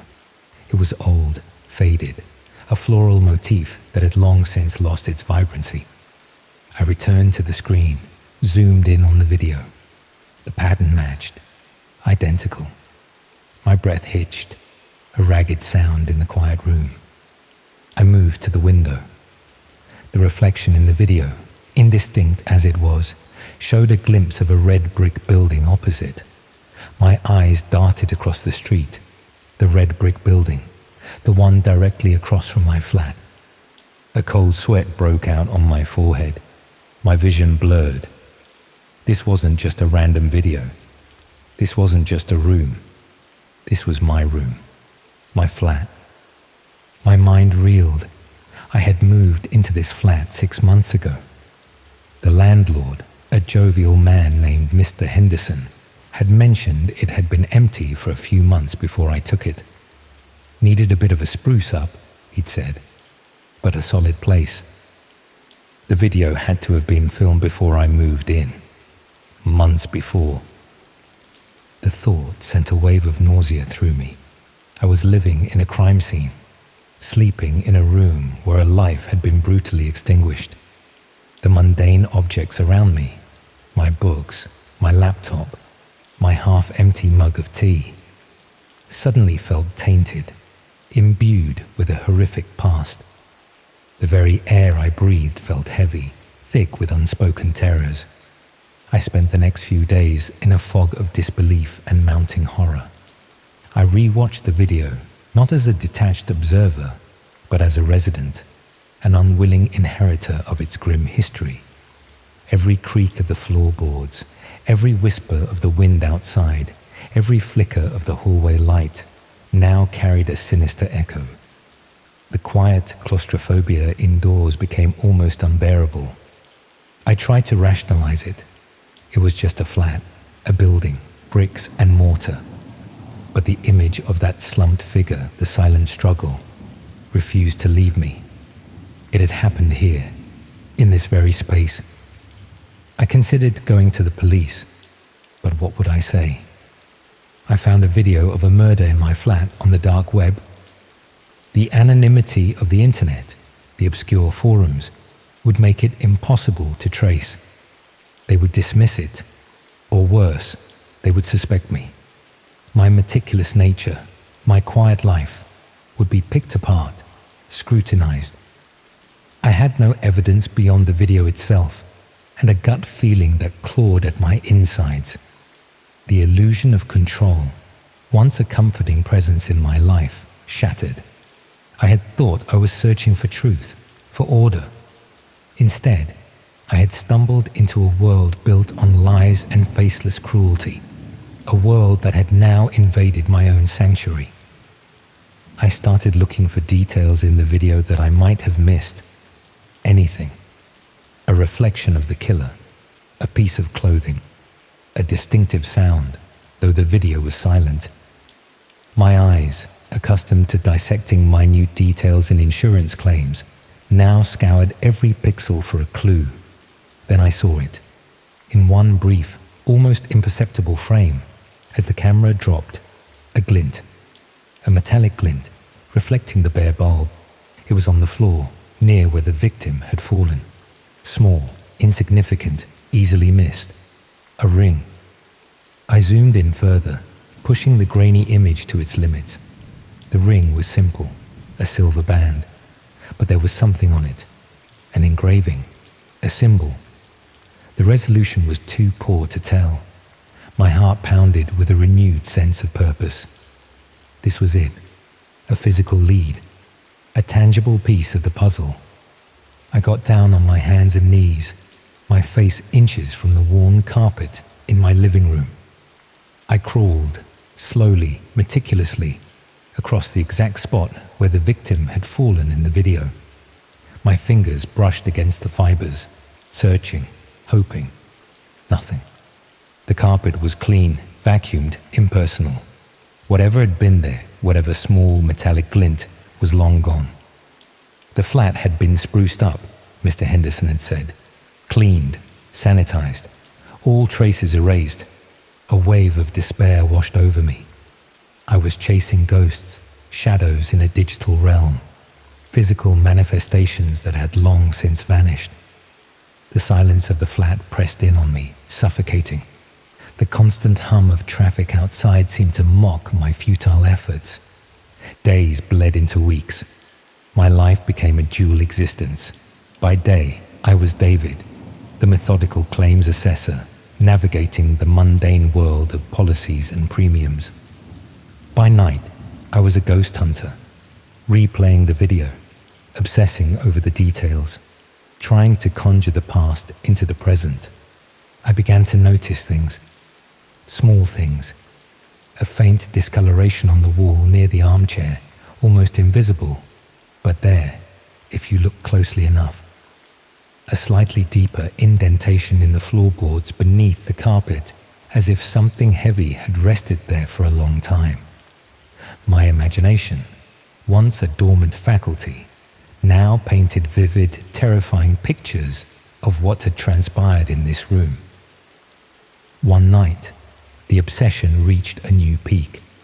I had been staring at the video for hours, the dim light of the screen reflecting in my wide, bloodshot eyes. The victim's face, though blurred, began to coalesce in my mind. A young woman. Her eyes, wide with terror, seemed to stare directly at me, accusingly. I felt a cold presence in the room, a chill that had nothing to do with the night air. The air thickened. The shadows in the corners of my living room seemed to deepen, to take on form. I could almost hear the muffled thud, the choked gasp. My heart hammered against my ribs, a frantic bird trapped in a cage. I stood up, my legs wobbly. My gaze swept across the room, seeing it not as my home, but as it had been, a stage for horror. I walked to the armchair, the one I sometimes sat in to read. My hand reached out, tracing the worn fabric. Was this where she had been? Had her last moments been spent struggling against that very armrest? A guttural sound escaped my throat, a sob, a gasp, a cry of pure, unadulterated terror. I couldn't live here anymore. The flat, once a refuge, had become a prison. The walls, the floor, the very air were saturated with a past I could not escape. I picked up my phone, my fingers trembling. I needed to talk to someone, anyone, but who? My colleagues would think I was mad. My family, distant and disconnected, would dismiss it as a morbid fantasy. I scrolled through my contacts, my mind a blur. No one understood. My gaze fell upon the screen again. The video paused on that awful moment of stillness. The larger, darker shape, the killer. It was indistinct, but something about its posture, its build. A memory stirred, a fleeting image from a long-forgotten news report, a cold case, a series of disappearances in the area years ago, dismissed as runaways or unfortunate accidents. No bodies ever found.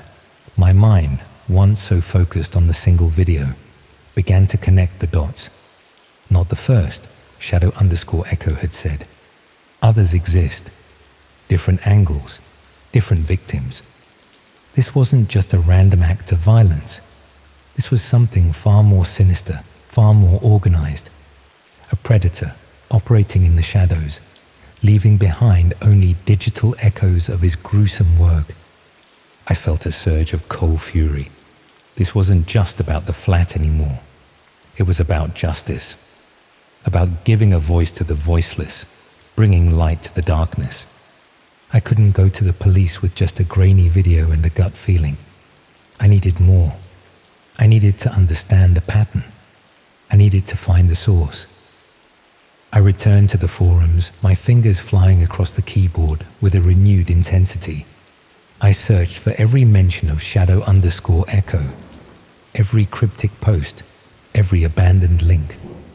I delved into the deep web, pushing past my previous boundaries, my ethical considerations dissolving in the face of the overwhelming horror. The anonymity of the internet, once a shield, now felt like a veil, a deliberate obfuscation. I had to rip it away. I found another user, Cypher Ghost, who had interacted with Shadow_Echo years ago. Their posts were even more cryptic, referencing the architect and the gallery. "You speak of an architect," I typed, my fingers a blur. "Who is he?" A long pause. The silence on the other end felt heavy, pregnant with unspoken knowledge. Then a reply. "He builds, he collects, he shares." "Shares what?" I demanded, my voice a whisper. "His art, his creations." My blood ran cold. Creations, the victims. Where can I find him? "You can't find him. He finds you." The message vanished. Cypher Ghost 2 went silent. My heart pounded. "He finds you." The words echoed in my mind, a terrifying premonition. Was I already on his radar? Had my relentless digging exposed me? I looked around my flat, the familiar objects now imbued with a new, chilling significance. The thin walls seemed to breathe. The flickering hallway light outside my door seemed to pulse like a dying heart. The hum of traffic outside, once a dull drone, now sounded like a distant, approaching roar. I was no longer a detached observer. I was part of the story. The hunter had become the hunted. Or perhaps I had always been the prey, lured into his web by the irresistible pull of the forbidden. Sleep became impossible. Every shadow was a lurking figure, every creak a footstep. I started leaving the lights on, a futile attempt to ward off the encroaching darkness. My once methodical life dissolved into a chaotic spiral of fear and paranoia. One evening, as I stared at my reflection in the darkened window, a chill snaked down my spine. The reflection was distorted, ghostly. And then, for a split second, I saw it. A figure standing behind me in the reflection.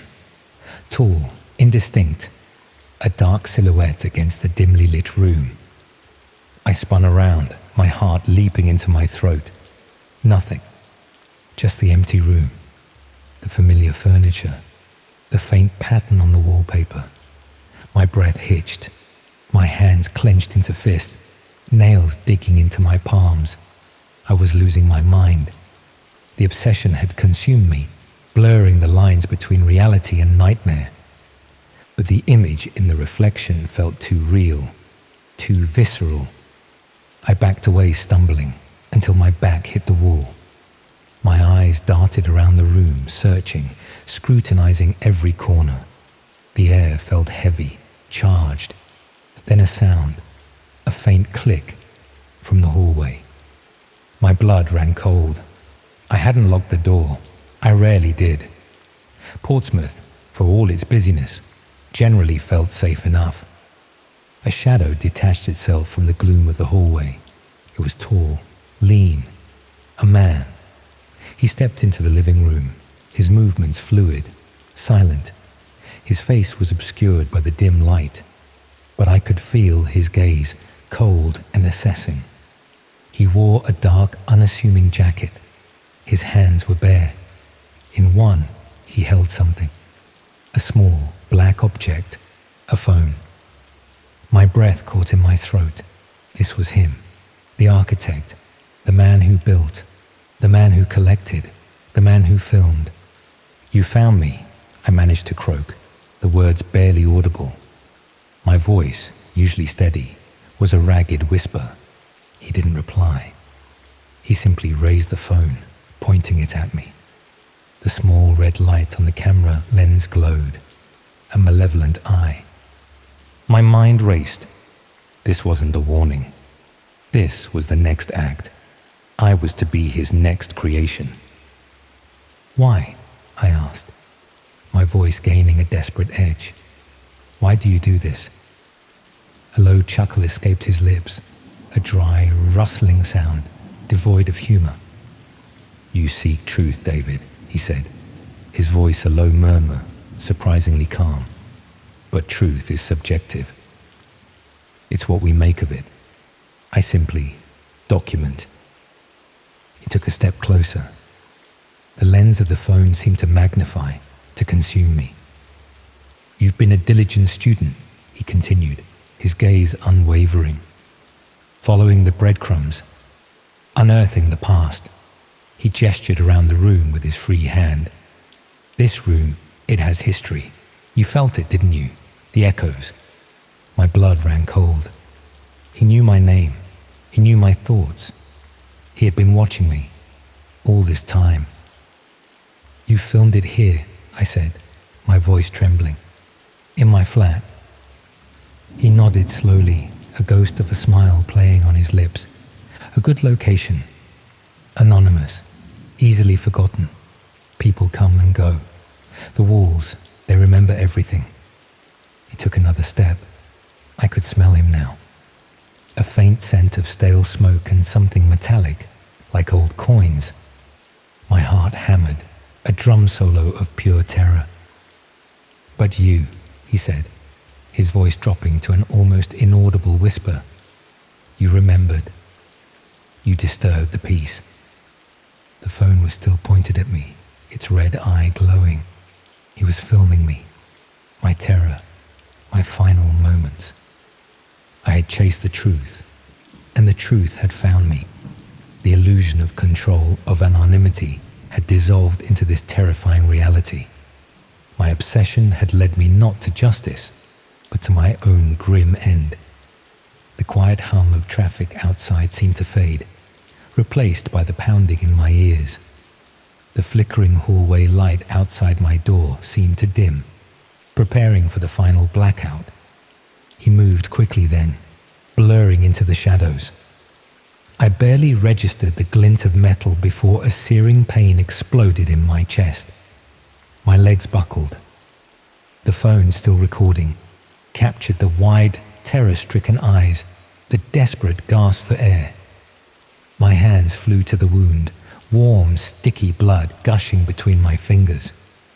I fell, a muffled thud, onto the worn carpet. The room spun. The bare bulb overhead swung wildly, casting long dancing shadows.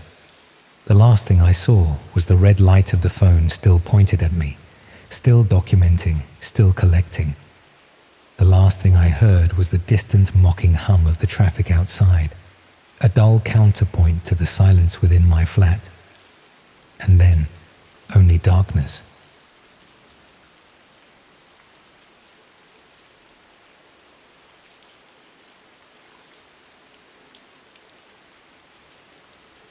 I want to be honest about something before I get into this. I've told bits of this story to people close to me, my sister, someone I used to work with, and both times I've downplayed it.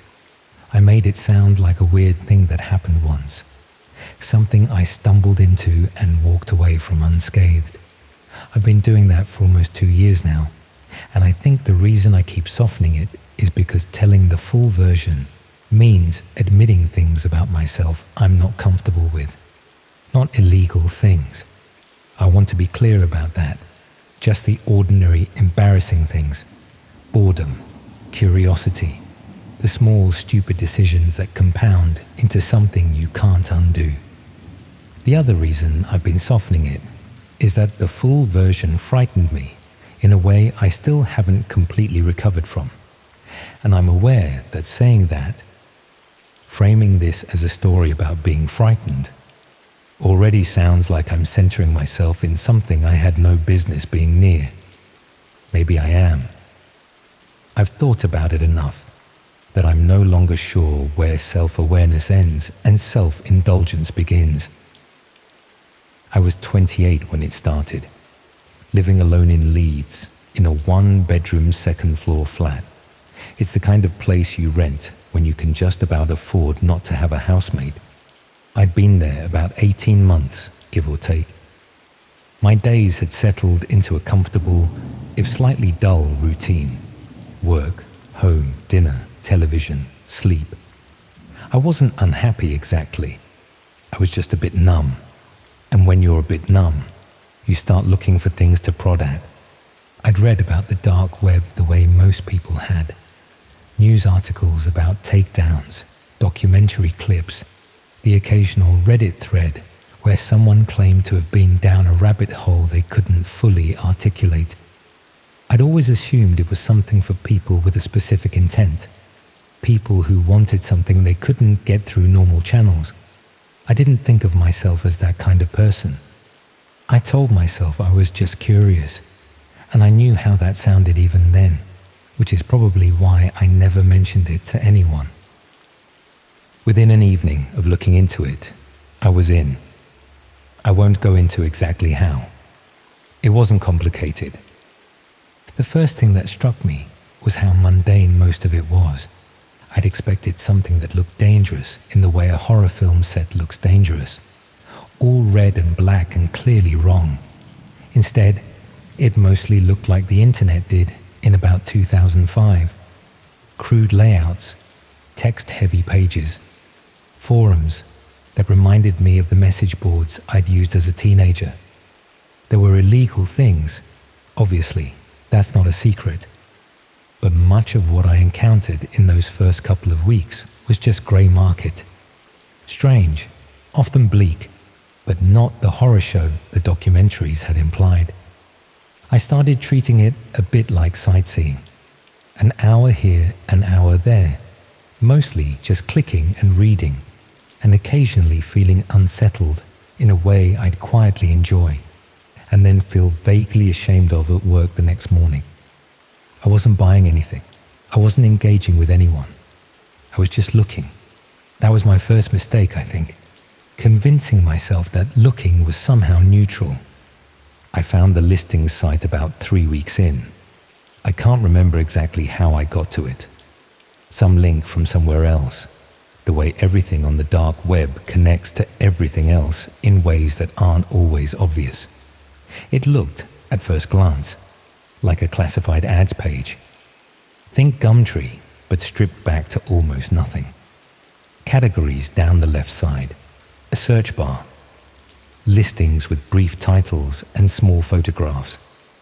Most of the categories were what you'd expect. There was one, though, sitting near the bottom, that simply said surveillance. No further description, just that word. I should have kept scrolling. I've thought about that moment many times since. It was such a small thing, clicking that link. The kind of thing that takes less than a second and costs you nothing. Except it did cost me something, as it turned out.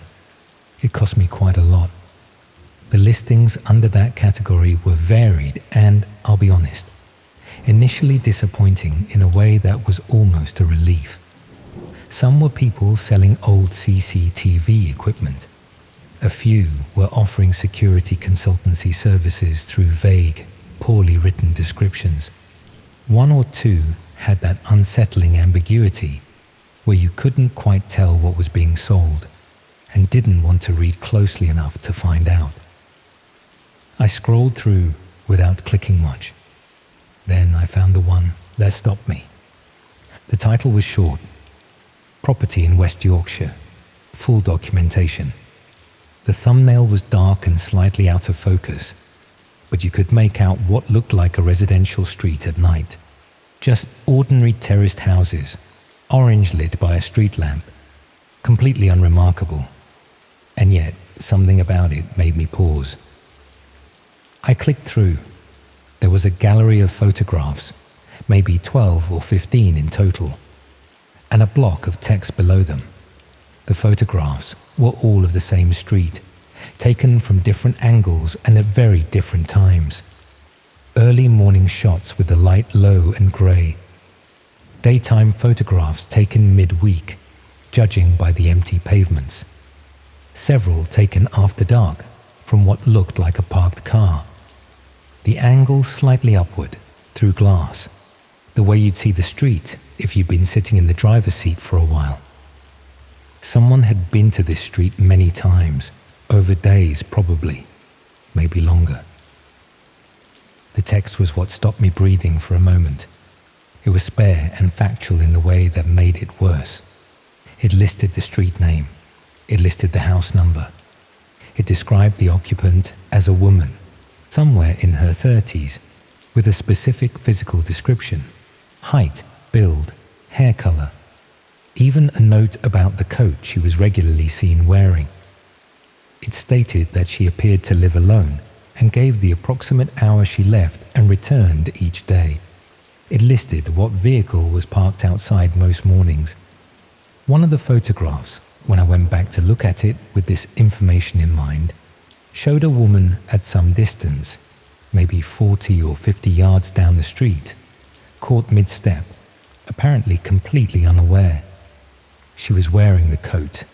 Then there was a price, somewhere in the low hundreds of pounds, and a line that said, full package includes additional timestamped documentation and daily pattern log, available on request.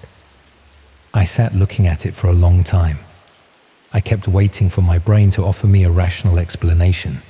Property developer, legal dispute, some kind of legitimate investigative purpose. None of those explanations sat comfortably. The language was too specific. The photograph of the woman was too intimate, too careless about what it implied. And the fact that it was here, in this particular corner of the internet, rather than anywhere else, was the most telling thing of all. I closed the page. I sat back in my chair and I looked at the ceiling. I told myself I'd done the right thing. I hadn't bought anything. I hadn't made contact. I just looked at it. Except I kept thinking about the street name. I'd clocked it involuntarily. The way you can't help but read something once your eyes have landed on it. It was a street in Leeds. I knew the area, vaguely. 15 minutes from my flat, maybe less. And I sat there, around midnight, with that fact feeling like something I'd swallowed that wasn't going to digest. I told myself it had nothing to do with me. I told myself this many times over the following days. I distracted myself with work, with television, with anything that wasn't the image of a woman in a grey coat walking down a street she thought was ordinary. But on the fourth day, I looked up the street on Google Maps. I want to stay on this for a moment because I think it matters. I've tried to explain it to myself in ways that don't make me sound completely hollow, and I've never fully managed it. At the time, I told myself I was looking for context, that seeing the street in daylight via a satellite image would make the listing feel less sinister, less real, like checking under the bed, almost. A controlled confrontation with a thing that's frightening you. But that's not quite honest, because what I actually did, once I'd pulled up the satellite view, was start trying to identify the house. I zoomed in on the terraced row, looking for the vehicle she'd been linked to, trying to count down from the end of the row using the listed house number. I wasn't alarmed by her or seeking to harm her. I don't know what I was doing exactly, but I was doing the same thing the person who made that listing had done. I was applying information to a map. I was looking at a woman's home and trying to locate her precisely within it. The fact that I had no further intent doesn't really excuse the shape of the thinking. When I finally caught what I was actually doing, I closed the laptop so quickly the hinge cracked slightly. I sat in the dark kitchen for a while after that. The self-disgust was immediate and total. Not frightened yet, just genuinely repelled by myself. I stopped going on the dark web that night. Cold. Immediately. I told myself the whole thing was finished. I'd been offline for about 6 weeks when something happened that I've never been able to fully attribute to coincidence, even though coincidence is the only explanation I can rationally defend. I came home on a Tuesday evening to find a small package on the communal doorstep of my building. Parcels got left there all the time. It wasn't unusual. But this one had my name on it, handwritten, in block capitals, slightly uneven, like someone had pressed too hard. No return address, no postage mark, hand-delivered. Inside was a USB drive, nothing else. I stood in the hallway and went through all the reasonable possibilities. Wrong address, a prank, a colleague who'd forgotten a note. I went through all of them, and none of them held. And the reason they didn't hold was that I already knew, underneath the reasonable possibilities, what this probably was. I didn't plug it in. I'd read enough about the ways people use physical drives to gain access to machines. Keystroke logging, remote access, things that activate the moment the drive connects. So I put it in a kitchen drawer, under some takeaway menus, and left it there. But leaving it there turned out to have its own particular weight, because I became aware of it constantly. Not obsessively. I wasn't taking it out to look at it, but I knew it was there in the way you know a room in your flat is unlocked, when it should be locked. A persistent, low-level wrongness that didn't leave. I started wondering what was on it, whether it contained more photographs, more documentation, whether it contained something about me. When I left in the mornings, what I drove, whether I lived alone. I thought about that last one more than I'd like to admit. And then other things started to accumulate. About 10 days after the package arrived, I came home to find the communal front door to the building propped open with a piece of gravel. Not unusual in itself. Residents propped it occasionally when carrying shopping, but it had been propped from the outside, judging by where the stone had been wedged. I moved it, let the door close, and stood in the hallway for a moment, trying to talk myself out of what I was thinking. It didn't work. The week after that, I found a small mark on the door frame of my flat, a faint vertical scratch near the lock, pale wood showing through the paint, fresh enough that it hadn't grayed over yet. I couldn't tell you for certain it hadn't always been there. I'd never looked closely before. That was the problem with all of it. I'd never looked closely before, and now I was looking at everything. The car outside my building was a dark blue Volvo, a bit older, always parked facing the same direction.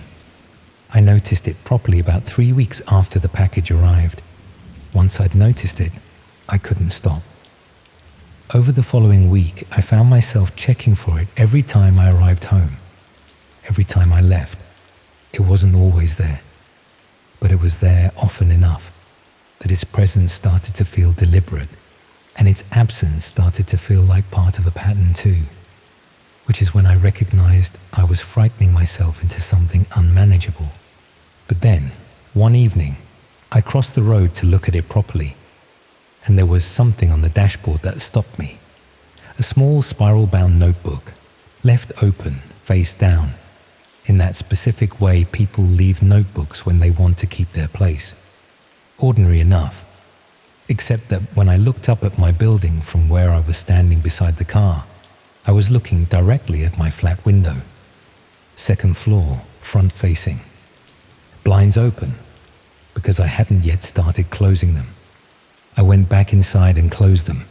I've never opened them since. About 2 months after finding the package, I reported it to the police. I want to be honest about why it took that long. It wasn't misplaced loyalty. Wasn't any attempt to protect anyone. It was shame. Explaining what had happened meant explaining where I'd been, what I'd been browsing, and the moment in the kitchen with Google Maps that I'd never told a single person about. I waited 2 months because I couldn't face saying any of that out loud to a stranger in a police station. The officer who took the report was a woman, mid-40s, brisk in a way that was probably professional, but felt like impatience. She listened carefully, took the drive, took my account. When I finished, she asked, with a flatness that made the question worse, whether I had any reason to believe I'd been personally identified through my use of the site. I said I didn't know. She wrote something down and didn't share it with me. She said they'd follow up. Near the end, she looked at me across the desk for just a moment too long before looking back at her form, and I couldn't read what was in that look. Skepticism, maybe, or just the particular exhaustion of someone who has heard a lot of these conversations and knows how most of them end. I never heard back. What I found out later, through late-night reading I should probably have avoided, was that the category I'd been browsing had a documented purpose among people who track these things. They were called targeting packages, compiled personal profiles on private individuals, their address, daily movements, physical description, domestic situation, vehicle, built up over time through observation, and sold to buyers whose intentions were never stated and didn't need to be. The buyers could be anyone: a stalker with a fixation, someone with a specific grievance, someone who'd been paid by someone else. The package was just information. What happened to it after purchase was someone else's concern, technically. I don't know whether the woman on that street was ever hurt. I searched the local news for months and found nothing obviously connected. She might be completely fine. She might have moved. She might still be living in that house, going through her days, with no idea that a page ever existed somewhere in that network with her house number and her coat and her daily routine and a price attached.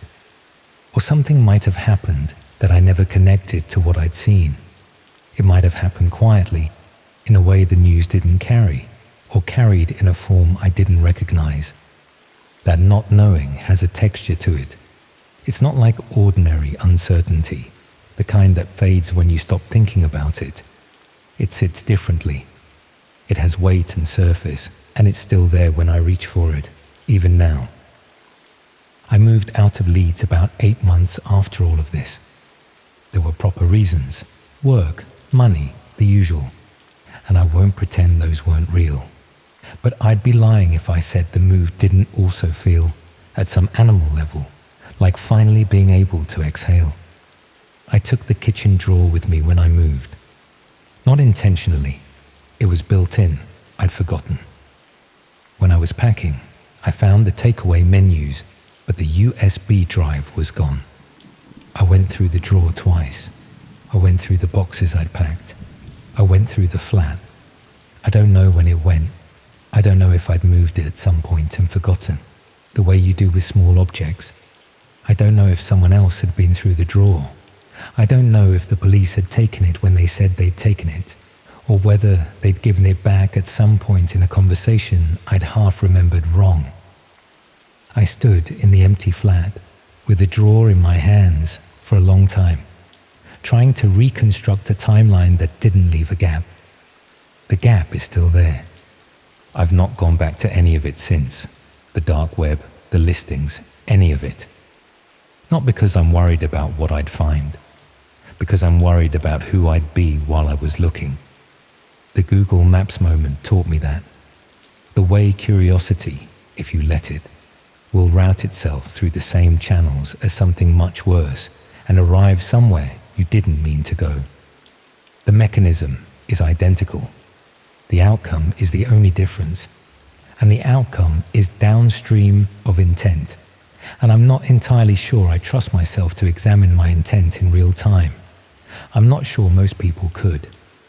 I think about the woman sometimes, her coat, the angle of that photograph, the fact that she was walking towards something or away from something and had no way of knowing she was being framed in a lens. There's an image I can't get rid of, and I've stopped trying. It's her, at that distance, mid-step. It's the fact that whoever took the photograph stayed still while she moved. Waited, possibly, for her to come into frame, or followed her movement with the camera and pressed the shutter when the composition was right. Patient, deliberate, already thinking about how it would look in the listing.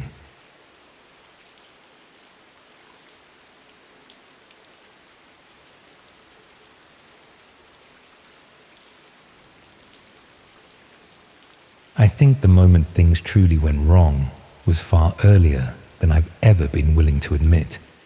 I kept trying to pin it on some later decision, some point where everything supposedly shifted, but deep down I knew from the beginning that the work was warped. I just pushed that aside because the money felt effortless, and I convinced myself that anything happening out of sight couldn't possibly touch real people. I used to write harmless classifieds, the dull little ads in local papers about unwanted sofas or gardening services. Then someone offered me far too much money to write near identical listings for sites I didn't recognize. Places buried so deeply online that you needed specific tools just to reach them. Now I'm hiding. I don't want to talk about where. I walked out of my life in Birmingham after finally understanding what those listings were actually enabling, what I'd unknowingly stitched together, and who was acting on the words I'd polished to look safe. Because if there's one thing dangerous people prize, it's someone who can make anything sound legitimate. I'd been working for a regional newspaper for nearly 12 years when they decided to close the print edition and move everything online. Half the staff were made redundant, including everyone in the classifieds department, where I'd spent my entire career. I was 51 years old with no real skills beyond writing short, compelling descriptions of items people wanted to sell or services they wanted to advertise. The redundancy payment was adequate, but not generous, and I quickly discovered that online classified sites had automated most of the work I used to do. There was no market for someone who specialized in writing appealing descriptions of second-hand wardrobes and garden maintenance services. I spent about 4 months applying for anything remotely suitable. Copywriting positions, content creation roles, even administrative work that might value my attention to detail. Nothing came through, and I watched my savings dwindle while I tried to work out what I was going to do with the rest of my working life. That's when I got the message through a professional networking site. Someone had seen my profile listing my experience in classified advertising and was interested in commissioning similar work for a private client. The rate they offered was extraordinary, £500 per week for what they estimated would be about 10 hours of work, They explained that their client operated specialist classified websites catering to niche markets that valued privacy and discretion.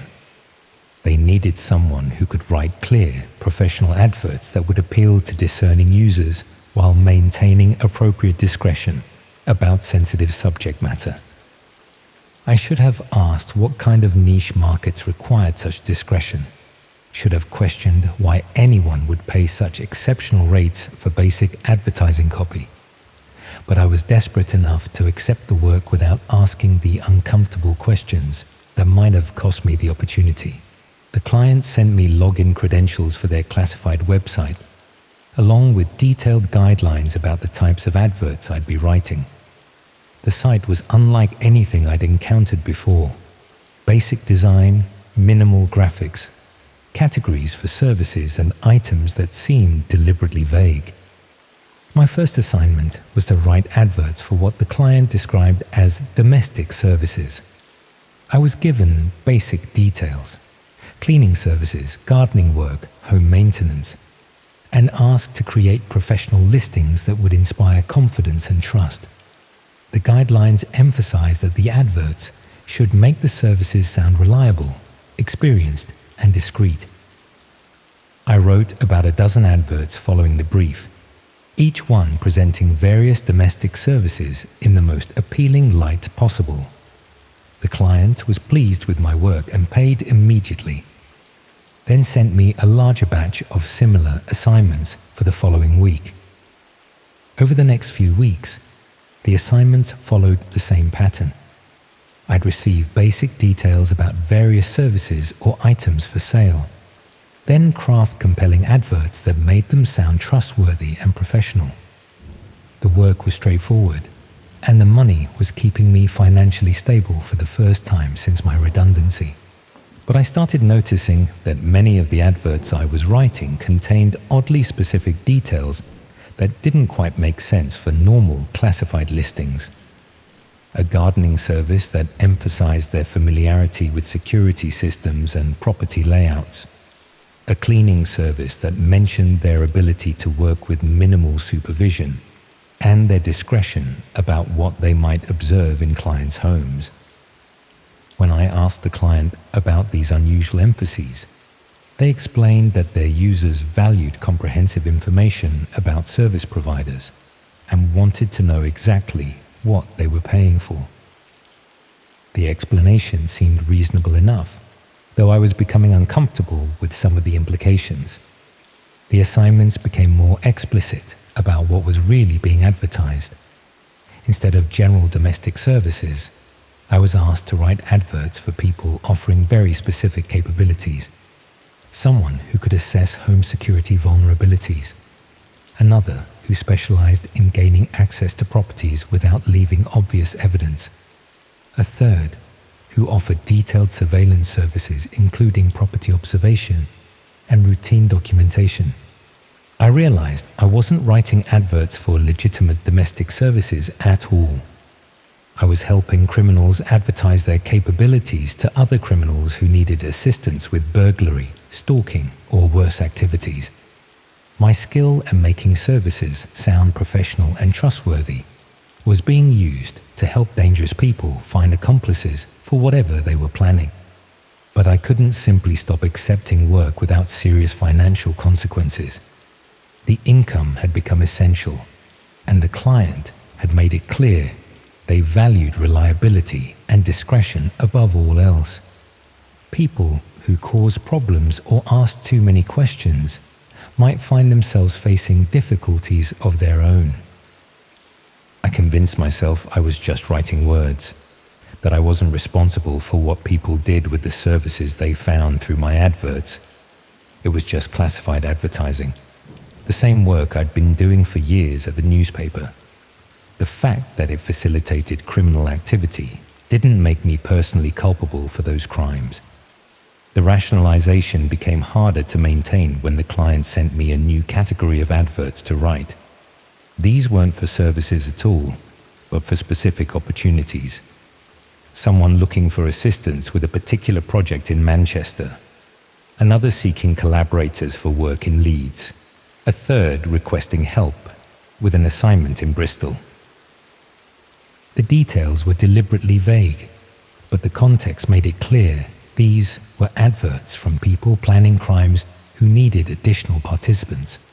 They were using the classified site to recruit accomplices, and I was writing the adverts that made these criminal opportunities sound appealing and professional.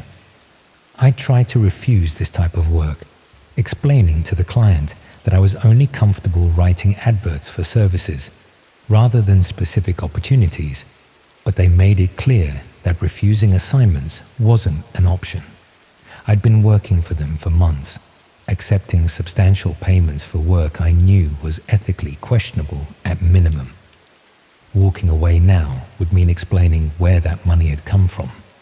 So I continued writing the adverts, each one more disturbing than the last. Someone seeking assistance with collecting a debt from someone who wouldn't pay voluntarily. Another looking for help convincing someone to leave their property. A third requesting collaborators for work that required being comfortable with confrontation and potential violence. I was writing recruitment adverts for people planning serious crimes, making assault and intimidation sound like legitimate business opportunities. And people were responding to these adverts, using my carefully crafted descriptions to decide which criminal opportunities to pursue. The breakthrough came when I saw a news report about a violent robbery in Wolverhampton. An elderly couple had been attacked in their home by men who'd shown detailed knowledge of their property layout and security arrangements. The police believed the attackers had received inside information from someone who'd visited the property under false pretenses. Something about the case felt horribly familiar. I checked my records and found an advert I'd written several weeks earlier for someone offering domestic security assessments in the Wolverhampton area. The advert had emphasized their experience with elderly clients and their thorough approach to documenting security vulnerabilities. I couldn't be certain the advert was connected to the attack, but the details matched too closely to be comfortable coincidence. Someone had probably used my advert to find an accomplice who could assess the elderly couple's vulnerabilities, then use that information to plan the violent robbery. I felt physically sick at the realization that my work had potentially enabled serious violence against vulnerable people. But what made it worse was understanding this probably wasn't an isolated case. I'd written hundreds of adverts over the past few months, and any of them could have facilitated crimes I'd never learn about. I started researching news reports from areas where I'd written adverts, looking for crimes that might be connected to the services or opportunities I'd advertised.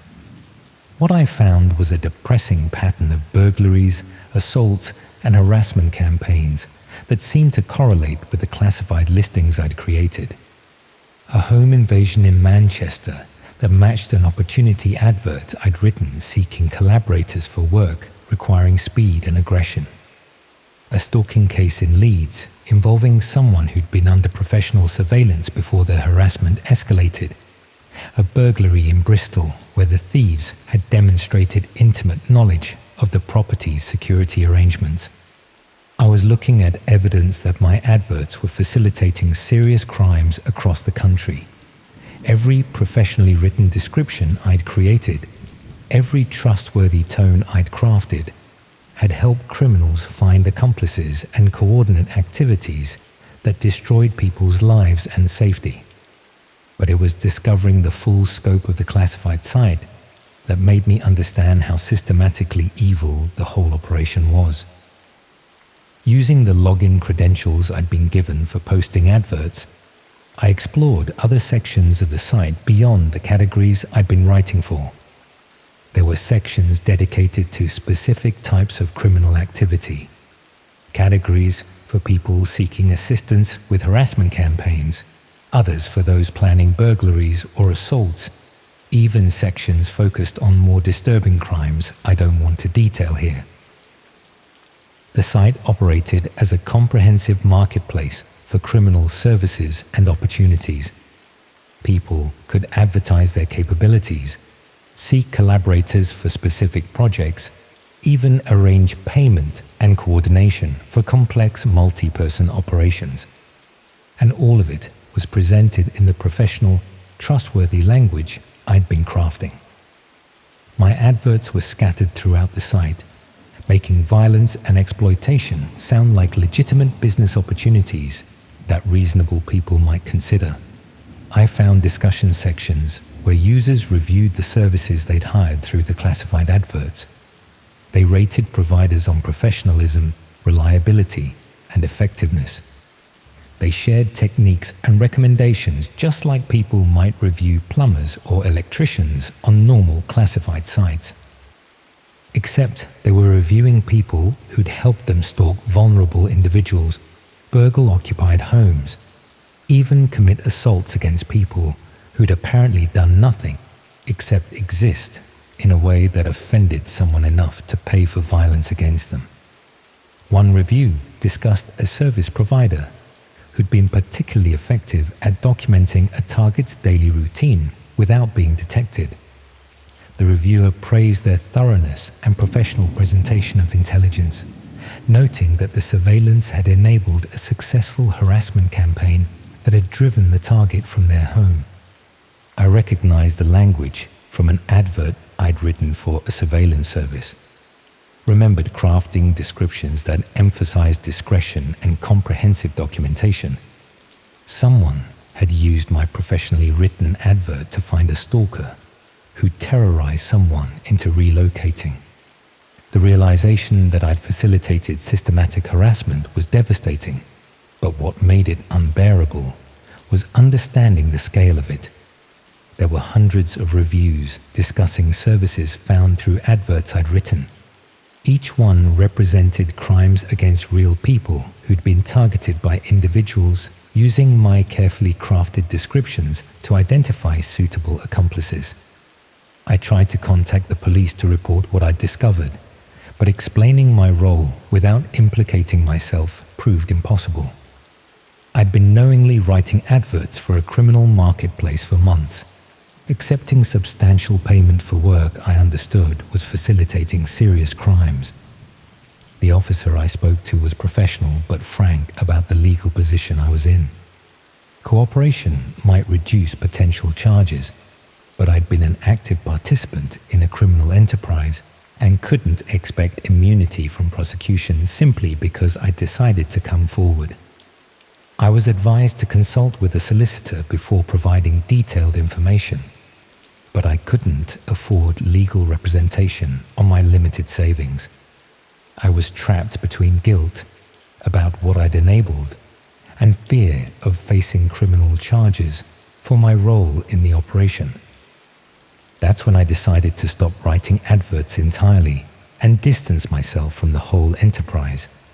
I told the client I could no longer continue the work due to health problems, deleted all the software they'd provided, and tried to convince myself I could move on from what I'd done.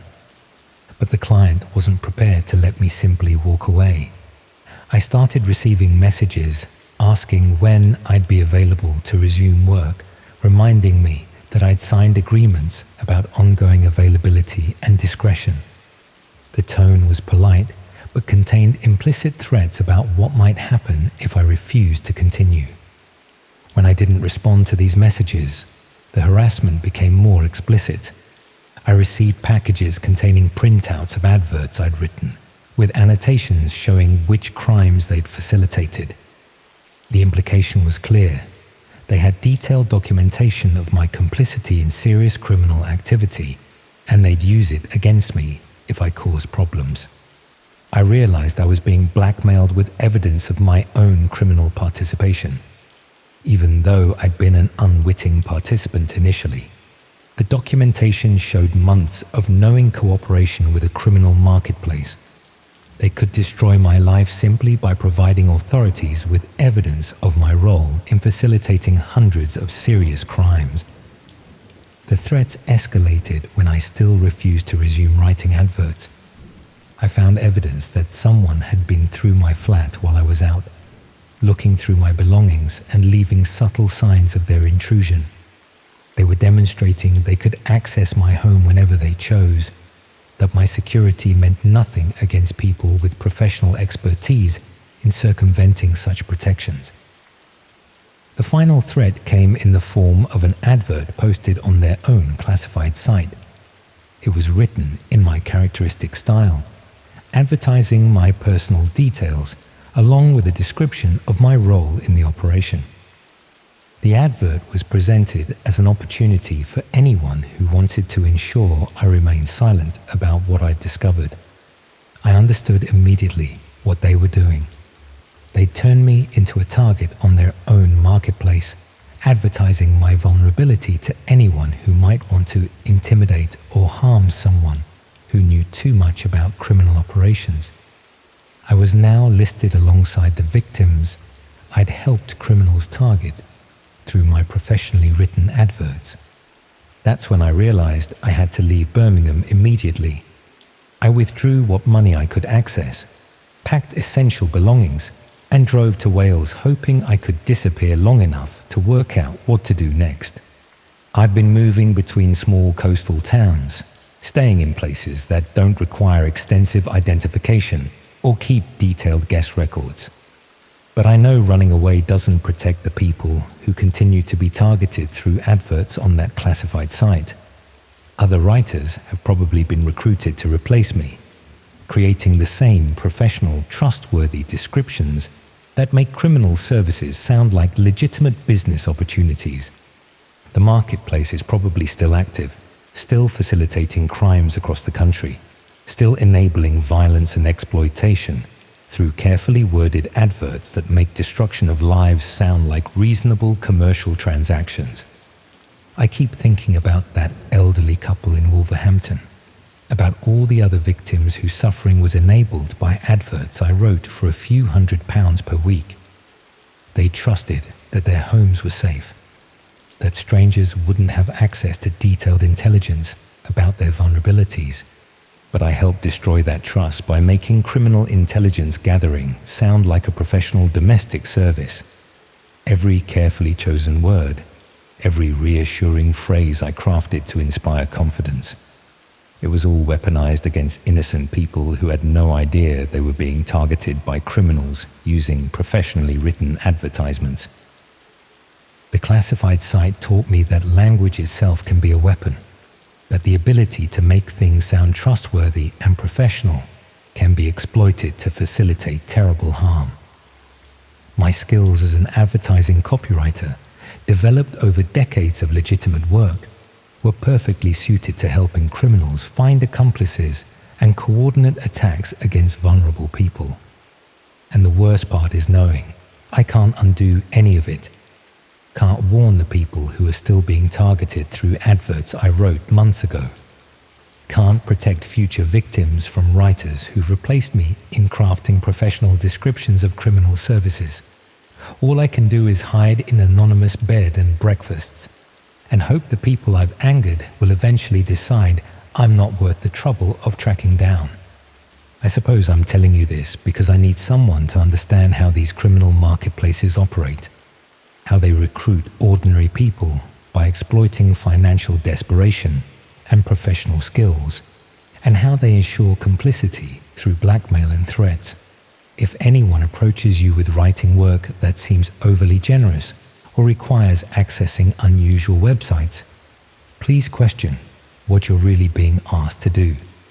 Please consider why someone would pay exceptional rates for basic writing that could be done more cheaply elsewhere. Because the victims of these marketplaces can't protect themselves from criminals who've industrialized violence and exploitation.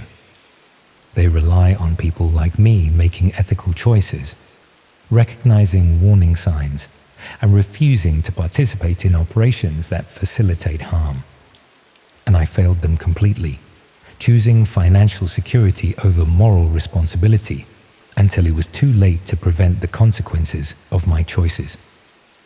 Now, I live with that guilt every day, knowing that my professionally written words helped coordinate crimes against people I'll never meet, but will always remember.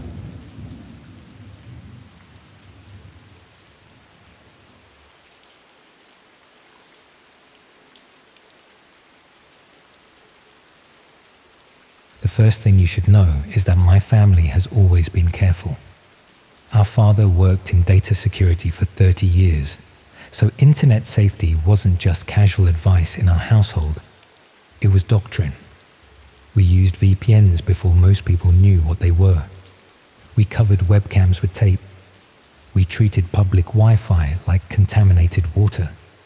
We weren't paranoid, just realistic about digital vulnerabilities. Growing up this way, I learned to navigate online spaces with caution, even if I never fully understood the technical details behind our family protocols. That's what makes everything that happened so ironic. It wasn't me who ventured into dangerous digital territory. It was my sister Mia, the careful one, the one who majored in cybersecurity before switching to journalism. Mia, who lectured me about password hygiene and regularly sent me articles about privacy breaches. Mia, who disappeared exactly 72 hours after telling me she had found something that would change how people understand the internet. The police found nothing useful. Her apartment was undisturbed, almost suspiciously so. Bed made, dishes washed, everything in perfect order. Her phone sat on her nightstand, deliberately powered off, rather than dead. Her laptop was gone. Security footage showed her entering her building on Tuesday evening, face obscured by her usual baseball cap, worn specifically to avoid facial recognition. No footage showed her leaving. By Friday morning, when she missed our weekly coffee meetup, I knew something was wrong. By Friday afternoon, when she missed her call with our parents, we all did. The weeks following her disappearance became a blur of police interviews, searching her apartment repeatedly, putting up flyers, and creating social media campaigns. The detective assigned to her case was sympathetic, but overwhelmed with other cases. After the first month, the updates became less frequent, the leads non-existent. By March, it felt like we were the only ones still actively looking. That's when I decided to examine her work more closely. Mia had been investigating technology-related stories for the past year. Data privacy concerns, corporate surveillance, emerging tech ethics. Nothing that seemed particularly dangerous or controversial. But as I went through her published articles, I noticed a pattern in her recent work: increased focus on digital encryption, anonymous networks, and references to something called invitation-only forums. Her last published piece mentioned research into the modern digital underground, but provided few specifics. I reached out to her editor, who seemed reluctant to discuss her unfinished work. After persistent questioning, he finally admitted that Mia had been working on a series about dark web marketplaces, specifically focusing on the myths and realities of what she called pay-per-view trauma. He claimed he had discouraged the project, believing it was both journalistically dubious and potentially unsafe. Mia had insisted on continuing her research, promising to be careful and maintain anonymity online. With this information, I contacted a friend from college who worked in cybersecurity. He hesitated when I explained what I needed, but my desperation must have been obvious. He agreed to help me access Mia's online accounts, though he made it clear he was only doing this because it involved a missing person. Mia's email gave us little to work with, mostly routine correspondence, subscription newsletters, and communications with known sources. Her cloud storage contained research for published articles, but nothing about her current project. It was her browser history that provided our first real lead. Although she had apparently cleared it regularly, the synced data from her accounts showed repeated visits to forums discussing anonymous browsing techniques, cryptocurrency transactions, and secure communication methods. My cybersecurity friend showed me how to safely install a Tor browser and access some of the sites Mia had visited. Most were surprisingly mundane: privacy-focused discussion boards, whistleblower information exchanges, and academic research repositories. But one recurring address stood out, an alphanumeric string ending in .onion that Mia had visited multiple times in the weeks before her disappearance. My friend couldn't access it directly. It required login credentials we didn't have. I spent the next several weeks learning everything I could about dark web navigation, cryptocurrency, and secure communication protocols. I created anonymous accounts on the forums Mia had frequented, carefully asking questions about the mysterious .onion address. Most users ignored me. Some warned me to stop asking. One sent a private message claiming the address belonged to a site called The Viewing Room, describing it as a place where everything has a price, especially the truth. This user, who went by the handle Perennial Watcher, claimed to have information about my sister, though they never specified how they knew we were connected. They offered to help me access the viewing room, but only if I agreed to their conditions. I would need to make a cryptocurrency payment, use only their recommended security measures, and promise never to reveal their involvement. The whole exchange felt dangerous, potentially illegal, but my desperation overwhelmed my caution. I agreed. The instructions arrived the next day. Elaborate security protocols, specific times to attempt access, and a cryptocurrency wallet address for payment. The amount translated to roughly $500. I followed every step precisely, making the payment and downloading additional security software. 3 days later, I received login credentials and detailed instructions for accessing the viewing room. The site itself was minimalist, black background, simple text navigation, no graphics. The main page displayed only a welcome message and a membership tier system ranging from observer to director. My credentials gave me observer access, apparently the lowest level. This tier allowed viewing of archived sessions, but no participation in live events. A counter in the corner showed 37 current users online.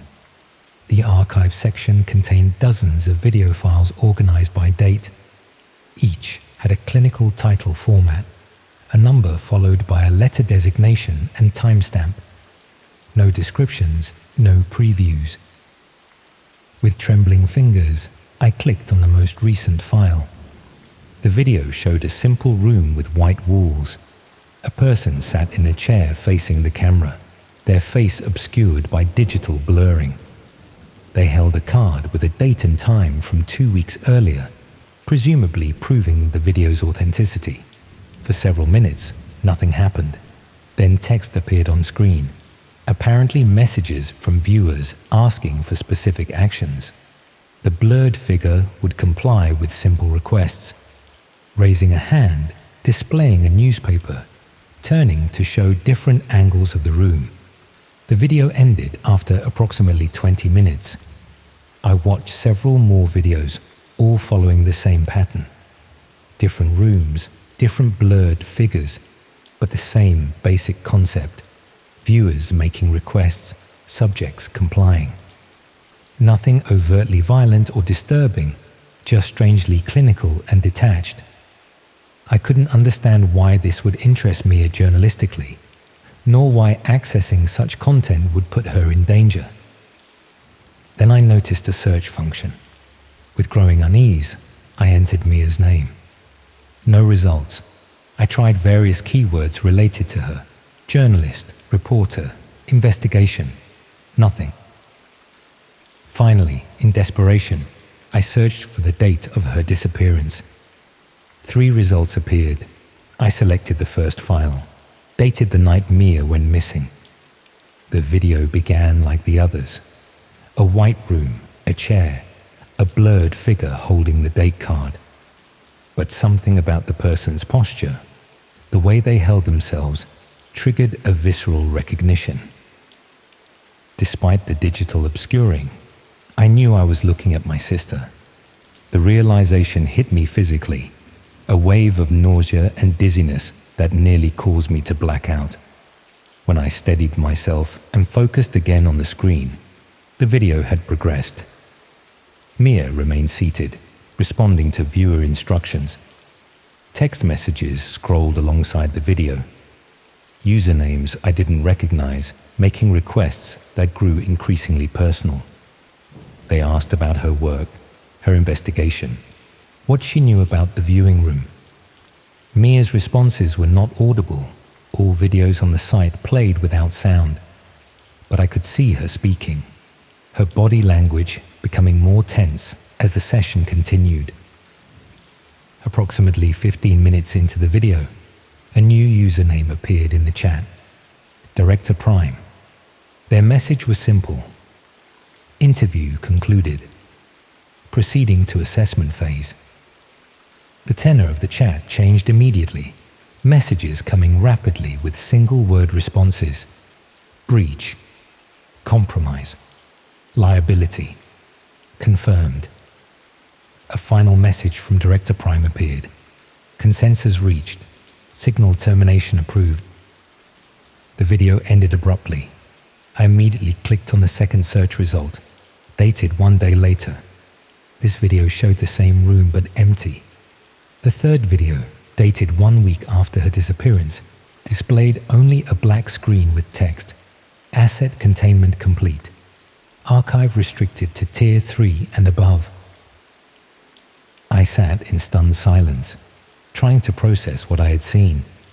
The clinical detachment of the interface, the bureaucratic language of the chat, the implication of what signal termination might mean. It all pointed to something organized, systematic, and terrifying. This wasn't random violence or opportunistic crime. This was something that operated with rules, procedures, consensus decisions. I tried to access additional information, searching for Director Prime or any of the other usernames I had seen in the chat. Each attempt was met with an access denied message. After approximately 30 minutes of increasingly frantic searching, my screen went black, replaced by a single line of text: observer status revoked, connection terminated. I immediately contacted my cybersecurity friend, explaining what I had found. His reaction was grave concern, not just for Mia, but for my safety as well. He insisted on coming over, bringing equipment to secure my devices and network. While waiting for him to arrive, I received an email from an address consisting only of numbers. The subject line was observation notice. The body contained 3 lines of text: your access to restricted archives has been logged. Your connection to subject 47J has been confirmed. Your status has been updated to person of interest. Below this was an image, a still frame from what appeared to be a security camera, showing the exterior of my apartment building. The timestamp was from 10 minutes earlier. My friend arrived 30 minutes later, immediately disconnecting my router and checking my apartment for unknown devices. He found nothing obvious, but explained that if the people behind the viewing room were as sophisticated as they appeared, they might have capabilities beyond what we could easily detect. He suggested I leave my apartment immediately, use only cash, and avoid any devices connected to my name or accounts. I spent the next several weeks moving between budget hotels, using public computers for limited online activities, and trying to decide what to do. Going to the police seemed logical, but what evidence did I have? A website I had accessed illegally, videos that no longer existed in any form I could share, and an email that had disappeared from the temporary account I had been using. Even if they believed me, what could they investigate? Eventually, I contacted a journalist from a major newspaper who specialized in technology and privacy issues. Without revealing my identity, I shared what I had discovered about the viewing room, emphasizing my sister's disappearance and the apparent organization behind the site. The journalist was cautious but interested, asking detailed questions, and requesting any documentation I could provide. 3 days after this contact, the journalist's social media accounts went silent. A week later, a brief notice appeared in the newspaper's staff section stating they had taken a leave of absence for personal reasons. My attempts to re-establish contact went unanswered. That was 2 months ago. I've since returned to my normal life, or the appearance of it. I go to work, maintain my routine, use my regular devices, but I've installed every security measure recommended by my increasingly paranoid cybersecurity friend. I use different phones regularly. I sweep my apartment for surveillance devices daily. I watch for patterns, for people who appear too frequently in my periphery. Sometimes I convince myself it was all an elaborate hoax, a twisted prank or scam, targeting people searching for missing loved ones. Sometimes I believe Mia stumbled onto something real, something organized and dangerous that operates in plain sight through our digital infrastructure. Most days I fluctuate between these possibilities, unable to settle on which is more terrifying. Last week, I received a package containing Mia's laptop. No return address, no note. The device powered on normally but had been wiped clean. Factory settings restored, no personal data remaining. The only new file was a text document containing a single line. Investigation closed. Signal terminated. Observers reassigned. Yesterday, I noticed a new Wi-Fi network appearing intermittently near my apartment. The name changes but always follows the same pattern. A number, followed by a letter designation, followed by observer. It appears strongest late at night, when the building is quiet.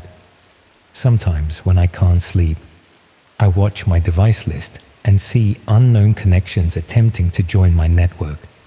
Each attempt lasts exactly 47 seconds before disappearing. I don't know if Mia is alive. I don't know who operates the viewing room or what their purpose truly is. I don't know if they're private citizens, criminal organizations, or something with governmental connections. What I do know is that somewhere right now, someone is watching through a screen as another person holds up today's date on a card. Somewhere decisions are being made about who constitutes a liability. Somewhere a consensus is being reached. And increasingly, I feel like I'm sitting in a white room, my face obscured to viewers I cannot see, waiting for the moment when my signal too is terminated.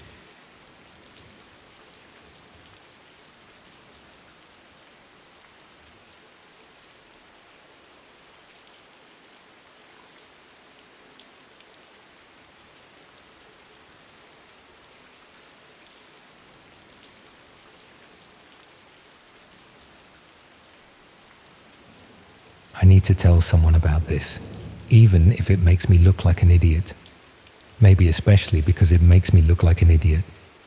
I've been carrying it around for nearly 2 years now, and the weight of not talking about it has become worse than the fear of judgment. So here it is. Back in early 2023, I was working as a graphic designer for a small agency in Newcastle. The job was fine, the pay was adequate, and I had a nice little flat in Jesmond that I shared with my girlfriend, Emma.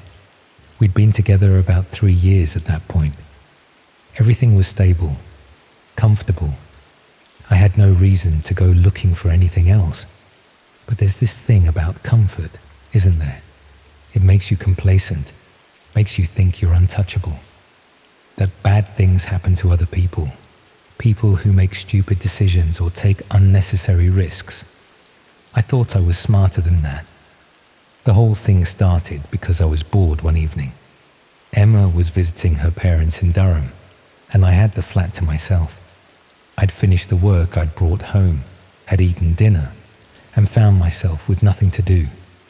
I'd read articles about the dark web before, mostly out of idle curiosity.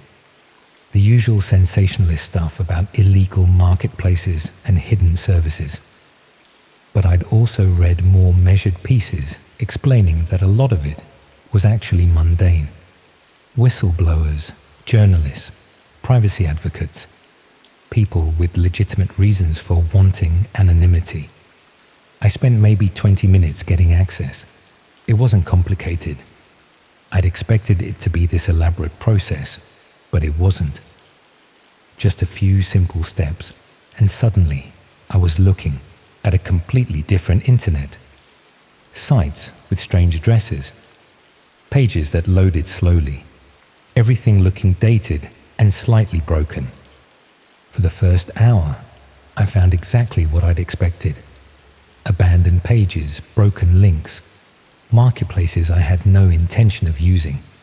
A few discussion boards where people talked about things that range from boring to disturbing. I was starting to think the whole experience was overrated when I stumbled across something called the vetted list. It wasn't advertised anywhere obvious. I found it through a link someone had posted on one of the discussion boards, mentioning it in passing. The description was vague, something about verified services for verified people. When I clicked through, the page that loaded was surprisingly professional. Clean design, minimal but functional, not like most of the sites I'd seen. The homepage explained that this was a directory of services, everything from research assistance to document retrieval to personal security. But unlike other directories, both the service providers and the people seeking services had to go through a screening process. The idea was that it weeded out scammers and time wasters. Both sides could trust that they were dealing with serious people. It sounded reasonable enough, almost legitimate. There was a button at the bottom, Apply for Access. I clicked it, not really intending to follow through, just curious about what the application process looked like. A form appeared. It asked for basic information: age, location, occupation, reason for seeking access. There were fields for providing an anonymous email address and uploading what they called verification materials. The instructions explained that applicants needed to prove they were real people with legitimate reasons for using the service. This could include professional credentials, references from existing users, or other documentation that demonstrated trustworthiness.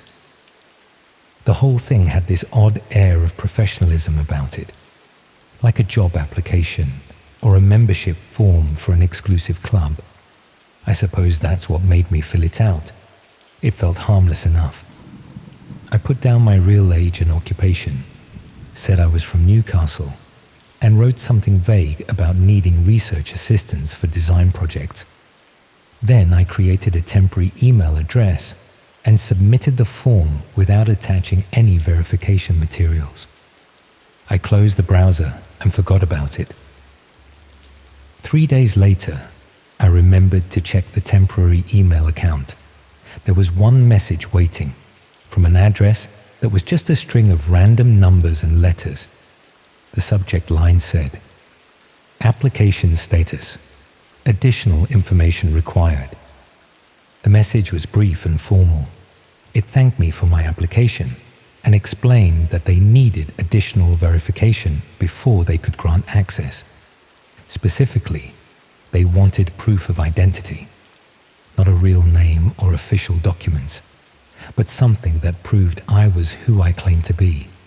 They suggested uploading a photograph of myself holding a piece of paper with my anonymous email address written on it, along with a photo of my current location or workspace. It seemed odd, but not unreasonable.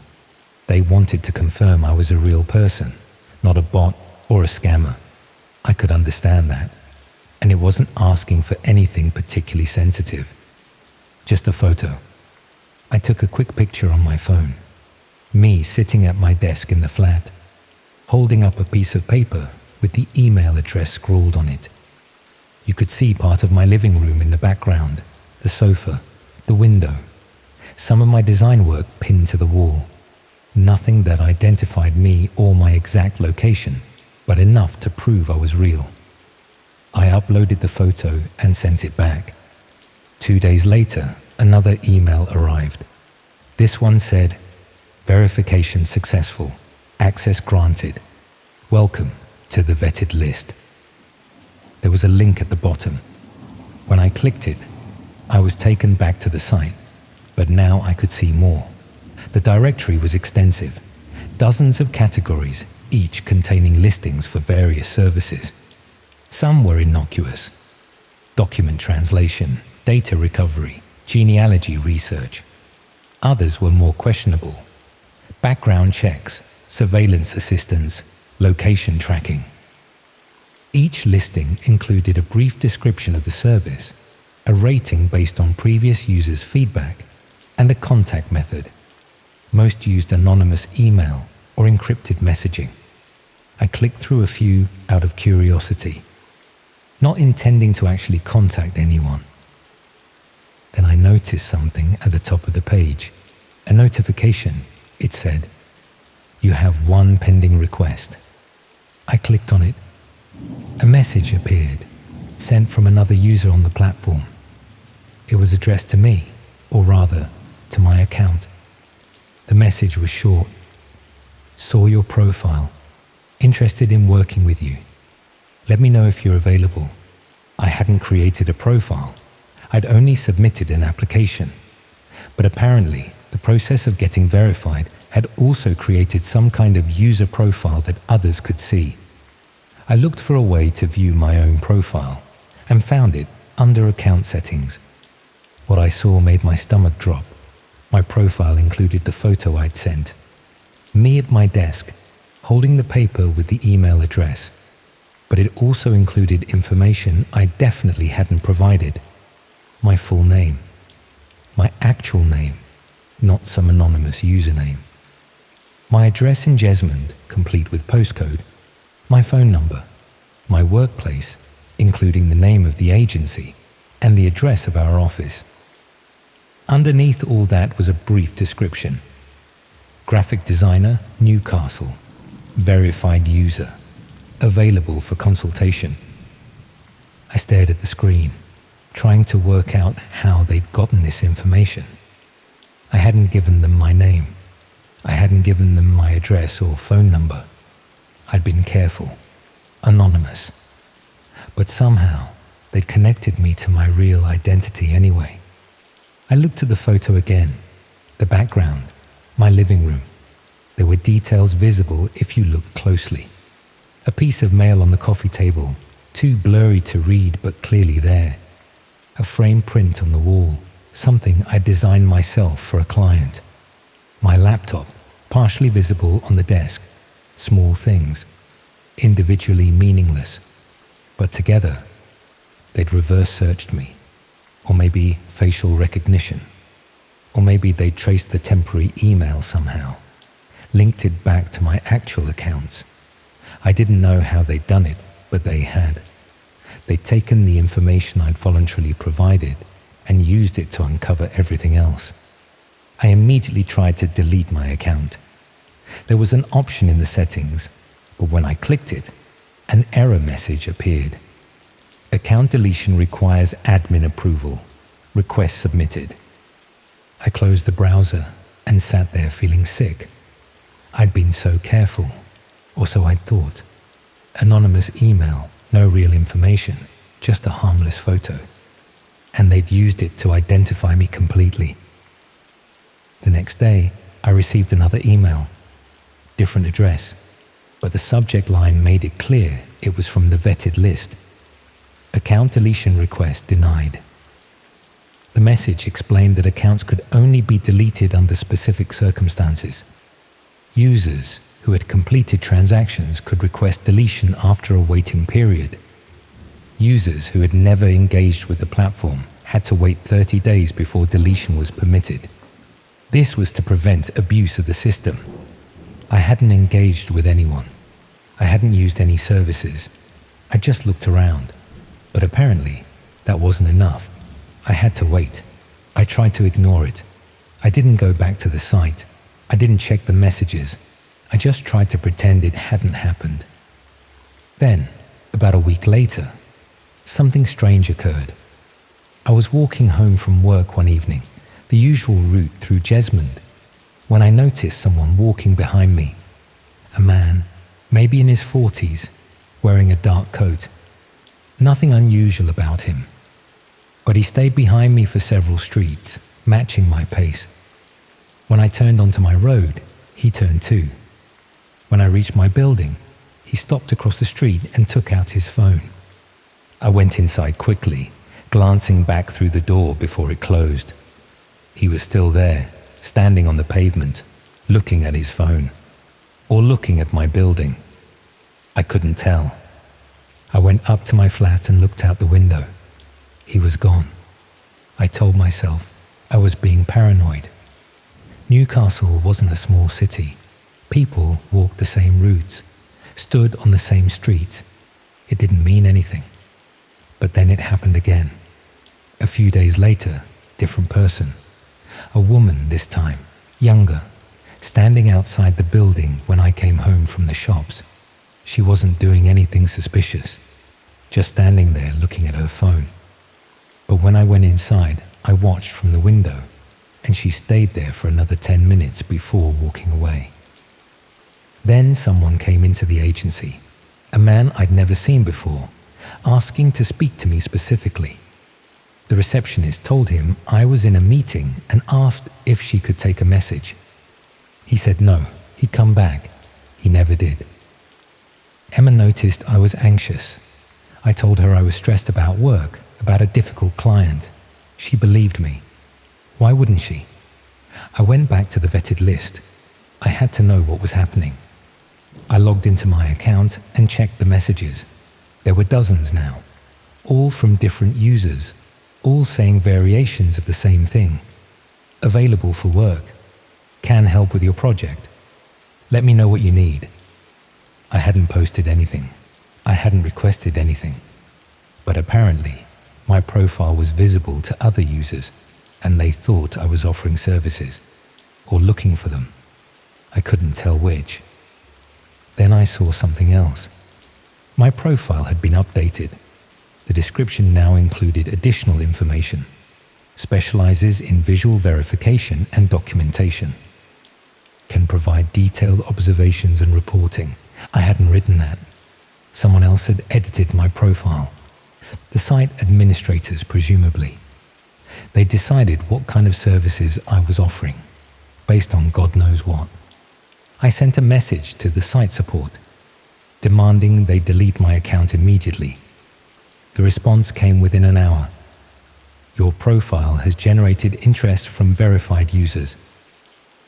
Deletion at this time would violate platform terms.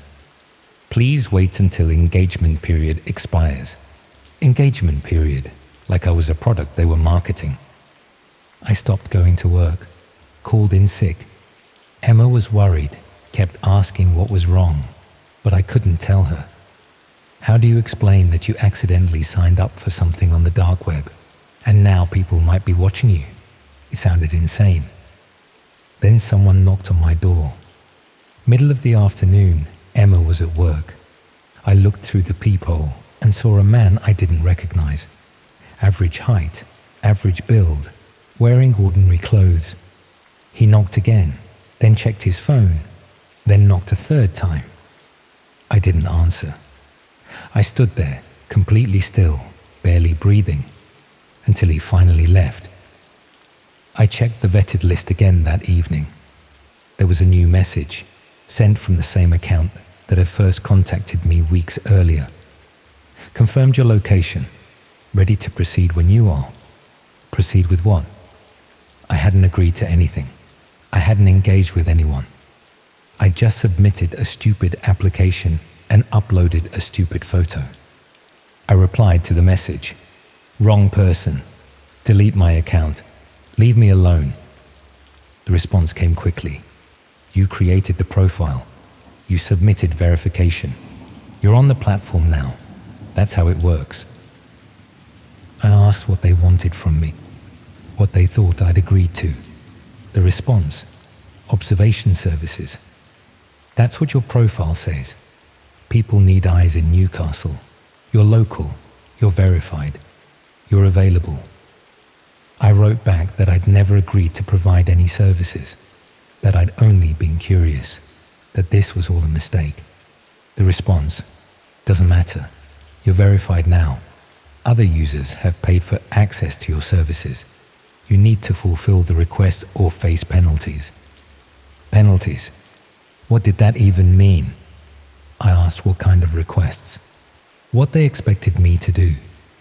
The response included a list: addresses in Newcastle and the surrounding areas, specific locations I was supposed to visit and photograph, times I was supposed to be there, people I was supposed to watch and document, all presented like a work schedule, like a list of deliverables for a project.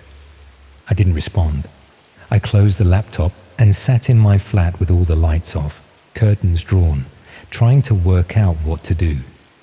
Going to the police felt impossible. What would I tell them? I accessed the dark web and accidentally signed up for something illegal. They'd probably arrest me, or laugh at me, or both. The next day, Emma found me sitting in the dark. She'd come home from work early, worried because I hadn't been answering her calls. She turned on the lights and saw me there, still in yesterday's clothes. Laptop closed in front of me. She asked what was happening. She said I was scaring her.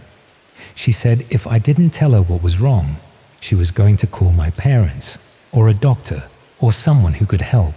So I told her, not everything, but enough. I said I'd been looking at something online I shouldn't have been, that I'd given away information I shouldn't have given, that people were contacting me now, asking me to do things I didn't want to do. She asked if it was illegal. I said I didn't know. She asked if I was in danger. I said I didn't know that either. She wanted to go to the police. I told her we couldn't. She didn't understand why, but she trusted me enough not to push it. We decided to leave. Just pack up and go. Stay with her parents for a while, or find a new flat somewhere else, somewhere these people couldn't find me. It seemed like the only option. We spent that evening packing essentials, planning to leave first thing in the morning. Emma went to bed around 11. I stayed up, watching the windows, checking the street below every few minutes. Around midnight, my phone buzzed. A text message from a number I didn't recognize. It said, "Leaving won't help. You're verified. We know where you go." I didn't sleep that night. I sat in the living room, lights off, watching the street. Nobody came. Nothing happened. But the message sat on my phone like a weight. We left anyway. Went to her parents' place in Durham. I worked remotely for a few weeks. Told my boss I had a family emergency. Emma's parents asked questions, but Emma covered for me. Said I was dealing with some personal issues and needed space. I didn't check the vetted list during that time. I didn't look at my email. I just tried to pretend it had all gone away. But after a month, I had to go back. Back to work. Back to the flat. We couldn't hide at her parents' house forever. So we returned to Newcastle, and I went back to the agency, and everything seemed normal, except it wasn't. Small things kept happening. Mail going missing. Someone ringing our buzzer late at night, then no one being there when we checked. My bike, which I kept locked in the building storage area, moved to a different spot. Tiny things, easy to dismiss individually, but they kept happening. Then one morning, I found an envelope under my door. Inside was a printed sheet of paper. It showed my profile from the vetted list, complete with my photo, my information, and that description I hadn't written. At the bottom, handwritten in red pen, someone had written, "Still waiting."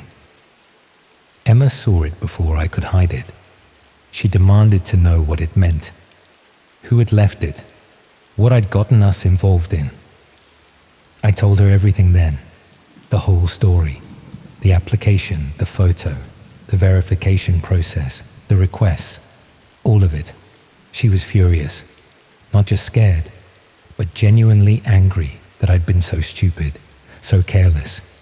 She said we needed to go to the police, consequences or not. I agreed. We went to the station that afternoon, told them the whole story, showed them the envelope, explained about the site and the profile and the people watching us. The officer who took our statement was patient, professional. He said they'd look into it, but he also said that dark web cases were complicated, difficult to investigate, hard to prove. He said we should be careful, change our locks, maybe install a camera, stay alert, but he couldn't promise anything would come of the report. Nothing did. Weeks passed. The police called once to say they were still investigating, but they hadn't found anything concrete. The site still existed. My profile was still there, and the small incidents kept happening. Eventually, we moved, left Newcastle entirely. Emma got a job in Edinburgh, and I went with her. New flat, new city, new routines. We told people we'd wanted a change, a fresh start. We didn't mention the real reason. It's been almost 2 years now. We're still in Edinburgh. Emma's doing well at her new job. I'm freelancing, working from home, avoiding offices and regular commutes where someone could track my movements. I haven't accessed the dark web since. I deleted all the software, changed all my passwords, got rid of that laptop entirely and bought a new one. My profile on the vetted list is probably still there. I have no way to check without going back, and I'm never going back. But sometimes I'll see someone on the street who seems to be watching me, or I'll notice the same car parked outside our building on multiple days, or I'll find something small out of place in our flat, something I'm sure I didn't move, and I'll wonder if they're still tracking me. If being verified is something you can never undo. If somewhere on that site, my profile is still active, still telling people I'm available, still providing my current location to anyone who pays for the information. Emma doesn't know I still worry about this. She thinks we left it all behind in Newcastle. And maybe we did. Maybe I'm just paranoid now, seeing threats where there aren't any. But I don't think so. I think when you give people access to your identity, when you let them verify who you are and where you are, you can never really take that back.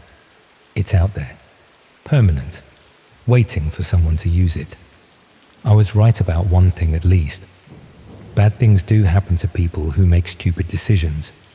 I just didn't realize I was one of those people until it was too late.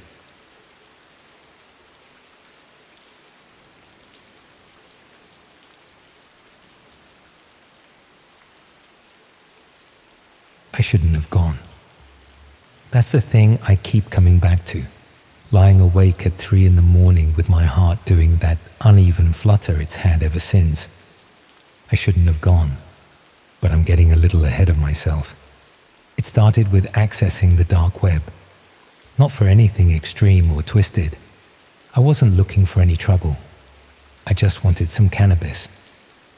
My usual source had dried up after he'd had a scare with the police, and I'd been without for a couple of months. I wasn't gagging for it or anything, but I missed having something to help me sleep, to quiet my head down in the evenings. A bloke I vaguely knew mentioned, sort of offhandedly, that you could buy practically anything on there these days. He made it sound mundane, like ordering from Amazon. So I looked into it, watched a few videos, read some guides. It was easier than I'd expected, if I'm being honest. Within an hour or so, I was browsing marketplaces that looked surprisingly ordinary. Product listings, star ratings, customer reviews. The whole thing had this weird legitimacy to it, like someone had built eBay for illegal goods. I found what I was looking for pretty quickly. The seller had decent feedback, hundreds of transactions, people saying the quality was good, and it arrived discreetly. The listing said postal delivery, which seemed ideal. Low risk. Just wait for a padded envelope to arrive, and that would be that. But there was another option at the bottom, one I almost scrolled past. Local collection available for buyers in certain areas. I clicked through out of curiosity more than anything else. There was a list of cities. Mine was on there. The price for collection was about 20 quid cheaper, which wasn't the main draw. What interested me was the speed. Delivery would take nearly a week, maybe longer. Collection could be arranged within a couple of days. And there was something appealing about the human element. Strange as that sounds, it felt more real, less like I was doing something properly dodgy, just meeting someone, a quick exchange, then home. I think about that logic now and want to shake myself. I spent a day deliberating, kept opening the listing and staring at it, trying to decide. The rational part of my brain was saying to just go with postal delivery, that meeting a stranger was asking for trouble. But another part kept pointing out how many successful transactions he'd completed, how the reviews specifically mentioned collection going smoothly. One person had written that the seller was professional and quick, in and out in under a minute. Another said they'd been nervous, but it was completely fine, nothing to worry about. I read through dozens of these reviews.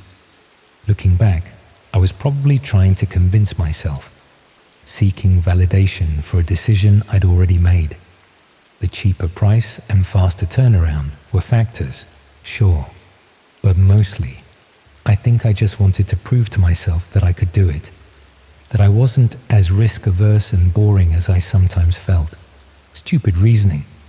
Really, genuinely stupid. The seller's username was something forgettable, just random letters and numbers. I sent a message through the site system saying I was interested in collection. The reply came back within a few hours, brief and businesslike. He asked what area I was in, and I told him. He said he could do Thursday evening if that worked. I agreed, perhaps too quickly. We arranged the specifics through a series of short messages over the next day. He suggested a car park behind a row of shops on the outskirts of town, the kind of area that's busy during the day but empties out after dark. I'd driven past it hundreds of times without really noticing it. 8 o'clock on a Thursday evening. He'd be driving a dark blue Vauxhall.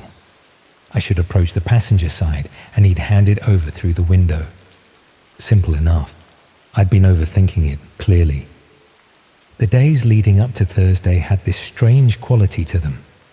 I'd go about my normal routine, but my mind would drift to the meeting, running through different scenarios. Most of them were fine. A few were disasters, but I pushed those aside. I didn't tell anyone what I was doing. It felt like the kind of thing that would sound worse when said aloud, that would invite questions and judgment I didn't want to deal with. Thursday came around and I spent the whole day feeling slightly sick. Not scared exactly, just apprehensive. I kept telling myself it was fine. People did this sort of thing all the time. The reviews on his page were genuine. This was just a transaction. In and out in 2 minutes. I left the house around 7:30. Told myself I was just popping out. Kept it casual, even though there was no one there to perform for. The drive over took about 15 minutes. I had the radio on, but couldn't focus on what was playing. Just background noise to fill the silence. I arrived deliberately early. Wanted to scope the place out. Make sure it felt safe. The car park was tucked away behind a discount furniture shop and a tile warehouse, both closed for the day. There were a few other cars scattered about, probably belonging to people who lived in the flats nearby. A white van with faded lettering on the side, a small red hatchback that had seen better days, a silver estate car that looked abandoned, one tire completely flat. Streetlights cast everything in that sickly orange glow. It was drizzling slightly, That fine mist that doesn't look like much but soaks through your clothes. The kind of evening where you can't decide if you need your wipers on or not. I parked near the entrance and waited, checked my phone obsessively, looked at the other cars, trying to work out which one might be his. There was a blue Vauxhall in the far corner, but it looked lighter than he'd described, more grey than blue, and no one was sitting in it. The minutes crawled past. I watched a cat slink between two wheelie bins near the back fence. A couple walked past on the pavement outside, arguing about something in low voices. A bus went by on the main road, almost empty. 8 o'clock came and went, then 15:15. I was starting to think he wasn't coming, feeling that weird mix of relief and disappointment, when a car pulled in. Dark blue Vauxhall, just like he'd said. It drove slowly past me and parked 3 or 4 spaces away, backing into the spot so it faced outward. The engine cut out, headlights off. I couldn't see much through the windscreen. The driver was just a silhouette. I waited for some kind of signal, but nothing came. No flash of lights, no wave, nothing. After a minute or so, I decided to just get on with it. And their staring at each other was pointless and weird. I climbed out of my car, locked it out of habit, and walked over. The drizzle was heavier now, proper rain starting to form. My jacket wasn't waterproof, and I could feel the damp seeping through. The passenger window was down about halfway. I bent slightly to look inside. The driver was younger than I'd expected, maybe mid-20s, tracksuit, hood up despite being inside the car. I couldn't see much of his face in the dim light. He didn't look at me directly, just stared forward through the windscreen. I said hello, tried to sound casual. My voice came out thinner than I'd intended. He didn't respond, didn't even acknowledge I'd spoken. Just reached across to the passenger seat and picked up a small plastic bag, the kind you'd get from a corner shop. He held it out through the window. I took it and glanced inside. It looked about right. A small, clear bag inside the carrier, some green material visible. I reached into my jacket pocket for the cash I'd prepared. 3 20s folded together. That's when things went wrong. As I pulled the notes out, his hand shot through the window and grabbed my wrist. Not hard enough to hurt, but firm, controlling. His other hand appeared holding something I couldn't quite make out in the darkness. My brain was trying to process what was happening, still a step behind. He told me to give him everything. Wallet, phone, keys. His voice was flat, matter of fact. Like he'd done this before. Like it was routine. I just stood there for a moment, stupid with shock. Some part of me was still trying to make it make sense. Like maybe this was some kind of test or misunderstanding. Maybe I'd misheard him. Maybe this was how these things worked and I was being naive. But his grip tightened on my wrist and he repeated himself, more insistent. Give him everything, now. The thing he was holding was a screwdriver. I could see it properly now, the metal shaft catching the streetlight. Long, maybe 8 inches. The kind you'd use for heavy-duty work. He wasn't waving it around or being theatrical about it. Just holding it steady, pointed vaguely in my direction, making the threat clear. My first thought, bizarrely, was about the reviews. All those people saying it went smoothly, that he was professional. Were they lies? Part of the setup? Or was I just special, the unlucky one he decided to rob? I should have just complied, given him what he wanted. It was only stuff, nothing worth getting hurt over. My wallet had maybe 40 quid in it, some cards I could cancel. My phone was a year old, nothing special. The car keys were the biggest loss, but even that was just inconvenience, not disaster. But something in me panicked, and I yanked my arm back hard, twisting away from his grip. The plastic bag fell from my other hand and scattered on the wet tarmac. I stumbled backward and his car door flew open, slamming into me and knocking me further off balance. He was out of the car fast, faster than I would have thought possible. I turned and ran. I don't remember deciding to run. My body just did it, pure instinct. I sprinted back toward my car, but he was between me and it now, cutting off that route. So I veered left, toward the back of the car park where a footpath led between two buildings. I could hear him behind me, not shouting, not saying anything, just footsteps slapping against wet pavement getting closer. That silence was worse somehow, more frightening than if he'd been yelling threats or demands. The path was narrow, barely wide enough for one person. Walls on both sides, brick on the left and wooden fencing on the right. It was darker here, away from the street lights, and I couldn't see properly. I was running on adrenaline and terror, my breathing already ragged. The path curved, and I nearly lost my footing on the slick ground. I put a hand out to steady myself against the wall, felt the rough brick scrape against my palm, and kept going. Behind me, his footsteps were still there, relentless and steady. He wasn't gaining on me, but he wasn't falling behind either. Just maintaining the same distance, like he knew he could keep this up longer than I could. Why was he still chasing me? I dropped the bag, left it behind. He could have just taken it and gone, unless this had never been about the cannabis at all. Maybe the whole listing was a setup, a way to lure people to isolated spots. Maybe he'd done this to dozens of others. Maybe some of them hadn't got away. These thoughts were flashing through my head in fragments, none of them fully formed. Mostly, I was just focused on running, on the burning in my lungs and the sound of him behind me. The path opened out into a residential street. Rows of terraced houses, cars parked bumper to bumper on both sides, lights on in some windows. Normal life happening just meters away, completely oblivious. I thought about screaming, banging on someone's door, but I was gasping too hard to make much noise, and he was right there, close enough that I could hear his breathing.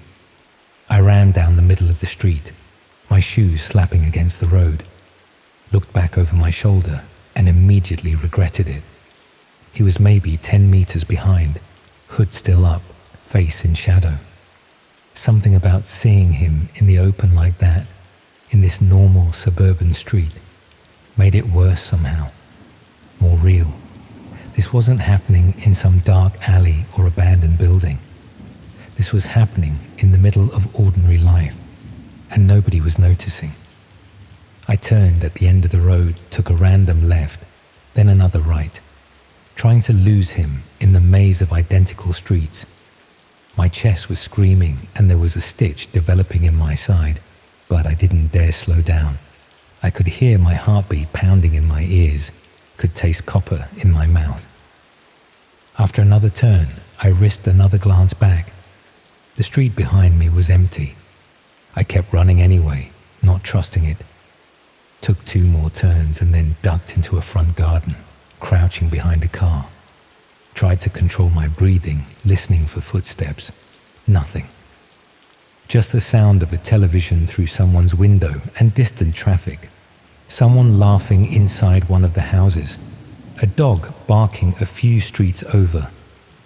I stayed there for what felt like 20 minutes, but was probably closer to 5. Slowly, my heart rate came down from its frantic hammering. I pulled out my phone with shaking hands, realized I had no idea where I was. The streets all looked the same. Victorian terraces with identical front doors and tiny gardens. I'd been running blind, taking turns at random.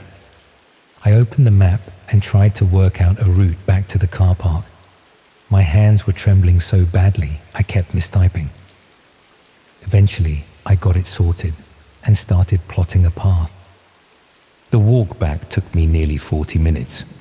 I went the long way round, sticking to main roads where there were people and lights. Even then, I felt exposed, vulnerable. Kept checking behind me every few seconds. Every car that passed made me tense up, certain it would be the blue Vauxhall circling back to find me. I passed a pub, warm light spilling out onto the pavement, people smoking outside and chatting.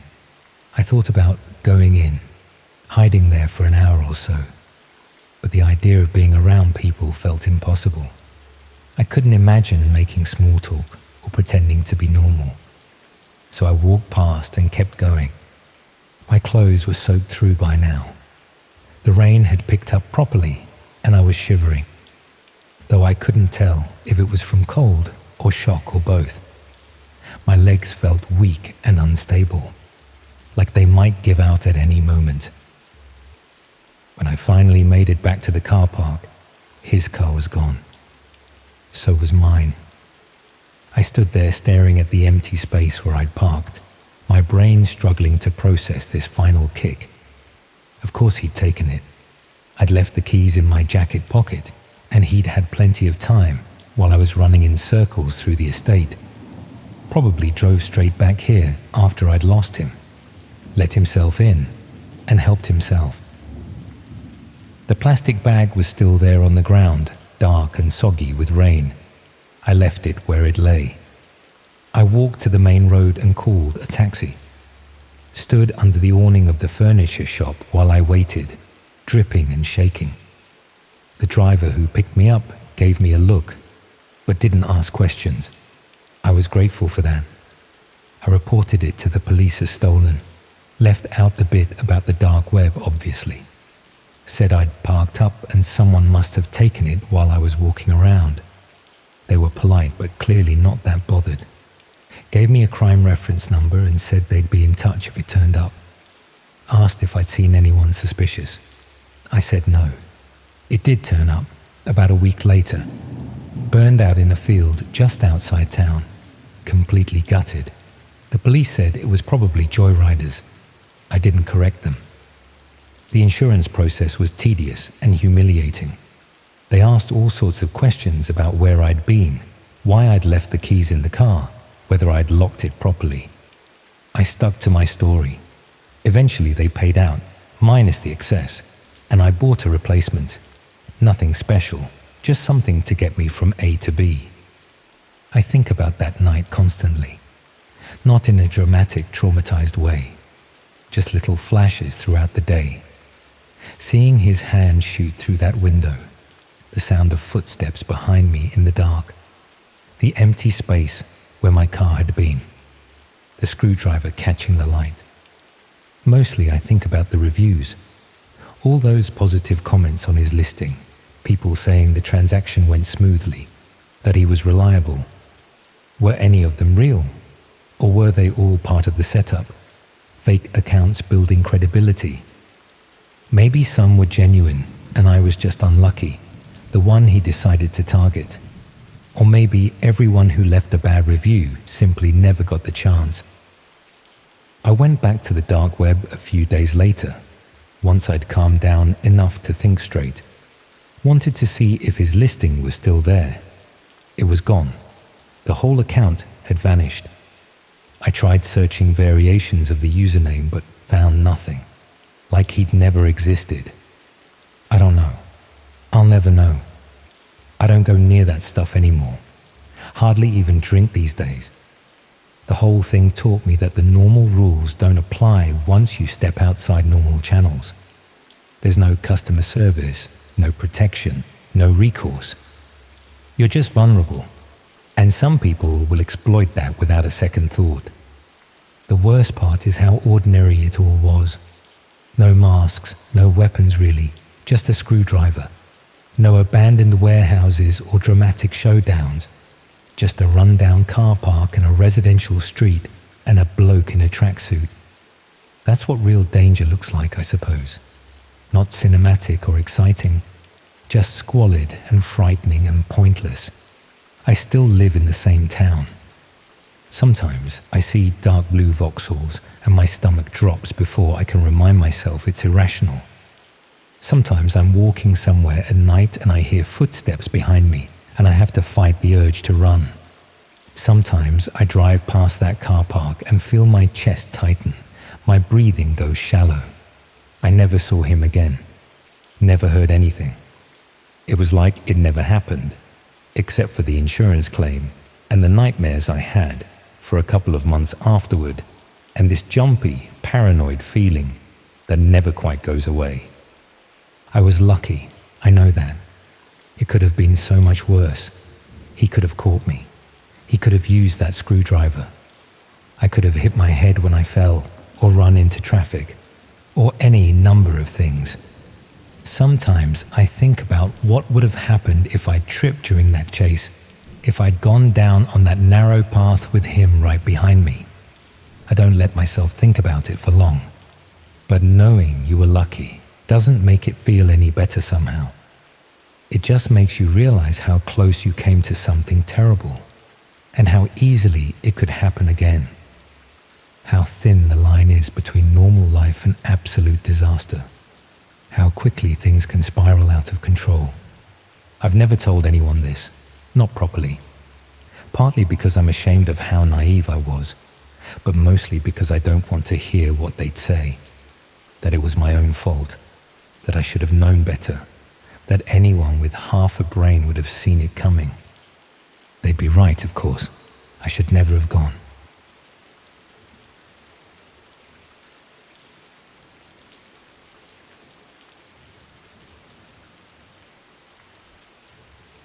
There's something about curiosity that makes you ignore warning signs you'd normally pay attention to.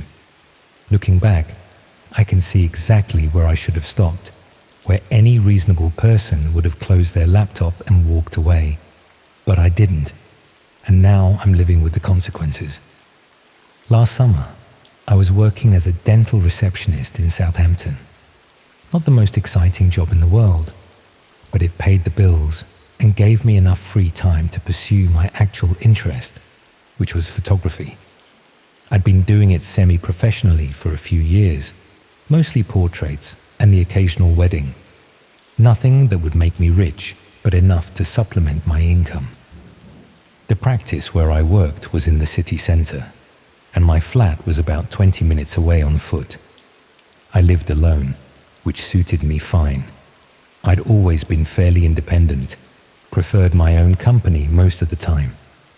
Evenings were usually spent editing photos or browsing online, looking at other photographers' work, trying to pick up new techniques. One evening in July, I was looking at a photography discussion site when someone mentioned something called verification services on the dark web. The context was about stock photography and licensing. Someone asking whether there were ways to check if your images were being used without permission in places normal search engines couldn't reach. Another user mentioned that there were services on the dark web that could do reverse image searches across databases most people couldn't access. I'd heard of the dark web before, obviously. Everyone has. But like most people, I'd assumed it was either completely inaccessible or exclusively used for illegal things. The discussion made it sound more mundane than that. People used it for privacy reasons, for accessing information in countries with restricted internet, for legitimate purposes alongside the dodgy ones. I was curious. I had hundreds of photos online across various platforms, and I'd always wondered if people were using them without permission. The standard reverse image search tools only showed you what was publicly indexed. There could be dozens of sites using my work that I'd never find through normal means, so I looked into it. Getting access was easier than I'd expected. Within half an hour, I was browsing this completely different version of the internet. Most of it was disappointing. Broken links, sites that looked ancient, pages that loaded incredibly slowly or not at all. I spent maybe an hour clicking around before I found what I was looking for. The site was called ImageTrace. Simple name, simple design. The homepage explained that it was a reverse image search service that could scan databases and repositories most search engines couldn't reach. Upload an image, wait for the results, see where it appeared online. There was a fee structure listed, but it also mentioned you could earn credits by contributing to their verification system. That caught my attention. I didn't particularly want to pay for a service I was just experimenting with, but earning credits sounded reasonable. There was a link. Become a verifier. I clicked through. The page explained that the service needed human verification for certain types of image matching.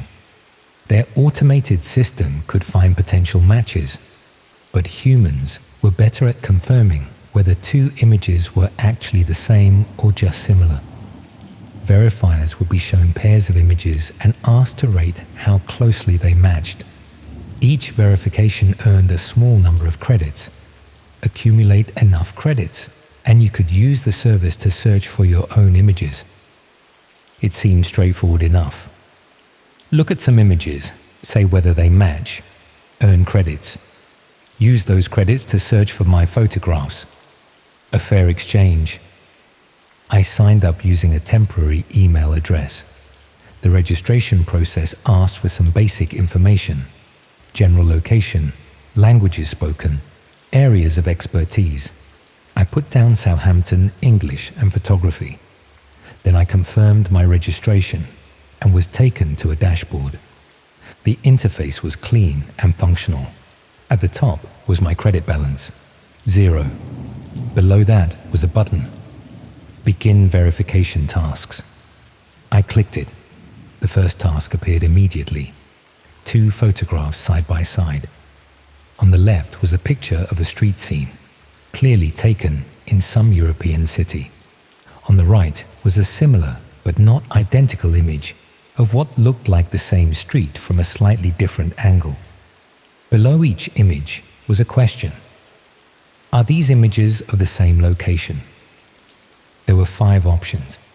Definitely yes, probably yes, uncertain, probably no, definitely no. I looked at both images carefully. The buildings matched. The street layout was the same. The angles were different, suggesting they'd been taken from different positions, but they were definitely the same location. I clicked definitely yes and submitted my answer. A new pair of images appeared. This time 2 portraits of different people. The question was the same. Are these images of the same person? They clearly weren't. Different facial features, different ages, different everything. I clicked definitely no. Another pair appeared, then another, then another. Most were easy to judge.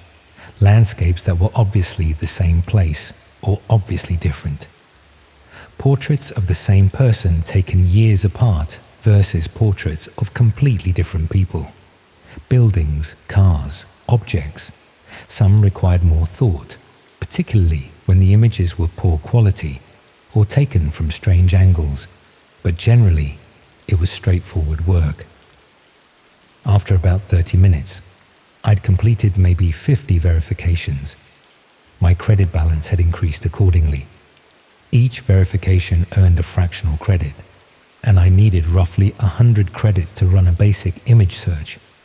At this rate, it would take a few hours of work to accumulate enough.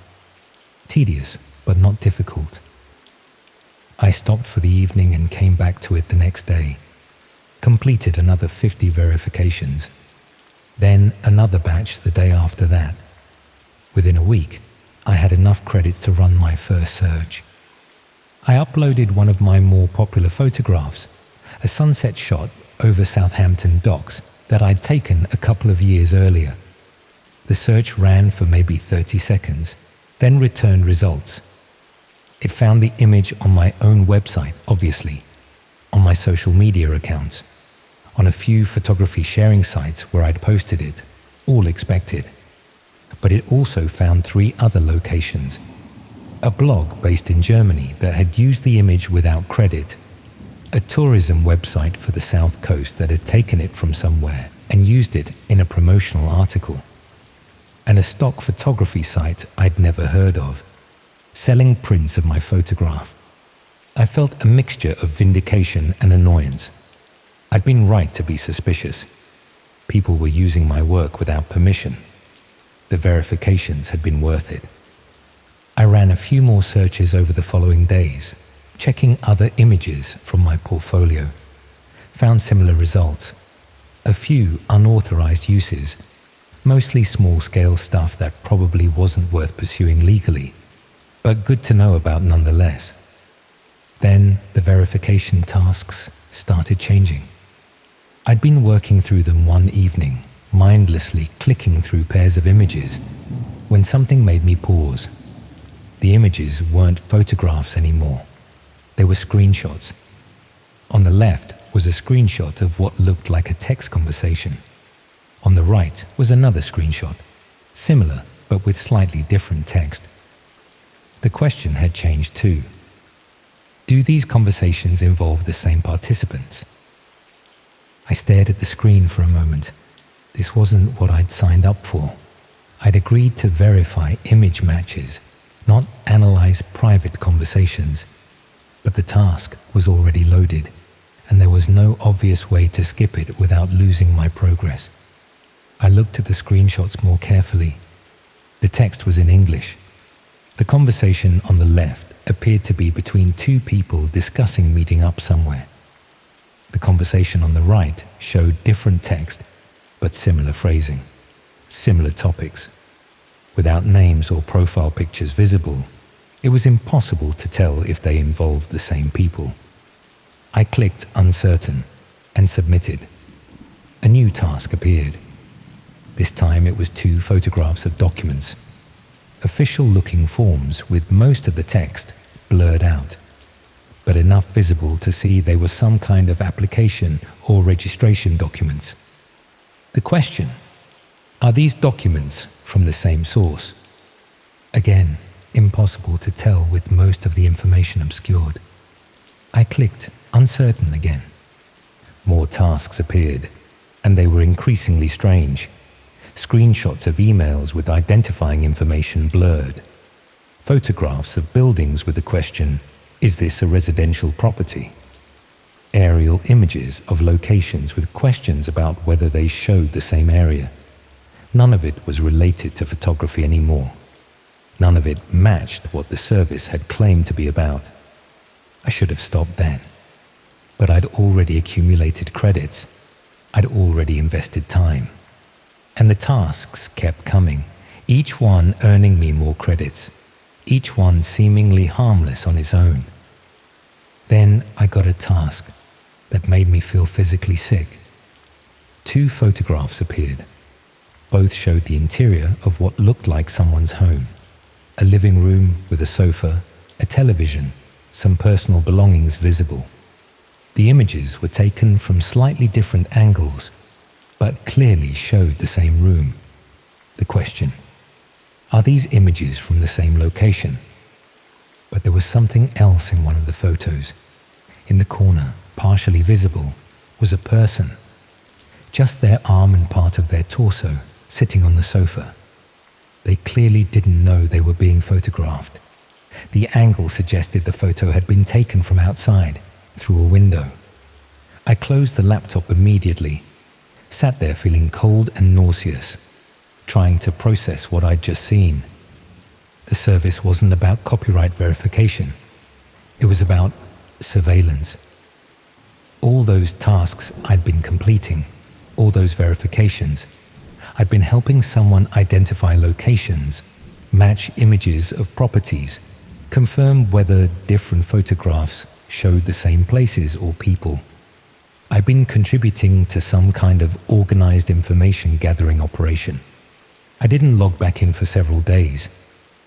Tried to pretend I hadn't seen what I'd seen, but I couldn't stop thinking about it, about all the tasks I'd completed, about what that information might have been used for.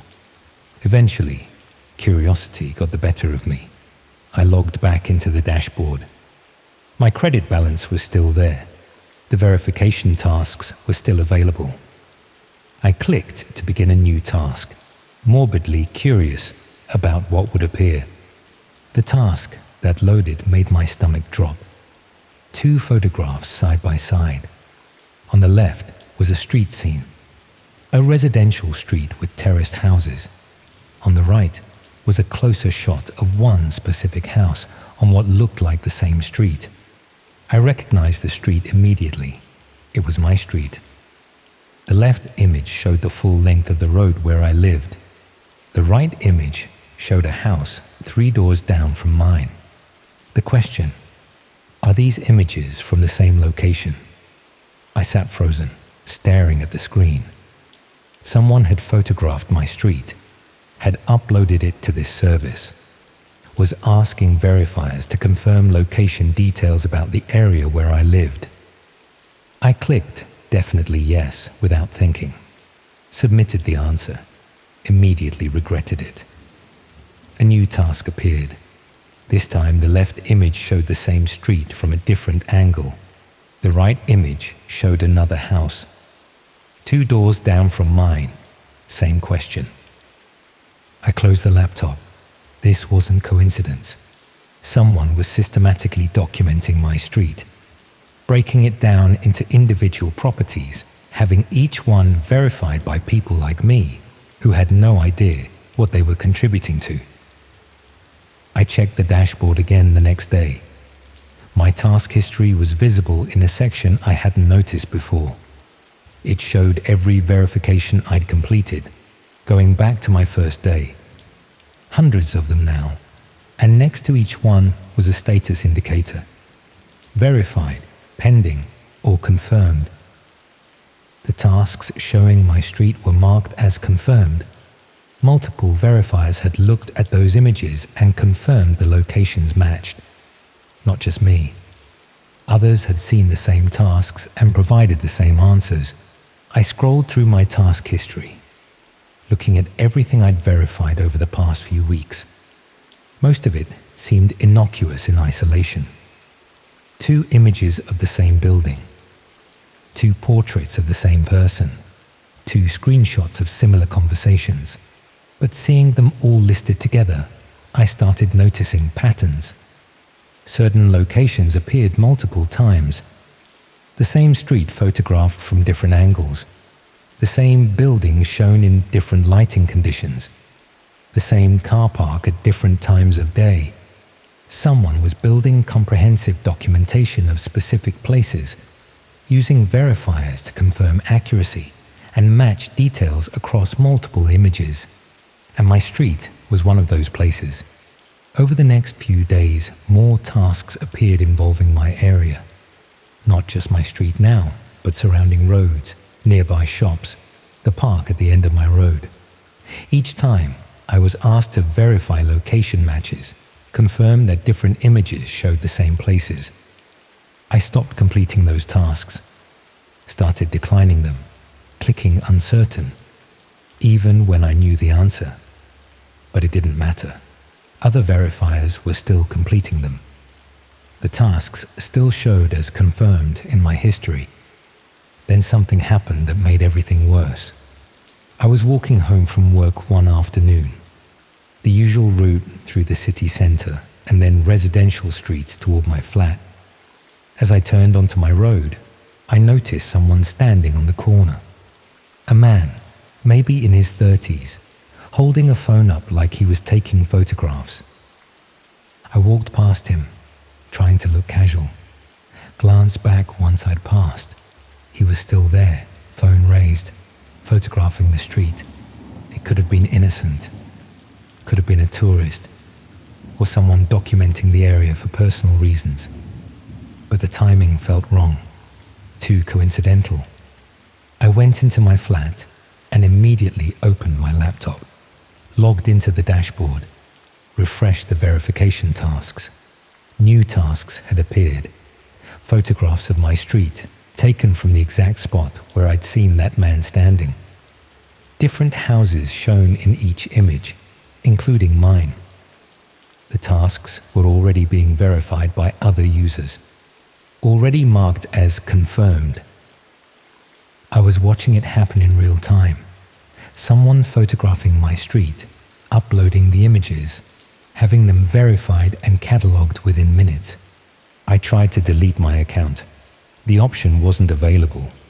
I looked through every settings menu, every configuration page. There was no way to remove my account or even stop receiving tasks. I sent a message through the site's contact form, demanding they delete my information and remove my account. No response came. The tasks kept appearing. More images of my street, my building, my neighborhood. And they weren't just external shots anymore. Some showed views through windows, interior shots of buildings on my road taken from outside, photographs of gardens, driveways, the alley behind the houses. Then I received a task that showed my actual flat, not the building, but my specific flat. A photograph taken through my living room window, showing my furniture, my belongings. The question: is this a ground floor or upper floor property?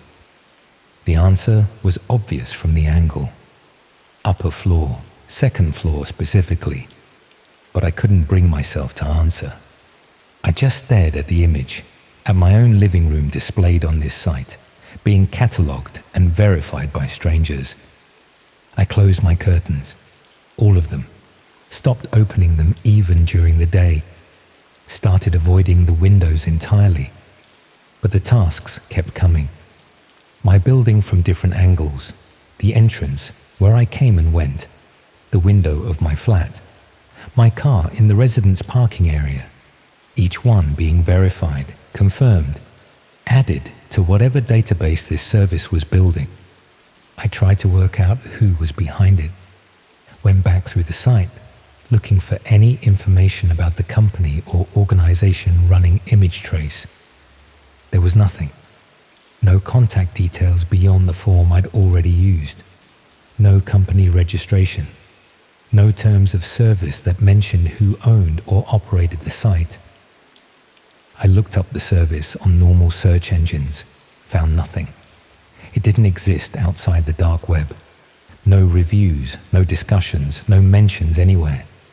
I was trapped in something I didn't understand, couldn't escape, and couldn't report to anyone without admitting I'd been participating in it. Then the tasks changed again. One evening, a new task appeared, a photograph of me, actually me, walking down my street, taken from behind, but clearly me. I recognized my jacket, my bag, my posture. The question: identify the individual's approximate height and build. Options were provided: short, average, tall, slim, average, heavy. I closed the laptop so hard I thought the screen might crack. They weren't just cataloging locations anymore. They were cataloging people, specifically me. More tasks appeared over the following days. Different photographs of me at different locations. Walking to work, sitting in a cafe, waiting at a bus stop. Each one asking verifiers to provide details about me. What I was wearing, what I was carrying, what time of day it was. Other verifiers were answering these questions, providing details about me to whoever was compiling this information. And I couldn't stop them because I couldn't access the site without seeing more tasks. And I couldn't delete my account or remove my information. I changed my routine, started taking different routes to work, avoided my usual haunts, wore different clothes, anything to make myself less predictable, less documentable. But the photographs kept appearing.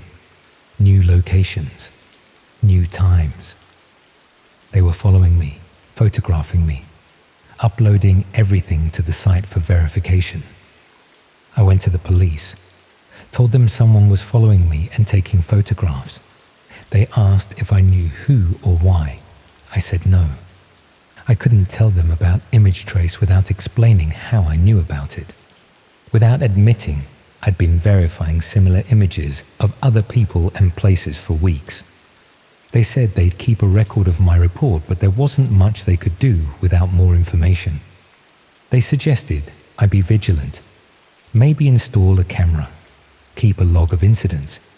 I did install a camera. pointed it at my front door. The next morning, I checked the footage. Someone had stood outside my door at 3 in the morning, just stood there for maybe 10 minutes, doing something with their phone, then left. I checked the dashboard. New tasks had appeared, photographs of my door, my flat number visible in the images, questions about the lock type, whether there was a security chain, whether the door opened inward or outward. They were planning something, gathering information for some purpose I didn't want to contemplate. I moved out the following week, broke my lease, paid whatever penalties the landlord demanded, found a new flat across the city in Eastleigh. Didn't tell anyone where I was going except my employer, and I made them promise not to give out my information to anyone. For a few weeks, everything seemed fine. No tasks appeared showing my new location. No photographs of my new street. I started to relax slightly, thinking maybe I'd escaped it. Then I logged into the dashboard one morning, something I'd been doing compulsively despite knowing I should stop, and found my new address listed in my profile information. I hadn't provided it. I'd never updated my details, but somehow the site knew where I'd moved to. The verification tasks started appearing that same day. My new street, my new building, my new flat, all being photographed, uploaded, verified, catalogued. And there was a new section in my dashboard now. Accuracy score. It showed a percentage. Mine was listed as 93%. Below it was text. Users with accuracy scores above 90% are eligible for premium verification tasks. A new button had appeared. Accept premium tasks. I didn't click it. I closed the laptop and haven't opened that site since. But the damage is done. My information is in their system. My locations, my routines, my details. All verified by strangers who have no idea what they're contributing to. Just like I had no idea when I started. I've moved twice more since then. Each time, within days, tasks appear showing my new location. Each time, the photographs start arriving. The documentation continues. I don't know who's behind it. I don't know what they want. I don't know if I'm specifically targeted, or if I'm just one of many people being catalogued this way. What I do know is that I helped build the system that's now being used against me. Every verification I completed, every task I answered, I was training their system, teaching it to identify locations and people and details. I was one of dozens or hundreds of verifiers, all contributing small pieces to something much larger that none of us understood. And now I can't escape it. Can't delete my involvement. Can't undo the verification work I did. It's all permanent, all catalogued, all being used for purposes I never agreed to, and still don't understand. The worst part is knowing that somewhere right now, someone is looking at a verification task. 2 images side by side. One showing a street or a building or a person, the other showing something similar. And they're being asked to confirm if they match. They'll answer honestly, trying to help, thinking they're contributing to something legitimate. And they'll have no idea what they're really doing until it's far too late. Just like I didn't.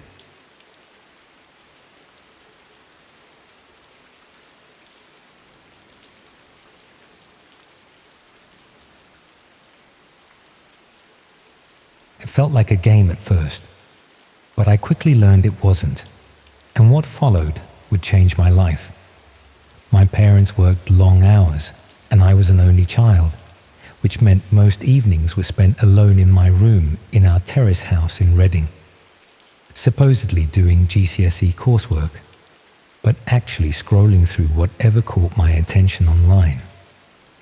The internet was more entertaining than television, and considerably more entertaining than the homework I was meant to be doing.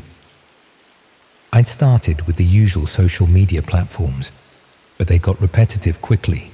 Same people posting the same types of content, same arguments about the same topics, same manufactured drama that felt hollow after a while.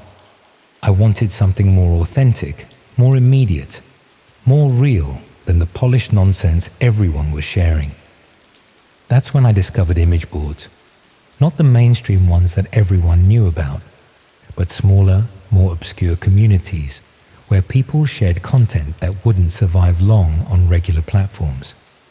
Raw, unfiltered material that felt genuine in ways that social media never did.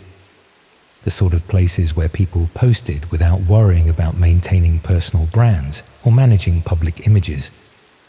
The content was hit and miss, sometimes interesting, sometimes disturbing, often just random nonsense that someone had found amusing enough to share. But there was an authenticity to it that I found appealing. People weren't performing for audiences the way they did elsewhere online. They were just sharing whatever they'd encountered or created. One image board I frequented had a section dedicated to what they called rare finds, unusual content that people had discovered in the deeper parts of the internet. Not necessarily illegal material, just things that were difficult to find or access through normal browsing.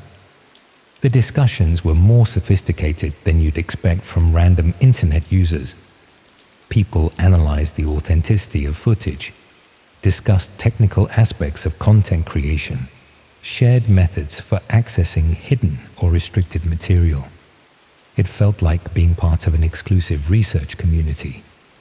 That's where I first encountered mentions of red rooms. The concept was straightforward enough. Live streams supposedly hidden on the dark web, where viewers could watch real violence happening in real time. Most participants dismissed them as technically unfeasible urban legends, but a few claimed to have encountered evidence suggesting they might actually exist. What made me pay attention was how casually these discussions happened. People weren't treating it like creepypasta or horror fiction.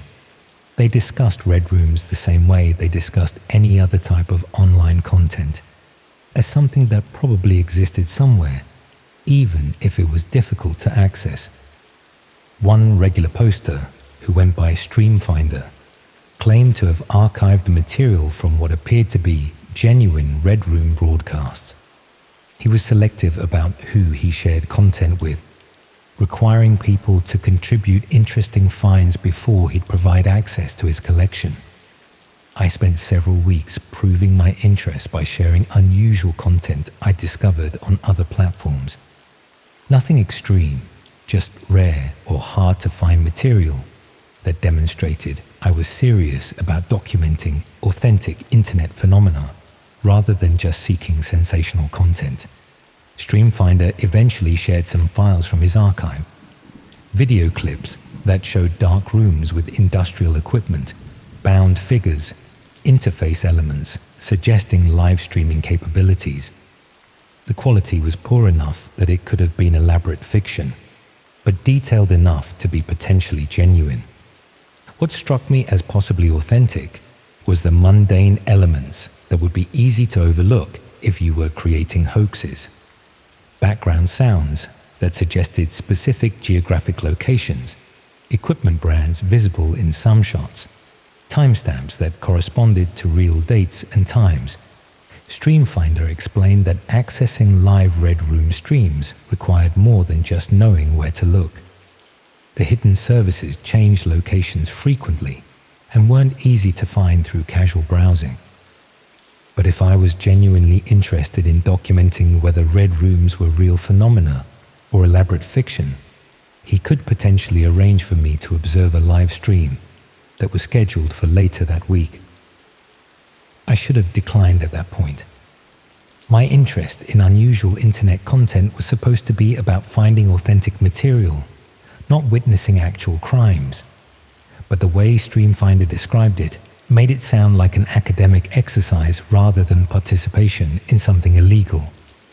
The access process was more complex than anything I'd encountered before. Specific software to download, rotating passwords that changed every few hours, designated connection times that had to be followed precisely. The whole system felt designed to exclude casual browsers while providing access to serious researchers. When I finally connected to the stream during a quiet evening at home, the interface was surprisingly basic.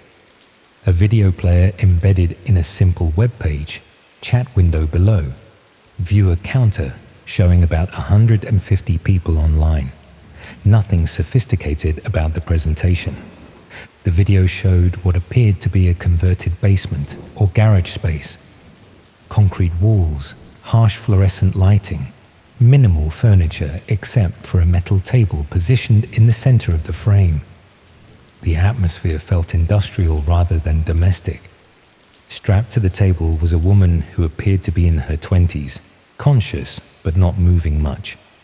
She would occasionally test her restraints or look around the room, but mostly just lay there with the resigned expression of someone who'd stopped fighting against their situation. The chat was active with comments in multiple languages. People discussing what they wanted to see happen, making suggestions, treating the whole thing like interactive entertainment. The casual way they discussed real violence was more disturbing than the violence itself. I watched for about an hour while my parents were downstairs watching television, using headphones so they wouldn't hear anything from my room. The woman would periodically struggle against the restraints or attempt to speak, but no audio was coming through the stream. Around 9 p.m., someone entered the frame. They were dressed in ordinary work clothes, jeans, plain shirt, boots that looked like they'd seen regular use. Nothing theatrical about their appearance, no mask or costume. Just someone who could have been starting any manual job, except for what they were obviously planning to do. The figure moved around the space with practiced efficiency, arranging tools on a nearby surface, adjusting camera angles, checking equipment that wasn't visible in the main video feed.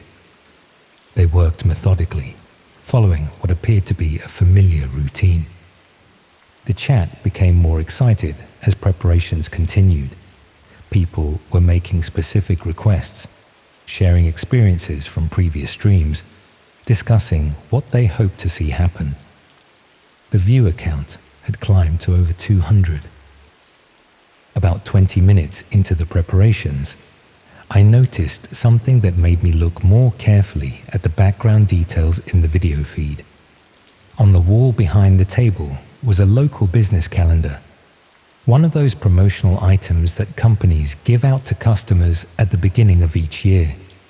The business name was partially visible, and it looked familiar in a way that made me uncomfortable. I paused the stream and looked more closely at the calendar. The company name was for a plumbing supplier in Reading, the same town where I lived. I'd seen their van parked outside houses in my neighborhood when they were doing repair work or installations, which meant this stream was potentially being broadcast from somewhere local rather than some distant foreign location. The realization made everything feel more immediate and real. This wasn't abstract criminal activity happening somewhere else. It was potentially occurring within a few miles of where I was sitting in my bedroom. Over the next few days, I found myself obsessively researching the plumbing company and their customer base. They serviced residential and commercial properties throughout Reading and the surrounding areas, including industrial units and warehouse spaces that would be perfect for activities people wanted to keep private. I started paying attention to their vans when I saw them around town, noting which properties they visited and whether any locations seemed unusual or suspicious. Most were obviously legitimate, houses and businesses that needed normal plumbing work, but I noticed they'd done work at several commercial properties that appeared to be vacant or underutilized based on their external appearance. Empty office buildings, unused warehouse units, the sort of places where someone could operate without being noticed by neighbors. One location particularly caught my attention. because it was in an industrial area about 20 minutes from my house, and the plumbing company had visited several times over the past few months, according to the work schedules visible on their website. I decided to take a look at the area during a weekend, using revision time as an excuse to get out of the house.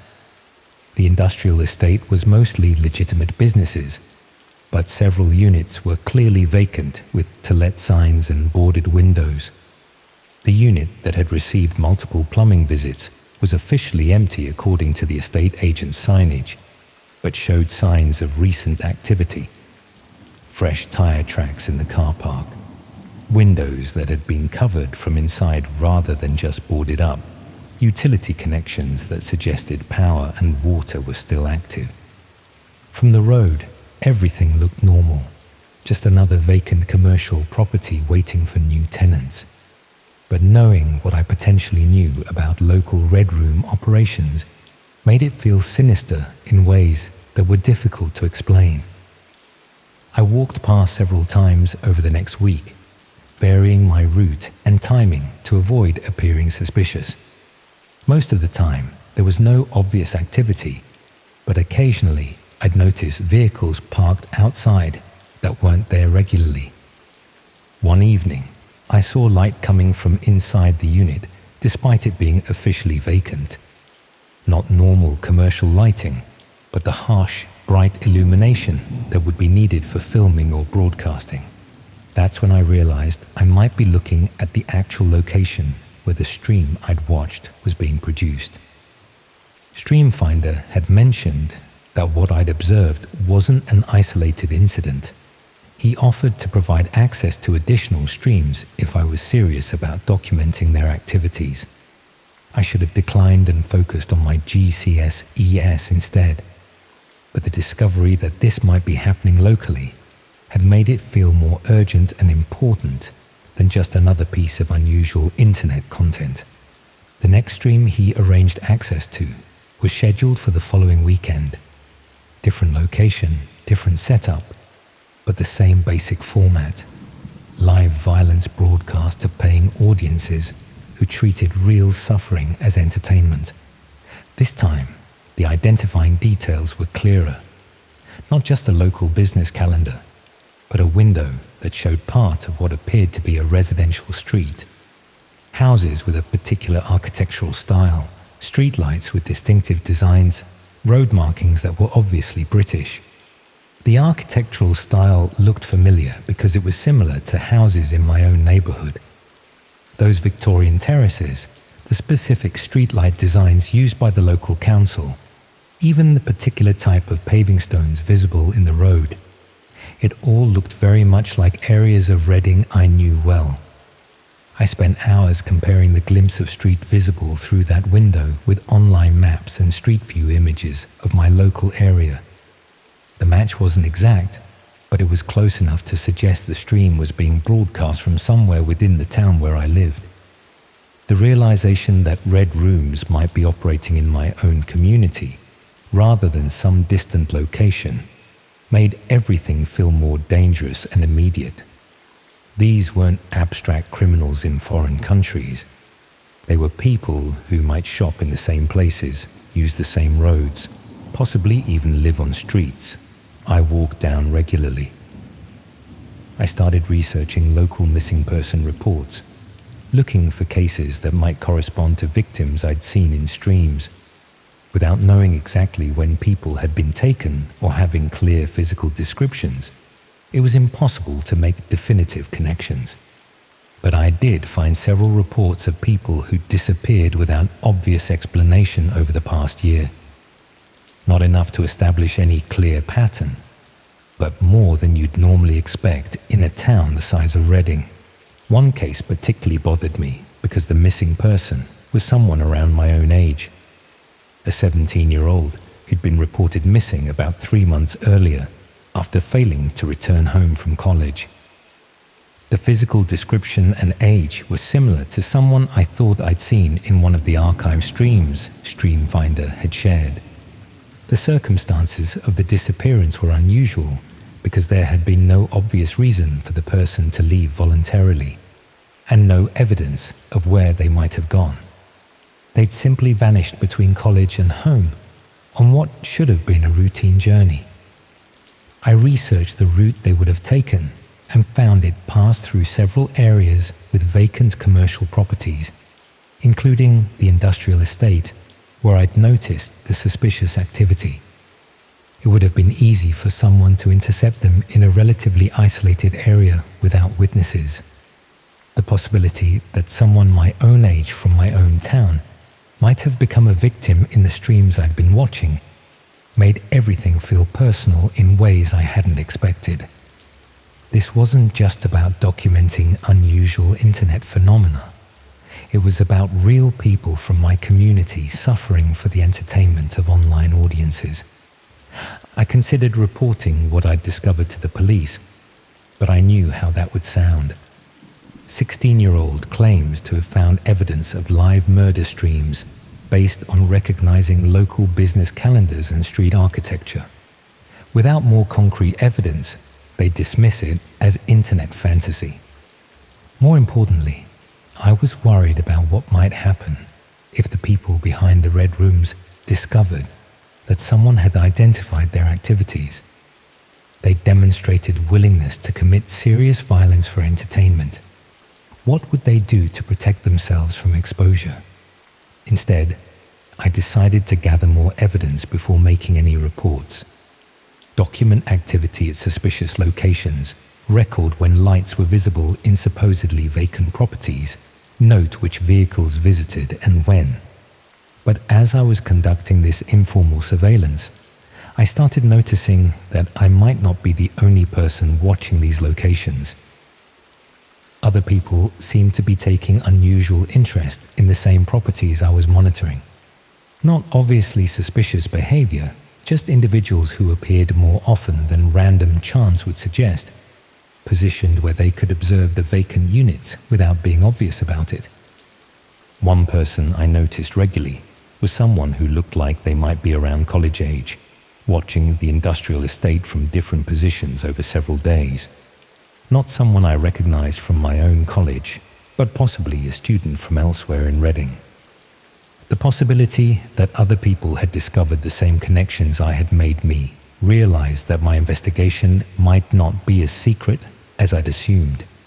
If multiple people were monitoring these locations, then whoever was behind this might already be aware that their activities had been identified. That evening, I found a note that had been slipped under my bedroom door while I was downstairs having dinner with my parents. Just a single piece of paper with a printed message that made my hands shake as I read it. Games should stay games. No signature, no return address, nothing that would identify who had sent it. But the timing and content made it clear that someone knew about my interest in red rooms and wanted me to stop investigating. The word games particularly bothered me because it echoed my own initial reaction to finding the streams.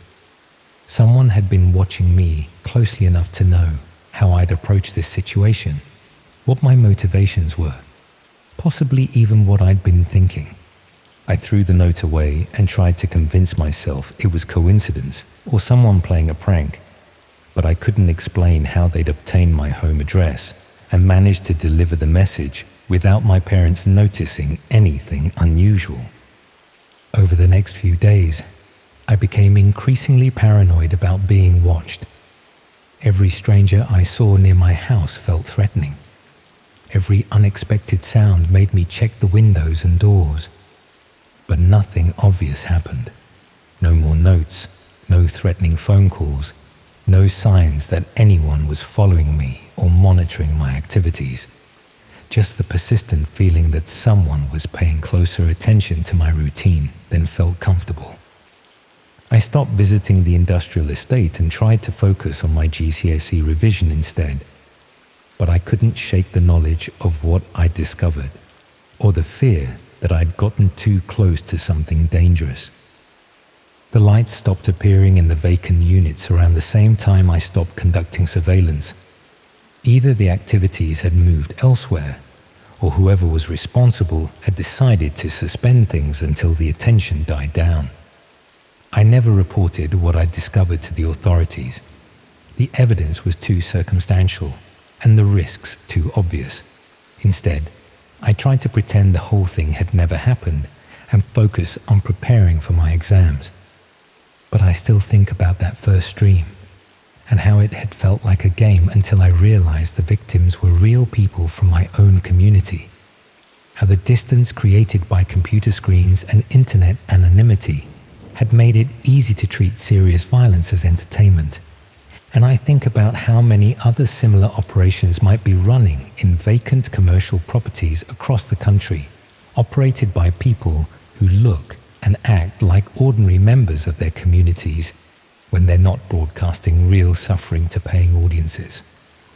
Sometimes I wonder if other people my age have stumbled across similar activities in their own towns, thinking they were just exploring unusual internet content until they realized the victims were real people from their own communities, whether they reported what they found or stayed quiet like I did, too scared to risk becoming the next person to disappear between college and home on what should have been a routine journey.